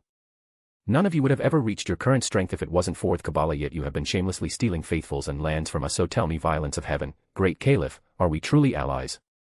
A mocking laugh escaped from the lips of Suleiman. You speaking about stealing lands? I didn't think someone could be more hypocritical. The gaze of the imam and the rabbi locked. Do you want to repeat your words? Mason, Vasco's voice rumbled. Stop. Suleiman, he's trying to play you. You know how he is. Indeed, the brown-haired teenager had an empty open flask in his right hand. A sigh escaped from the lips of the teenager. You always stop my fun, Vasco. I am almost out of faith's essence. I'm sure Suleiman would have helped you if you only had asked politely, Dipper. We are allies. We can't afford to look divided, even though we all know it's not the case. Yeah, you're right. Suleiman, may I have some of your essence after the meeting? We'll talk about it later. Why after? The boy asked. It's simple, Dipper. A golden circle made of holy light and Enochian runes appeared in the middle of the clearing. Jibril is there, finished Suleiman before the daughter of the Abrahamic God. One of the 2 remaining demiurgic archangel rose from the circle. The Archangel was as beautiful, as radiant as Vasco remembered she was. The last time he had seen the Archangel had been after his fight against Kokobile more than 50 years ago. Justice moved in his soul, recognizing the presence of its older sibling. The world seemed brighter, more hopeful in her presence. With her arrival, the night was banished. She was the dawn chasing darkness. She was Gabriel Hornblower. The darkness and the negative feelings he had been harboring disappeared before her light. The heavens saw the future, and it was a terrible one. The Archangel spoke softly, yet Vasco knew her voice reached clearly every one of them. We saw devils breaking through heaven's doors. All the lightness and levity she had brought by her presence disappeared under the weight of her words. Devils, attacking heaven. It was more than blasphemy. It was an insult. Lady Jibril. Our swords and our souls are in service of heaven. Tell us what we need to do. Tell us the orders of the Almighty for us. Suleiman said to the Archangel. The devils have grown as strong as they are bold. More than that, pagan creatures will try to use what they saw as a moment of weakness to pounce on us. This is why, according to his will, I present you with something. Some of her golden light changed, shifting to take the shape of golden cards. The devils have their pawns. One of the golden cards flew and sank into the skin of Vasco and the others. Strength, unimaginable strength flooded him. He never had felt as strong as he did now. All the aches of his body disappeared. The light inside him didn't like to be restrained. The light inside him wanted to burst free, and it did from his back in the shape of wings. Vasco could see the same happening around him.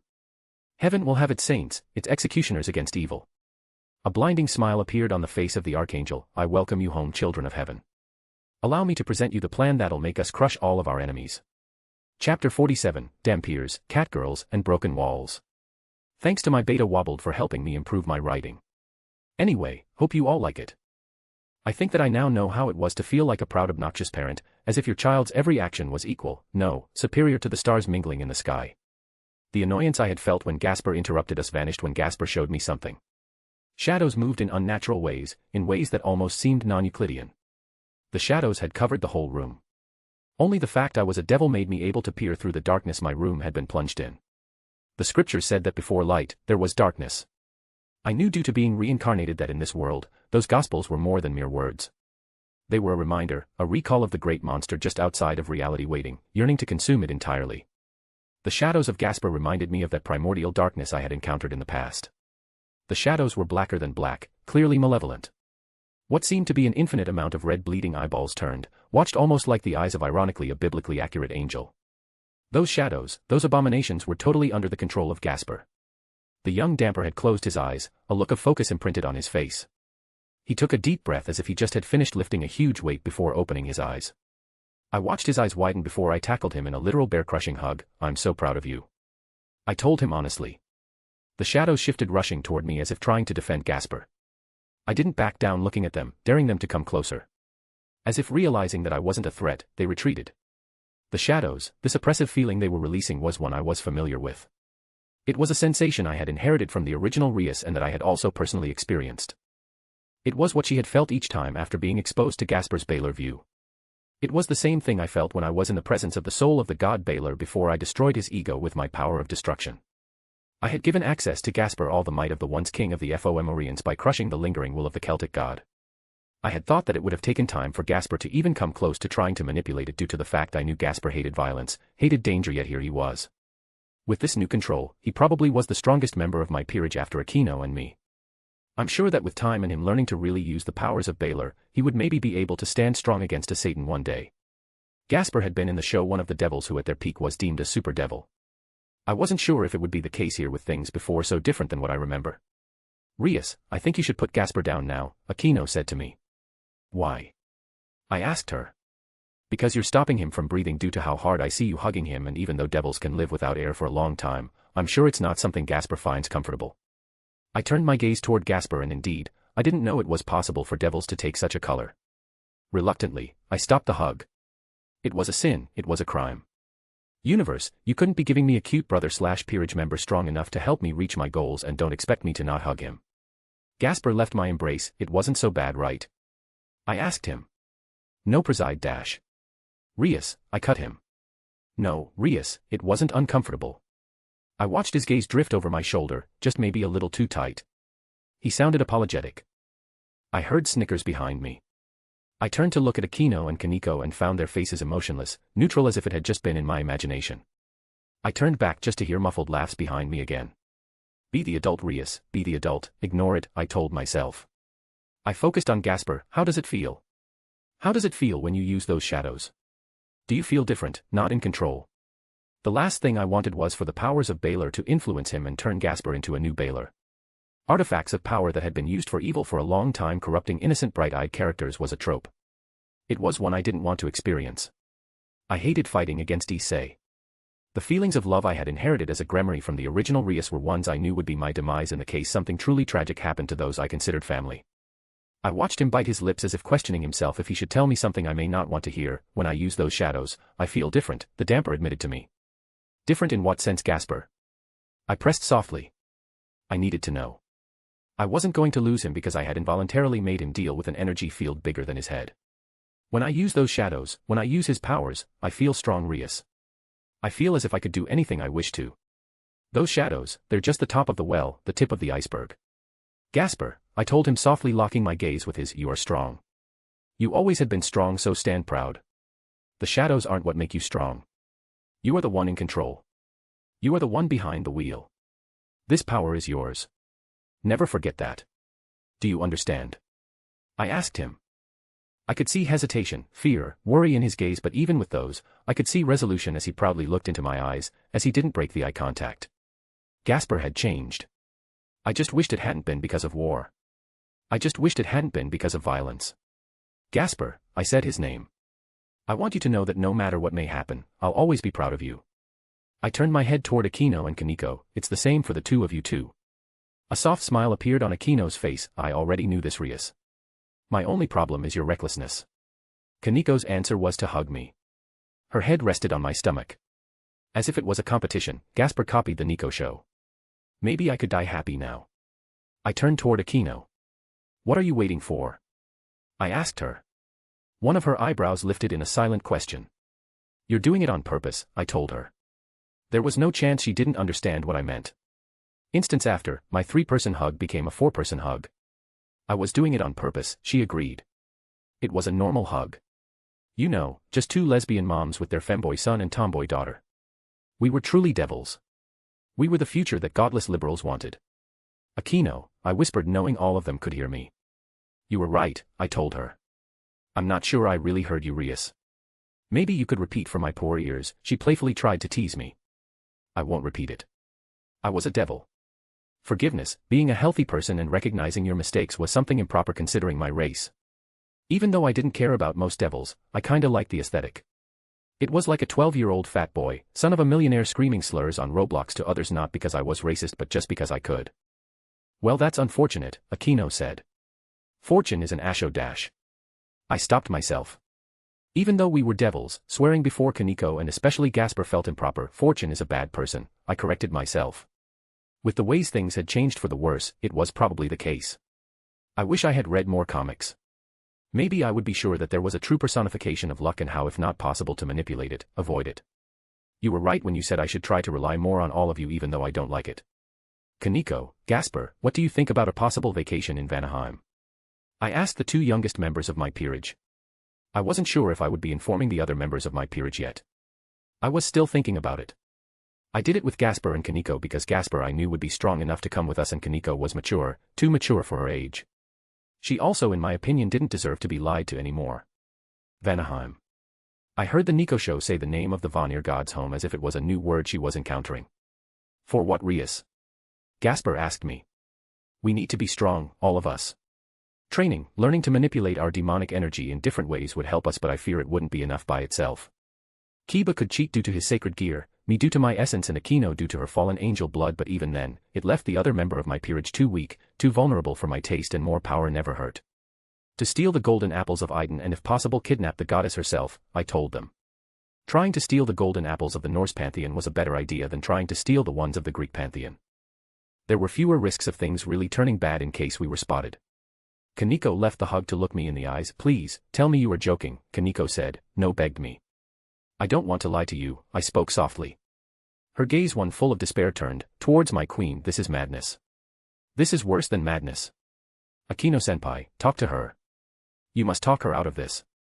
Gasper and Aquino had also stopped hugging me, and I could see worry etched on their faces as they looked at Kaneko almost as if she was a wounded animal. The shadows had retreated from the walls into Gasper's shadow. Rias would do it no matter what I say to her, Kaneko. She's a Gremory. She's not doing it for her. She's doing it for the peerage, for our family. I also will be at her side so that nothing wrong will happen. Kaneko was taking deep breaths as if she wasn't able to breathe anymore. You could lose your life. We fought gods and almost all died in Kuo. I almost died in Kuo. She was hyperventilating, I realized with horror. She was panicking and literally having a panic attack because of me. Kaneko had almost died because of a god. I moved to hug her, to try to comfort her, but unlike the other times, she fought me. No, don't touch me. Don't touch me, she shouted. I immediately removed my hands from her as I had been burnt. It wasn't helping. I wasn't helping. Trying to hug her was worthless when I was the cause of her freaking out. Okay, no touching, I said, trying to sound more calming than possible. Kaneko, look at me, look at me. It'll be all right. Everything will be all right. You liar. You're just like her. Kaneko hissed at me. You say we are a family, yet you want to leave us, you want to leave me. Kaneko saw me as Kuroka. For Kaneko, I realized I would, by my recklessness, by trying to steal from the Norse gods, lose my life. I would be leaving my peerage. I would be leaving her exactly like in her mind Kuroka did. Kaneko, I'm never going to leave you. I'm not her. I have to do this so that what happened in Kuo, what happened to Sona's peerage, could never happen to us, I told her, trying to make her understand. We could stay in the underworld. I'm sure we could win the stupid tournament, and by winning, we would be safe. Kaneko, we will win this tournament, but those last days taught me something. We can never be sure of when things will stop making sense. Kuo was also supposed to be safe, Kaneko. It wasn't. I'm taking a risk doing that. In the possibility something wrong happens, we wouldn't be affected, and this is only possible through strength. The girl before me stayed silent. Her eyes looked empty, as if she was a man who hid in a bunker for more than a decade only to come out of it for things to be worse. Promise me, I heard her whisper. Promise me that you'll never leave me, that you'll always come back. I promise you, Kaneko, I promise. We are family and family sticks together, I told her. Before my eyes, my rook changed. White ears, white cat ears grew at the top of her head. A long feline tail of the same color stood proudly unhidden. I'll come with you, Rias. I won't let you break your promise. I don't care what happens to me as long as I can stay at your side. Kaneko, IA-. Hush, she cut me before hugging me. One last thing, President. In the case I lose myself to bloodlust, I want you to make sure I won't be able to hurt any members of the peerage. Promise me that you would do what is necessary no matter what. I understood the meaning behind her words. She wanted me to put her down in case she lost herself to the madness it was possible for a senjutsu user to fall in. I promise, I lied to the girl before closing my arm over her form, deepening the hug. I said it to reassure her, but even in canon, it didn't happen. In the improbable case it actually would, I am going to bring her back no matter what I have to do. It was at that moment one of the walls in my room was broken by a flying form that slid to a stop just before my bed. I focused on what had broken into my room. It was a devil. With his missing limbs and the amount of blood he was leaking, I don't think he could still be considered alive. It's as if he had been a pig that had tried to escape the butcher at a slaughterhouse. I recognized vaguely the deformed face on my carpet.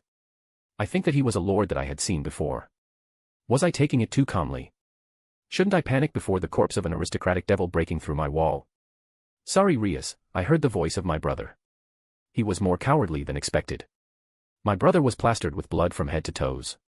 The only reason why I didn't panic was because I knew it wasn't his.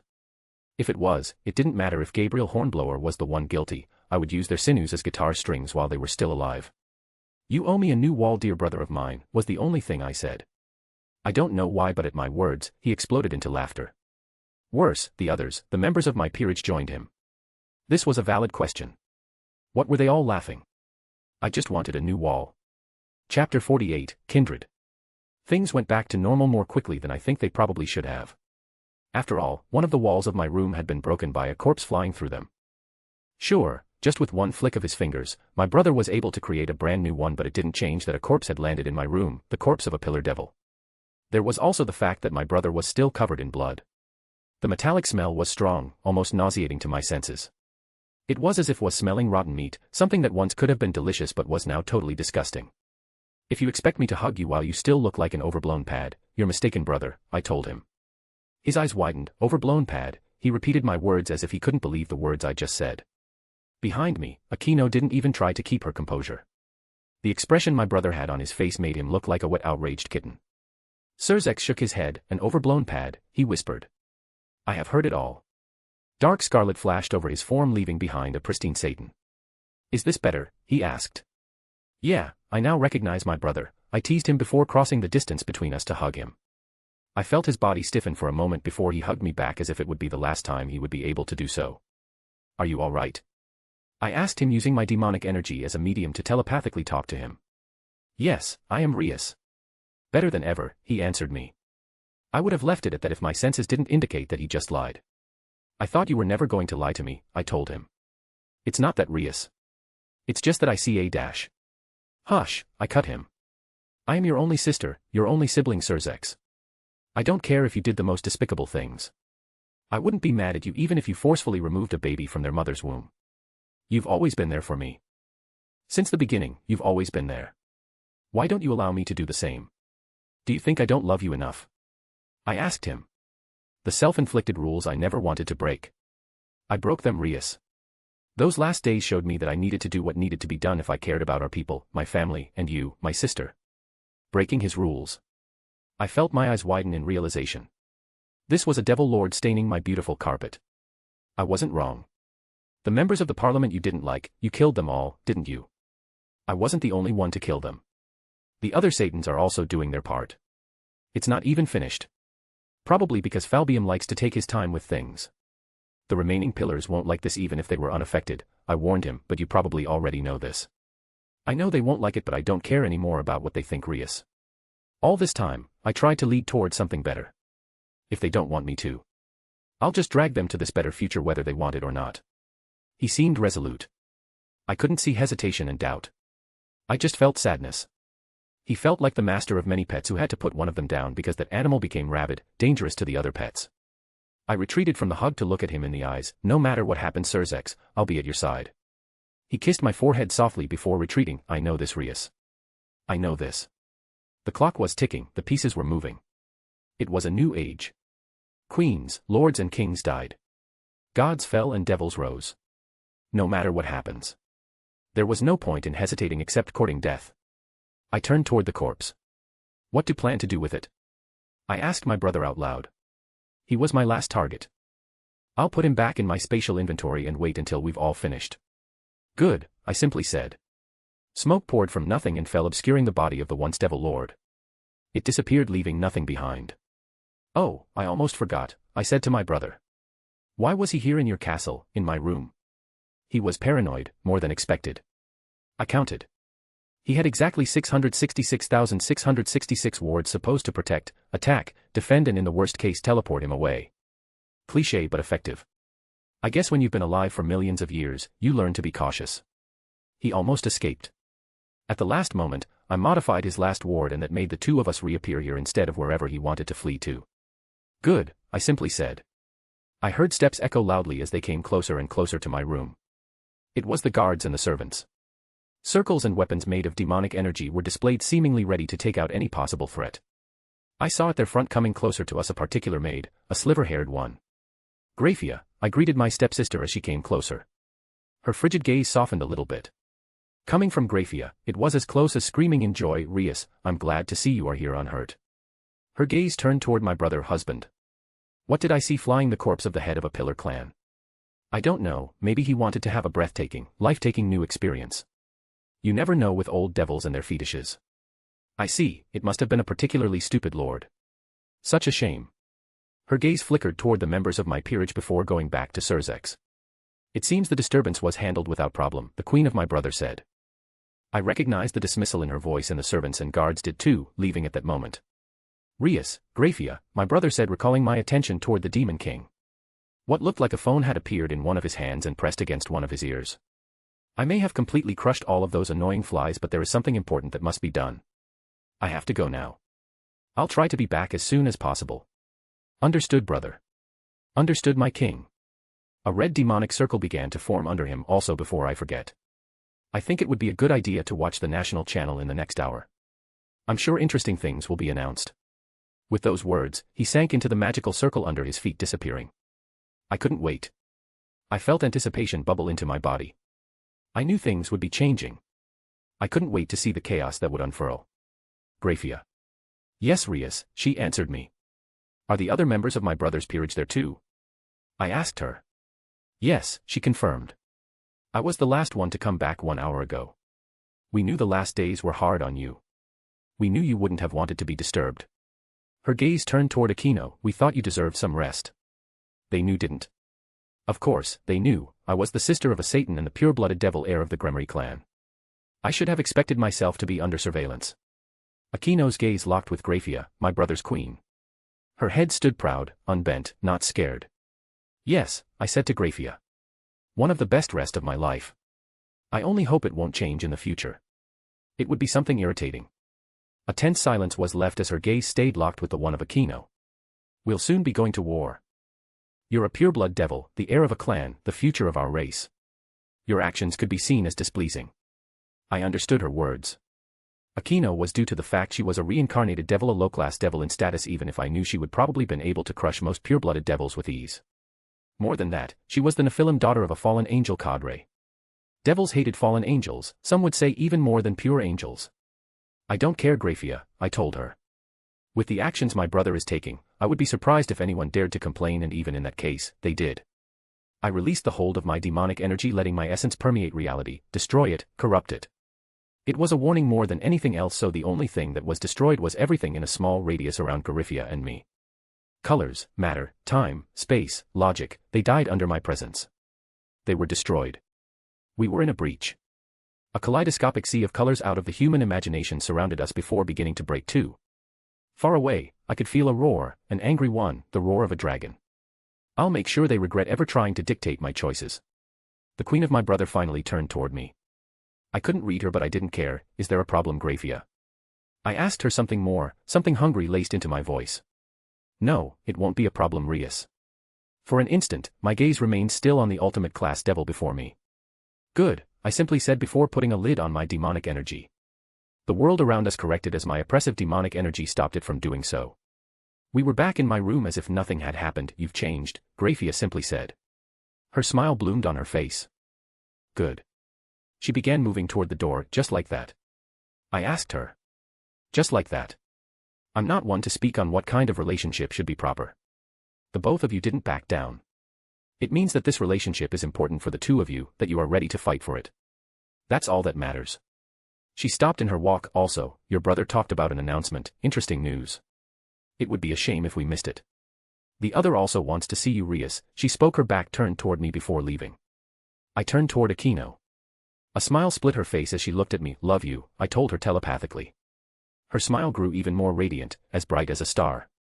She moved, more stepping through the crack of space than anything else, her hand, appearing and touching softly my right cheek before she kissed me.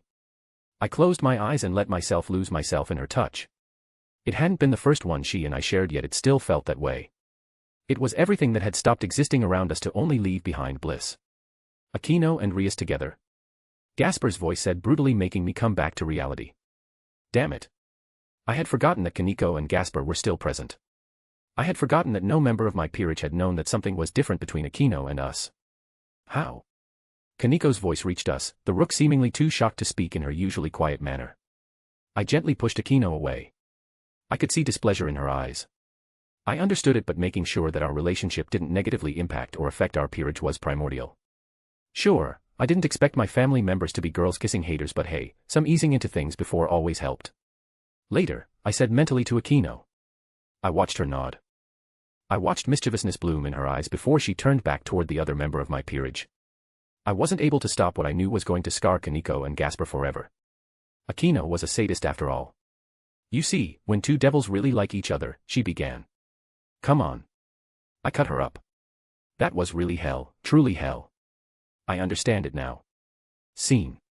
My gaze fell on the back of Yuto, my knight. He was talking to someone, a man. The man was dressed the way you would have expected a traditional samurai to dress. He wore the traditional Shizangimi uniform, which consisted of a haori and haori over a kimono, with a tasuki crossed over his chest and tied to his back. His hair was long. He had chosen to tie back his black hair in a ponytail. More than that, he looked young, painfully young, almost as young as the youngest member of my peerage. If I didn't that the man before me talking to my knight wasn't Okita Tsuji, first captain of the Shizangumo, I would have mistaken him for a teenager. The only telltale sign of him knowing I was there was his gaze briefly switching to me quickly than most would have been able to see before going back to my night. They'd been talking non-stop about swords since they saw each other, I heard a smooth voice say to my right. I turned toward the owner of the voice. Before me was the bishop of my brother, Samuel Liddell McGregor Mathers, more simply known as McGregor Mathers, a renowned occultist and the founder of the Hermetic Order of the Golden Dawn. His appearance was that of a skinny man in his late 20s with sharp eyes and long and slightly wavy hair that was a mixture of black and blonde. I could only describe his appearance as bewitching. The long slits of his eyes and his shallow smile only made it more appropriate to think such a thing. He was wearing a crimson robe with a distinguished design. Every one of his mannerisms could be described as being elegant. Each of his micro-actions from breathing to blinking screamed perfection. It was as if every action had been trained to perfection. What made me cautious of him reminded me that before me was a legendary cultist and the literal bishop of Lucifer was the seemingly limitless creepy feeling coming out of his body. Even as a devil whose nature was to revel and bask in everything spoiled, corrupted, Mathers still didn't feel right. Mathers, I greeted him politely. No matter my personal feelings about him, he hadn't shown any reason for me to despise or be cautious of him openly. Lady Rias, his smooth voice greeted back, you've grown stronger. His eyes stayed fixed on me. I didn't know why, but it felt violating. It was as if I was a mystery he was trying to understand and resolve. His gaze shifted to behind me where I knew stood Aquino, Kaneko, and Gasper. I moved to cut his gaze away from them. You've all changed in such a short amount of time. It's prodigious, miraculous, novel. The growth you all exhibit is one most devils don't experience in a millennium. Sucks to be them. I guess we're just built different. Yes, different. Your growth isn't the only thing spectacular that came from you and the members of your peerage. Through the recordings of your raiding game and a magic spell allowing me to see details of everything that happened in a certain place at a certain time, I was able to also see the newly made spells created by all of you. The reincarnated devil lifted his hand at the level of his head. Black flash, I heard him whisper before his hand lit up in black sparks, familiar black sparks before my shocked eyes. At first, it seemed only as a novel personalized way to strengthen yourself. If activated at the right moment, a guaranteed critical impact, it could be said, the bishop spoke. A smile almost orgasmic split his face. I couldn't have been more wrong. What makes this spell a true masterpiece isn't the fact it allows someone to hit above their weight class. The true genius here lies in the focus, the zone it puts in you and the self-understanding it allows you to accomplish. This spell allows someone to break through their limits, to realize their potential. I'm glad you like it, Mathers, I told him, pushing down the uneasiness I felt. I don't like it. I adore it. With this spell, I was able to further my research, my understanding of innate magic. The only downside was that this understanding was limited in time, but I was even able to change this, to improve the spell to make sure this understanding would stay. For an instant, black glimmered all over his skin, covering it before flashing back out of existence. The black flash, it's still activated, I realized. Bingo.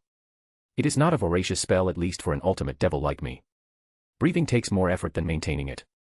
You learned it through the tapes of my fight, am I right? I asked him. Yes, also from your rook. She was able to trigger the same phenomenon. Unfortunately, it didn't land, he answered. If you could learn it, does it mean others can? I asked him, already knowing the answer but wishing it wasn't the case. His eyes widened in realization, seemingly finally understanding why I was asking him such a thing. Yes, he said reluctantly, confirming what I already feared. If it makes you feel better, the only ones who would be able to copy you are devils with either a very precise amount of control over their demonic energy, devils with so much demonic energy that even without it, they would be really dangerous, and legendary magicians like me. A new thing to deal with. Of course, if something could be created, it meant it could be understood and copied. Euclid, Graphia's brother, had in canon been able to clone the boosted gear completely in mass. What would the Lucifuge be able to do with a spell allowing someone to reach their potential and even go further? Mathers, we're going to create new spells together, I told the devil. I already knew that no matter what would happen, I would never stop growing strong. I just needed to get stronger faster. There was no point in strength if your castle was already destroyed the moment you gained enough strength to repel the invaders who looted it. We're going to create spells together. Of course. It doesn't matter what could happen with the spells already created. We just need to create new ones, better ones. When everyone had a gun, the winner was the one with the most powerful one. I had also created those spells, so why couldn't I make other spells especially to counter them?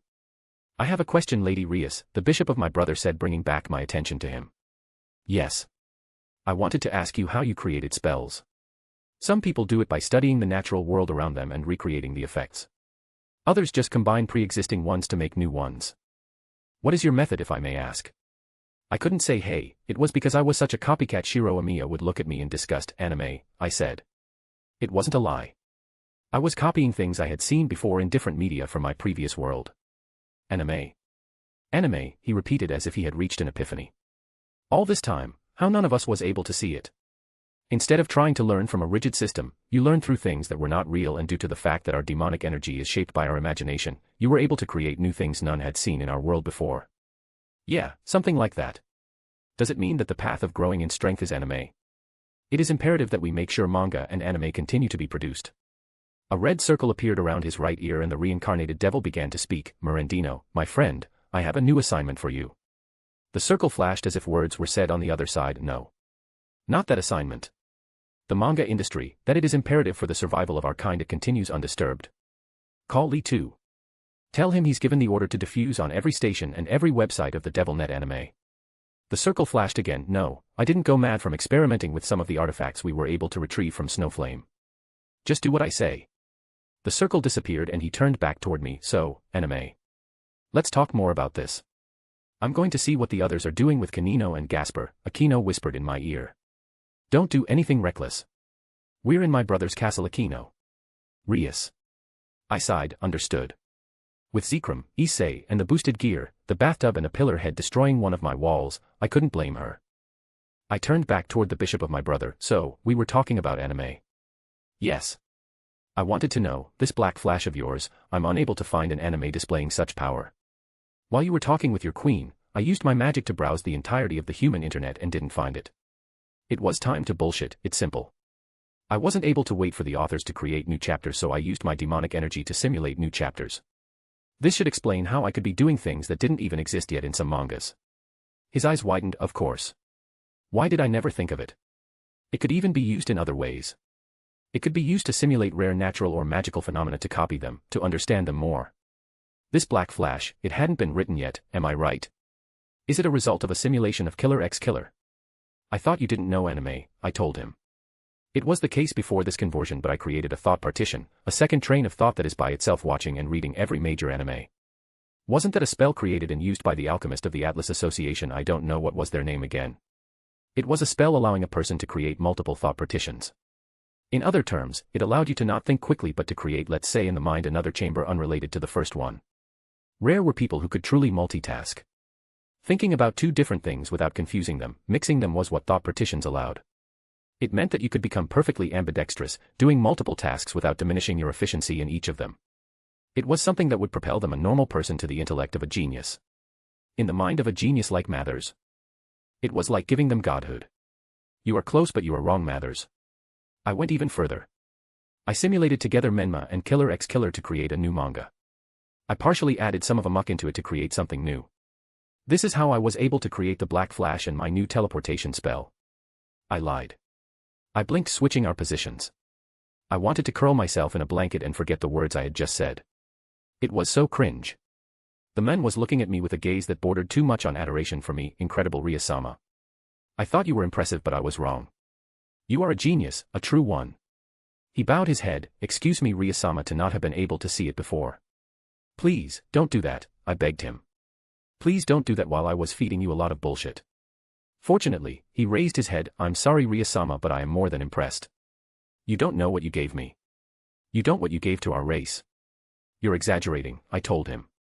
Most devils were cruel, most devils were evils, and most devils were not dumb. I'm sure I'm not the only one to think about using my demonic energy to create simulations. You weren't, Lady Rias, he admitted. USE-. No one had been able to create simulations in such an innovative way except Satan Beelzebub. His Majesty was the only one to go so. Some say with his innate intellect, he had been able to do such a thing since his birth without the help of demonic energy. Envy, so deep, so raw that I could almost taste it, colored his voice. Not everyone is a Juka Beelzebub. There was a story behind his words, something that only left behind scorn and envy. Even without knowing it, I think I could kinda understand. Mathers studied, trained, and fought to become what he was. A Juka was a super devil. He was born more than most mages like Mathers became before dying. His gaze locked on mine. You are Rias Gremory, the second person capable of doing such a thing. More than that, you created a method one could learn from, one that could be improved. I still see you don't seem to realize the importance of your actions. We had thought we would never be able to breach time's domain, but you showed us what we were doing was wrong. Instead of focusing on a whole, we should have only focused on an individual thing. It sure isn't the omniscient sight of an oracle, but it is the next best thing. More than that, because it can be taught, it can be improved. Magic circles appeared in his eyes. His gaze traveled past me to the castle itself. I just need to use the spell I created to see past things, and from those past things create a simulation. Did I actually create a new spell by lying? I tried to copy the bishop, or at least do something similar. I guided my demonic energy to my eyes. Understanding, commanding, simulating. My demonic energy like a wave flew to the ground, to the wall, to the integrity of the castle, and I saw destruction run from the sky. I saw obsidian spears launched at beings made of divine light and might. I saw war. I saw death. I cut the link between my demonic energy and the castle, Mathers, I understand, Rias. I saw it too. The magic circle in his eyes had faded, leaving behind normal eyes. Let's keep it a secret between the two of us. I'll make sure it is handled. Before I could answer or say something more, a shout stole my attention. There is a live announcement from the Parliament. I turned to look at the bishop of my brother, saying it to him silently that we would have to be talking later. He only nodded. I moved outside to the gardens from where I heard the shoot. Aquino saw me and came closer, taking my hands to drag me toward where she and the other members of my peers had chosen to stay. Their gazes were turned toward the sky. I copied them. Brother, you didn't want anyone to miss it, but how could they miss it when the sky itself had changed, twisted to reflect, show what I knew was happening right now in our parliament? The pieces were in your hands, Surzex. Looking at him, I only felt the certitude that no matter what would happen, I would be doing everything in the future to support him. Scene. Surzex knew that all the eyes of Devilkind and more were on him and the other Satans. This was the last line that needed to be crossed. This was the last step, one he knew he wouldn't be able to back off from. The others stayed silent behind him. Surzex knew they were there as a support, there for him. No matter what would happen, Surzex knew that they'd have his back. The Parliament had been in session when Surzex and the other Satans crashed into it. The only remaining devils sitting in the different chairs were ones Surzex knew he could consider allies, people that even though they would always hate him would always put Devilkind first before their own feelings. They had been smart enough to realize something had changed. They had been smart enough to shut up. We have failed, Surzex began, knowing every one of his words was listened to, heard by the entirety of Devilkind and more. We have tried to make sure that our race would thrive. We have tried to make sure our race would reach heights never thought possible. We wanted change. We promised change and we failed to give it to you. We let our ideals, our promises be broken. We are Devilkind. It doesn't matter if one is a low-class devil, if one is a reincarnated devil, or even a pillar devil. We should all be treated fairly. The other Satans and I saw the corruption and how it was destroying our race from the inside. We are right now on the verge of an all-out war against heaven and all the opportunists who would try to exploit what they see as weakness. It is now on the thread between destruction and survival that some pillar devils chose to continue to exhibit, showing their malignancy. I killed with those hands for a better tomorrow for all of us. I didn't fight for singular individuals. I fought for our race. I have a son and a sister who are young. Painfully so. I asked myself what kind of future I wanted to give to them, and I realized it was one where they wouldn't be crushed by an amoral system favoriting the few. I want them to be treated fairly. I wanted it to be the case for the integrity of our race. I tried doing this for centuries and failed because I let them use my morals against me, because I let them chain me, something they should have never been able to do. I am Surzex Lucifer, a Satan. The sin of greed. If morals aren't enough, I'll break them. I'll now do whatever I want, whatever it takes for our race. Surzex released a fraction of the hold he had on his demonic energy. The other Satans copied him. The institutions of our race will continue to operate, but under a different management. Under us. We are the kings of Devilkind, and it is time you all remember. Their demonic energy pooled like miasma traveling through the underworld, reminding sinners and devils that they were not called demon lords because they had been chosen. They were monsters, each capable and guilty of terrible things. They were Satans because they usurped the old order. They were Satans because they were the strongest and power was the only universal rule. A demonic circle opened in the middle of the Parliament. Surzex, Ajuka's voice told him softly, it is time. The Beelzebub had been adamant about Surzex executing one single action, saying one word. Ajuka could see the future and Surzex trusted him, so he opened his mouth to say the unique word, arise. The moment the word left Surzex's mouth, the dead rose from the circles. They were the ones that had been killed by Surzex and the other Satans.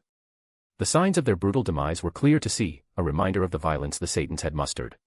Simultaneously, like a singular mind, the moving corpses kneeled before the Satans. Surzex heard movements coming from the members of the Parliament. He hid his shock under a stoic mask as they kneeled too. He didn't need to stretch his awareness to know the same thing was happening all over his kingdom. They kneeled before Surzex, before the Satans. Devilkind was finally completely theirs. He crushed the sadness and guilt he felt in his heart. Surzex was a sovereign and sovereigns didn't hesitate. They went forward following their dreams until they either won or died. Chapter 49, All Hail the King. My gaze fell on the back of Yudo, my knight. He was talking to someone, a man. The man was dressed the way you would have expected a traditional samurai to dress. He wore the traditional Shizangumi uniform, which consisted of a haori and haori over a kimono, with a tsuki crossed over his chest and tied to his back. His hair was long. He had chosen to tie back his black hair in a ponytail. More than that, he looked young, painfully young, almost as young as the youngest member of my peerage. If I didn't that the man before me talking to my knight wasn't Okita Tsuji, first captain of the Shizangumu, I would have mistaken him for a teenager. The only telltale sign of him knowing I was there was his gaze briefly switching to me quickly than most would have been able to see before going back to my knight. They'd been talking non-stop about swords since they saw each other, I heard a smooth voice say to my right. I turned toward the owner of the voice. Before me was the bishop of my brother, Samuel Liddell MacGregor Mathers, more simply known as MacGregor Mathers, a renowned occultist and the founder of the Hermetic Order of the Golden Dawn. His appearance was that of a skinny man in his late 20s with sharp eyes and long and slightly wavy hair that was a mixture of black and blonde. I could only describe his appearance as bewitching. The long slits of his eyes and his shallow smile only made it more appropriate to think such a thing. He was wearing a crimson robe with a distinguished design. Every one of his mannerisms could be described as being elegant. Each of his micro-actions from breathing to blinking screamed perfection. It was as if every action had been trained to perfection. What made me cautious of him reminded me that before me was a legendary cultist and the literal bishop of Lucifer was the seemingly limitless creepy feeling coming out of his body. Even as a devil whose nature was to revel and bask in everything spoiled, corrupted, Mathers still didn't feel right. Mathers, I greeted him politely. No matter my personal feelings about him, he hadn't shown any reason for me to despise or be cautious of him openly. Lady Rias, his smooth voice greeted back, you've grown stronger. His eyes stayed fixed on me. I didn't know why, but it felt violating. It was as if I was a mystery he was trying to understand and resolve. His gaze shifted to behind me where I knew stood Aquino, Kaneko, and Gasper. I moved to cut his gaze away from them. You've all changed in such a short amount of time. It's prodigious, miraculous, novel. The growth you all exhibit is one most devils don't experience in a millennium. Sucks to be them. I guess we're just built different. Yes, different. Your growth isn't the only thing spectacular that came from you and the members of your peerage. Through the recordings of your raiding game and a magic spell allowing me to see details of everything that happened in a certain place at a certain time, I was able to also see the newly made spells created by all of you. The reincarnated devil lifted his hand at the level of his head. Black flash, I heard him whisper before his hand lit up in black sparks, familiar black sparks before my shocked eyes. At first, it seemed only as a novel personalized way to strengthen yourself. If activated at the right moment, a guaranteed critical impact, it could be said. The bishop spoke. A smile almost orgasmic split his face. I couldn't have been more wrong. What makes this spell a true masterpiece isn't the fact it allows someone to hit above their weight class. The true genius here lies in the focus, the zone it puts in you and the self-understanding it allows you to accomplish. This spell allows someone to break through their limits, to realize their potential. I'm glad you like it, Mathers, I told him, pushing down the uneasiness I felt. I don't like it. I adore it. With this spell, I was able to further my research, my understanding of innate magic. The only downside was that this understanding was limited in time, but I was even able to change this, to improve the spell to make sure this understanding would stay. For an instant, black glimmered all over his skin, covering it before flashing back out of existence. The black flash, it's still activated, I realized. Bingo. It is not a voracious spell, at least for an ultimate devil like me. Breathing takes more effort than maintaining it. You learned it through the tapes of my fight, am I right? I asked him. Yes, also from your rook. She was able to trigger the same phenomenon. Unfortunately, it didn't land, he answered. If you could learn it, does it mean others can? I asked him, already knowing the answer but wishing it wasn't the case. His eyes widened in realization, seemingly finally understanding why I was asking him such a thing. Yes, he said reluctantly, confirming what I already feared. If it makes you feel better, the only ones who would be able to copy you are devils with either a very precise amount of control over their demonic energy, devils with so much demonic energy that even without it, they would be really dangerous, and legendary magicians like me. A new thing to deal with. Of course, if something could be created, it meant it could be understood and copied. Euclid, Graphia's brother, had in canon been able to clone the boosted gear completely in mass. What would the Lucifuge be able to do with a spell allowing someone to reach their potential and even go further? Mathers, we're going to create new spells together, I told the devil. I already knew that no matter what would happen, I would never stop growing strong. I just needed to get stronger faster. There was no point in strength if your castle was already destroyed the moment you gained enough strength to repel the invaders who looted it. We're going to create spells together. Of course. It doesn't matter what could happen with the spells already created. We just need to create new ones, better ones. When everyone had a gun, the winner was the one with the most powerful one. I had also created those spells, so why couldn't I make other spells especially to counter them? I have a question, Lady Rias, the bishop of my brother said, bringing back my attention to him. Yes. I wanted to ask you how you created spells. Some people do it by studying the natural world around them and recreating the effects. Others just combine pre-existing ones to make new ones. What is your method, if I may ask? I couldn't say hey, it was because I was such a copycat. Shiro Amiya would look at me in disgust. Anime, I said. It wasn't a lie. I was copying things I had seen before in different media from my previous world. Anime. Anime, he repeated as if he had reached an epiphany. All this time, how none of us was able to see it. Instead of trying to learn from a rigid system, you learn through things that were not real, and due to the fact that our demonic energy is shaped by our imagination, you were able to create new things none had seen in our world before. Yeah, something like that. Does it mean that the path of growing in strength is anime? It is imperative that we make sure manga and anime continue to be produced. A red circle appeared around his right ear and the reincarnated devil began to speak. Mirandino, my friend, I have a new assignment for you. The circle flashed as if words were said on the other side. No. Not that assignment. The manga industry, that it is imperative for the survival of our kind it continues undisturbed. Call Lee too. Tell him he's given the order to diffuse on every station and every website of the DevilNet anime. The circle flashed again. No, I didn't go mad from experimenting with some of the artifacts we were able to retrieve from Snowflame. Just do what I say. The circle disappeared and he turned back toward me. So, anime. Let's talk more about this. I'm going to see what the others are doing with Kanino and Gasper, Aquino whispered in my ear. Don't do anything reckless. We're in my brother's castle. Aquino. Rias. I sighed. Understood. With Zekrom, Issei, and the boosted gear, the bathtub and a pillar head destroying one of my walls, I couldn't blame her. I turned back toward the bishop of my brother. So, we were talking about anime. Yes. I wanted to know, this black flash of yours, I'm unable to find an anime displaying such power. While you were talking with your queen, I used my magic to browse the entirety of the human internet and didn't find it. It was time to bullshit. It's simple. I wasn't able to wait for the authors to create new chapters, so I used my demonic energy to simulate new chapters. This should explain how I could be doing things that didn't even exist yet in some mangas. His eyes widened. Of course. Why did I never think of it? It could even be used in other ways. It could be used to simulate rare natural or magical phenomena, to copy them, to understand them more. This black flash, it hadn't been written yet, am I right? Is it a result of a simulation of Killer X Killer? I thought you didn't know anime, I told him. It was the case before this conversion, but I created a thought partition, a second train of thought that is by itself watching and reading every major anime. Wasn't that a spell created and used by the alchemist of the Atlas Association? I don't know what was their name again. It was a spell allowing a person to create multiple thought partitions. In other terms, it allowed you to not think quickly but to create, let's say in the mind, another chamber unrelated to the first one. Rare were people who could truly multitask. Thinking about two different things without confusing them, mixing them was what thought partitions allowed. It meant that you could become perfectly ambidextrous, doing multiple tasks without diminishing your efficiency in each of them. It was something that would propel them, a normal person, to the intellect of a genius. In the mind of a genius like Mathers. It was like giving them godhood. You are close, but you are wrong, Mathers. I went even further. I simulated together Menma and Killer X Killer to create a new manga. I partially added some of Amok into it to create something new. This is how I was able to create the Black Flash and my new teleportation spell. I lied. I blinked, switching our positions. I wanted to curl myself in a blanket and forget the words I had just said. It was so cringe. The man was looking at me with a gaze that bordered too much on adoration for me. Incredible, Rias-sama. I thought you were impressive, but I was wrong. You are a genius, a true one. He bowed his head. Excuse me, Rias-sama, to not have been able to see it before. Please, don't do that, I begged him.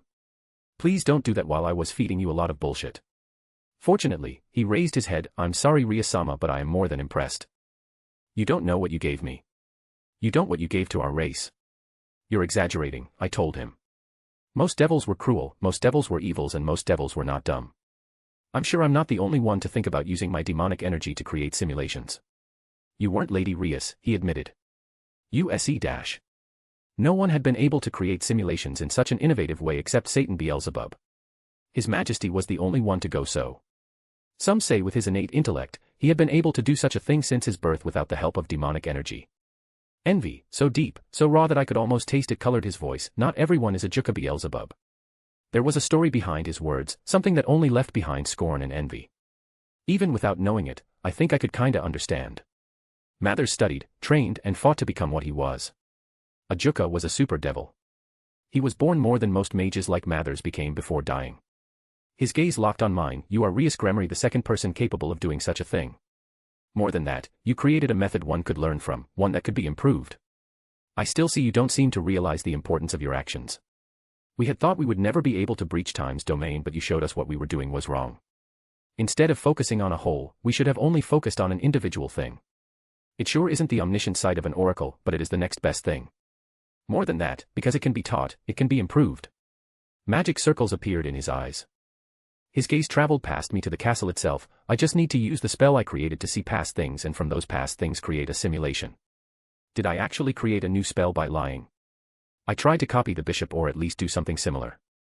I guided my demonic energy to my eyes. Understanding, commanding, simulating. My demonic energy like a wave flew to the ground, to the wall, to the integrity of the castle, and I saw destruction run from the sky. I saw obsidian spears launched at beings made of divine light and might. I saw war. I saw death. I cut the link between my demonic energy and the castle. Mathers, I understand Rias. I saw it too. The magic circle in his eyes had faded, leaving behind normal eyes. Let's keep it a secret between the two of us. I'll make sure it is handled. Before I could answer or say something more, a shout stole my attention. There is a live announcement from the Parliament. I turned to look at the bishop of my brother, saying it to him silently that we would have to be talking later. He only nodded. I moved outside to the gardens from where I heard the shoot. Aquino saw me and came closer, taking my hands to drag me toward where she and the other members of my peers had chosen to stay. Their gazes were turned toward the sky. I copied them. Brother, you didn't want anyone to miss it, but how could they miss it when the sky itself had changed, twisted to reflect, show what I knew was happening right now in our parliament? The pieces were in your hands, Sirzex. Looking at him, I only felt the certitude that no matter what would happen, I would be doing everything in the future to support him. Scene. Sirzex knew that all the eyes of Devilkind and more were on him and the other Satans. This was the last line that needed to be crossed. This was the last step, one he knew he wouldn't be able to back off from. The others stayed silent behind him. Sirzex knew they were there as his support, there for him. No matter what would happen, Sirzex knew that they'd have his back. The Parliament had been in session when Sirzex and the other Satans crashed into it. The only remaining devils sitting in the different chairs were ones Sirzex knew he could consider allies, people that even though they would always hate him would always put Devilkind first before their own feelings. They had been smart enough to realize something had changed. They had been smart enough to shut up. We have failed, Sirzex began, knowing every one of his words was listened to, heard by the entirety of Devilkind and more. We have tried to make sure that our race would thrive. We have tried to make sure our race would reach heights never thought possible.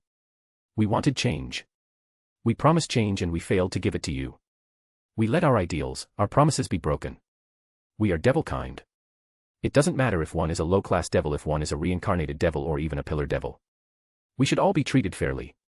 The other Satans and I saw the corruption and how it was destroying our race from the inside. We are right now on the verge of an all-out war against heaven and all the opportunists who would try to exploit what they see as weakness. It is now on the thread between destruction and survival that some pillar devils chose to continue to exhibit, showing their malignancy. I killed with those hands for a better tomorrow for all of us. I didn't fight for singular individuals. I fought for our race. I have a son and a sister who are young. Painfully so. I asked myself what kind of future I wanted to give to them, and I realized it was one where they wouldn't be crushed by an amoral system favoriting the few. I want them to be treated fairly. I wanted it to be the case for the integrity of our race. I tried doing this for centuries and failed because I let them use my morals against me, because I let them chain me, something they should have never been able to do. I am Sirzex Lucifer, a Satan. The sin of greed. If morals aren't enough, I'll break them. I'll now do whatever I want, whatever it takes for our race. Sirzex released a fraction of the hold he had on his demonic energy. The other Satans copied him. The institutions of our race will continue to operate, but under a different management. Under us. We are the kings of Devilkind, and it is time you all remember. Their demonic energy pooled like miasma traveling through the underworld, reminding sinners and devils that they were not called demon lords because they had been chosen. They were monsters, each capable and guilty of terrible things. They were Satans because they usurped the old order. They were Satans because they were the strongest and power was the only universal rule. A demonic circle opened in the middle of the parliament. Surzex, Ajuka's voice told him softly, "It is time." The Beelzebub had been adamant about Surzex executing one single action, saying one word. Ajuka could see the future and Surzex trusted him, so he opened his mouth to say the unique word, "Arise." The moment the word left Surzex's mouth, the dead rose from the circles. They were the ones that had been killed by Surzex and the other Satans. The signs of their brutal demise were clear to see, a reminder of the violence the Satans had mustered. Simultaneously, like a singular mind, the moving corpses kneeled before the Satans. Surzex heard movements coming from the members of the parliament. He hid his shock under a stoic mask as they kneeled too. He didn't need to stretch his awareness to know the same thing was happening all over his kingdom. They kneeled before Surzex, before the Satans. Devilkind was finally completely theirs. He crushed the sadness and guilt he felt in his heart. Surzex was a sovereign and sovereigns didn't hesitate. They went forward following their dreams until they either won or died. Chapter 50, Akatsuki. I felt a sinister grin spread across my visage as a deluge of flame-tipped arrows bore down upon me. The infernal conflagration within me clamored for release. Not now, but soon, I vowed. Fire, how could I tremble before fire when I had made it my own? The dominion I had seized, I had usurped, surged through my veins like a narcotic elixir. I extended my hand as though in supplication, as though beseeching the blessings of the divine. The arrows halted, suspended, motionless, as if time itself had frozen. With a clenched fist, the flames coalesced into the form of a spear. It hurtled forth at my silent behest, answering the call of my command. Above me, the firmament yawned, as if poised to unleash its fury upon me. A colossal mass, reminiscent of naught but a planetoid, emerged from the Stygian clouds. A mirthless chuckle escaped me.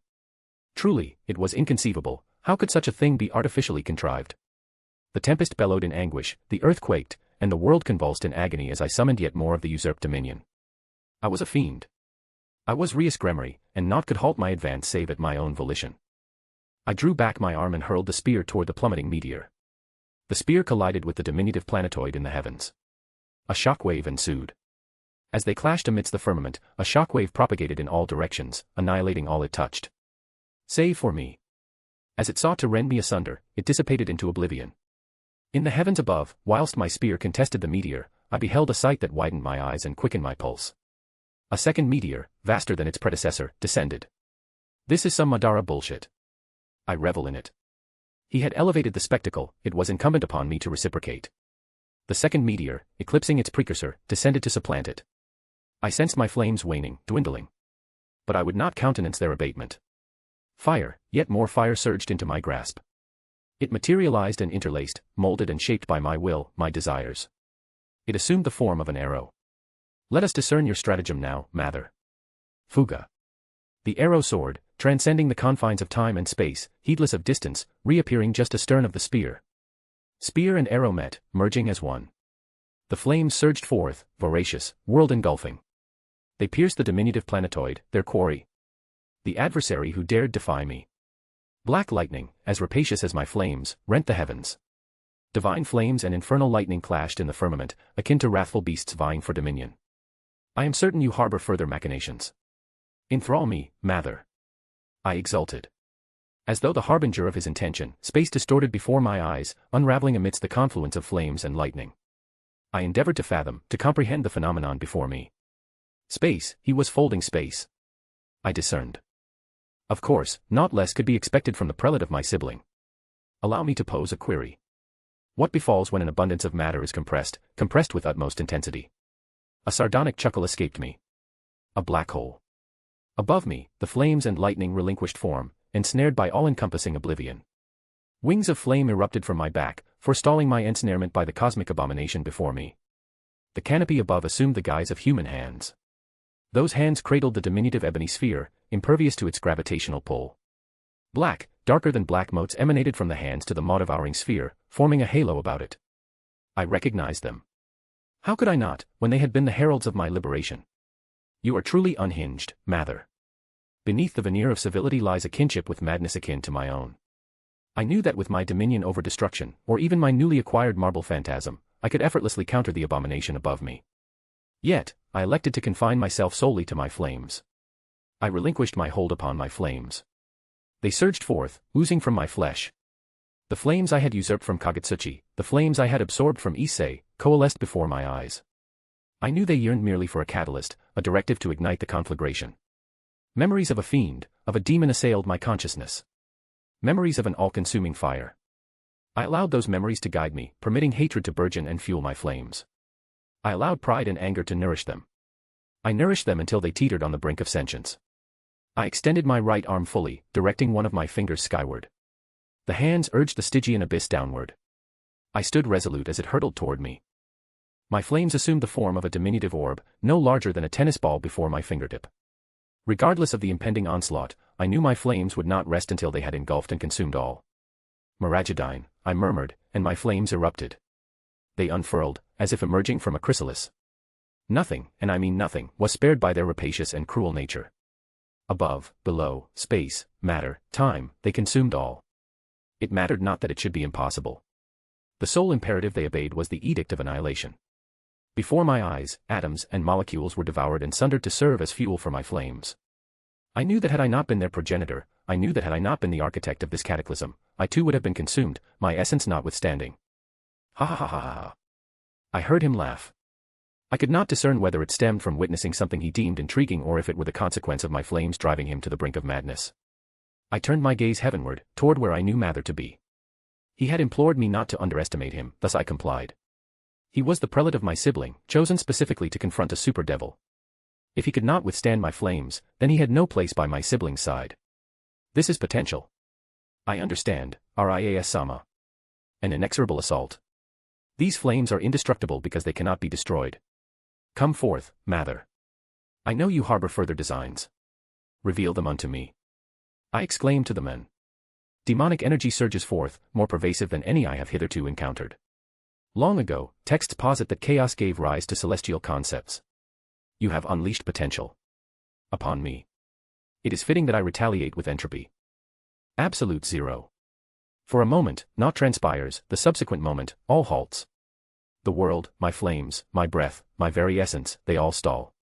I cannot annihilate your flames. Yet, I can halt them, the jubilant voice of the prelate declares. The prelate materializes before me, brandishing a sword hewn of crystal toward my heart. It would appear that I am bested, ensnared, nearly powerless. Unfortunately for Mathers, not wholly so. I am a sore loser, I abhor defeat. My essence surges forth from my soul. It matters not that I should be rendered inert. It matters not what is feasible or not. My essence has already confronted darkness in its purest manifestation. My essence has encountered the anti-life equation, and, more significantly, has adapted. My right arm contorts unnaturally. It feels as though I am burdened with immense weights, yet it does not to impede my movement. I perceive the bemused expression that flits across Mathers' countenance. How? All my flames surge past absolute zero, past time, to enshroud my arm. I am merely different, I inform him before launching my arm toward his visage. To his credit, he endeavors to evade, uttering an incantation to teleport himself away. Alas for him, my essence selects this moment to emancipate me entirely. My left arm ensnares his sword ere he can teleport, and thus I am drawn with him. My fist hurtles toward his face. Shields wrought of demonic energy and arcane enigmas materialize to shield him. My flames consume them, reducing them to naught. My fist connects with his visage, and he plummets as though a celestial being divested of its grace. You believe such a ploy sufficient to vanquish me, he cries out. His right hand moves with celerity, seizing hold of his countenance, the locus from whence my flames first emerged, and wrenches it free. That's preposterous, I remark, astonished and impressed. My flames consume all they touch. It seems logical that excision of the afflicted flesh would render one immune. But even then, it will prove insufficient, but I am certain you are aware. So what machinations do you harbor, Mathers? I muse aloud. I witness my flames surge toward his descending form. Yet, despite his bloodied countenance, I could have sworn I detected a smirk. He extends his hands as though welcoming an old acquaintance's embrace. Perseus, I hear him murmur ere a sinister crimson, akin yet distinct from my dominion over destruction, blossoms forth, consuming and quenching my flames. How? I inquire. What you have just wrought is more than remarkable, it is awe-inspiring, I concede to him. The abyss wrought from his hands rushes toward me. In my soul, my dominion over destruction clamors for release, yearning to be unleashed against what it perceives as a usurper. I quell it. It would run counter to my objectives. It would detract from the enjoyment were I to prevail through the utilization of my dominion over destruction alone. Besides, my essence has and continues to metamorphose me, rendering me superior, stronger, swifter. My wings of flame dissipate at my command, plunging me earthward toward the orb of destruction wrought by Mathers. A simple katana, forged of flame, manifests in my right hand. Face to face with the orb of destruction, I swing the fiery blade, its keen edge fashioned and sustained by my will, toward it. The orb of destruction resembles a malignancy, striving to engulf, to assimilate all. Yet, alas for it, I wield genuine destruction. Unbeknownst to it, I discern the essence of destruction, its strengths and its frailties. The essence of destruction operates thusly, it reduces all it touches to naught. That is its principle. The exception arises when it encounters something of incomparably greater potency, then, and only then, can it be thwarted and resisted. It merely necessitates, I ponder as the flames of my katana transmute from orange to white, that I transcend my limitations. My left hand joins the right, augmenting the force applied. Is this the extent of your artifice, Mathers? I roar, my hands trembling. My blade pierces the orb. Do you truly believe this sufficient? I shout before cleaving it in twain. The orb of destruction loses cohesion, erupting just before my countenance, propelling me backward. It feels as though I have been slapped, yet, aside from that sensation, naught else. I perceive no indication of injury. I have grown immeasurably stronger. I yet discern Mathers' presence, smell the brimstone and sulphurous aroma indicative of demonic energy's utilization. My gaze pierces the distance to the form of my sibling's prelate. Rias Sama, let us conclude this in spectacular fashion, he proclaims. My eyes widen as I sense a burgeoning presence, one antithetical to my being, one innately hostile to me by virtue of my nature as an unholy entity. Holy energy, you invoke holy energy, I ascertain, astonished. Mathers is no Nephilim like Aquino, nor does he possess an inherently augmented supply of holy energy, as do Kiba or the wielders of holy swords. Before my eyes, two orbs orbit one another, one the deepest ebony and the other the most resplendent gold. Demonic and holy energies are diametrically opposed. Certain scholars posit them as the corporeal manifestations of Helel and his progenitor. These energies inherently clash with one another, desiring naught but mutual annihilation. Attempts at equilibrium by magi have proven futile. I know it to be feasible. Canon illustrates it with Udo fashioning a holy demonic sword through his balance breaker. Despite the absence of God and the Satans, the systems they instituted and maintained via their existence crumble. We may boast super devils, beings capable of rivaling the original Satans, but heaven lacks an entity capable of contesting the presence. Perhaps the demiurgic archangels possess such potential, yet in canon, none have successfully embodied the essence of their progenitor. It signifies that the inconceivable becomes conceivable, such as the fusion of holy and unholy. You speak true, Mathers, I aver to my sibling's prelate. It is time to draw this skirmish to a close, albeit not in the manner you anticipate. Holy and unholy are intrinsic to creation. They embody the principles of creation and destruction. What shall befall one who wields these two forces in unison, even if for a fleeting moment? What shall befall one who momentarily violates the constraints imposed by Helel and his progenitor, the Tetragrammaton? I discern the answer as black and gold converge, coalescing into a twisted, jagged halo above Mathers' crown. For an ephemeral moment, he shall stand as an equal to God. My essence, my soul, implores me to flee, to retreat. My essence can only operate when afforded time to adapt. I understand I shall not possess the opportunity to adapt to whatever he shall unleash upon me. This is a foregone conclusion. There exists no conceivable manner by which I could triumph against God solely through the employment of my flames. Yet, I refuse to capitulate. Hesitation shall ensure your demise, Sophia once counseled. It matters not that my soul, my corpus clamor for flight. My flames, in accordance with my decree, surge forth like a geyser. For a fleeting moment, they assume the semblance of immense wings, wings of sufficient magnitude to cradle the world. If my current incarnation proves insufficiently potent, then it is incumbent upon me to metamorphose, to evolve into something stronger. I envision a man so innately potent that he is venerated as a destroyer, a deity, despite his mortality. I envision a man who knows naught of defeat, who cannot even be equated with that which was expressly fashioned to vanquish him. Whom else shall I endeavor to emulate but he who requires no faith to contend with deities? I watch with bated breath as Mathers commences his movement, a divine edict, an inevitable assault gleaming within his grasp. One I recognize I cannot evade, regardless of the distance. One I recognize shall assuredly forestall my advance. Fortunately, with my flames, I can mold space and time to my liking. In an alternate reality where flames reign supreme, a youth, by virtue of his communion with primordial flames, flames in their most elemental guise, would achieve such swiftness that he could attain a state of luminal velocity. His corporeal form would disintegrate into subatomic particles in the process, whereupon these particles would surpass the speed of light, affording them the opportunity to traverse a few seconds back in time. I sense the chill of death. In the shadows, I perceive her smile, her anticipation. I regret to inform you, my dear, but today is not your day, I assure her. She shall not dictate my fate, I shall. If I cannot evade the assault, then I need only hasten with my flames to reappear ere it can be unleashed. I am not akin to the youth tethered to an alternate realm of flames. Instead, I possess divine flames, conceptual flames that embody the aspirations, the progress, and the endeavors of countless millions across the annals of time. I infuse my demonic energy into my flames. My demonic energy adheres to but a solitary directive, guided by a singular command to my flames. A Dala burst, I intone ere my wings unfurl. I lose coherence, sensation. I perceive myself dissipating, yet I remain cognizant. I sense myself traversing both forward and backward in time. I materialize before Mathers. A spell half-formed assumes shape ere my eyes as he endeavors to bar my advance, to impede me for less than a nanosecond. We both comprehend that this shall suffice for him to triumph. Alas, I am swift, too swift for him to react. I endeavor to craft a broadsword of flame to impale the prelate. Instead, I find myself piercing him with a dagger-like implement, a weapon scarcely worthy of the name. His eyes widen in astonishment. I have prevailed this time, Mathers, I proclaim. A fleeting smile graces his visage. Indeed, Rias-sama, he concedes before I permit myself to descend to the ground. Chapter 51, Emer's Will. Chapter 52, No Wind Resistance.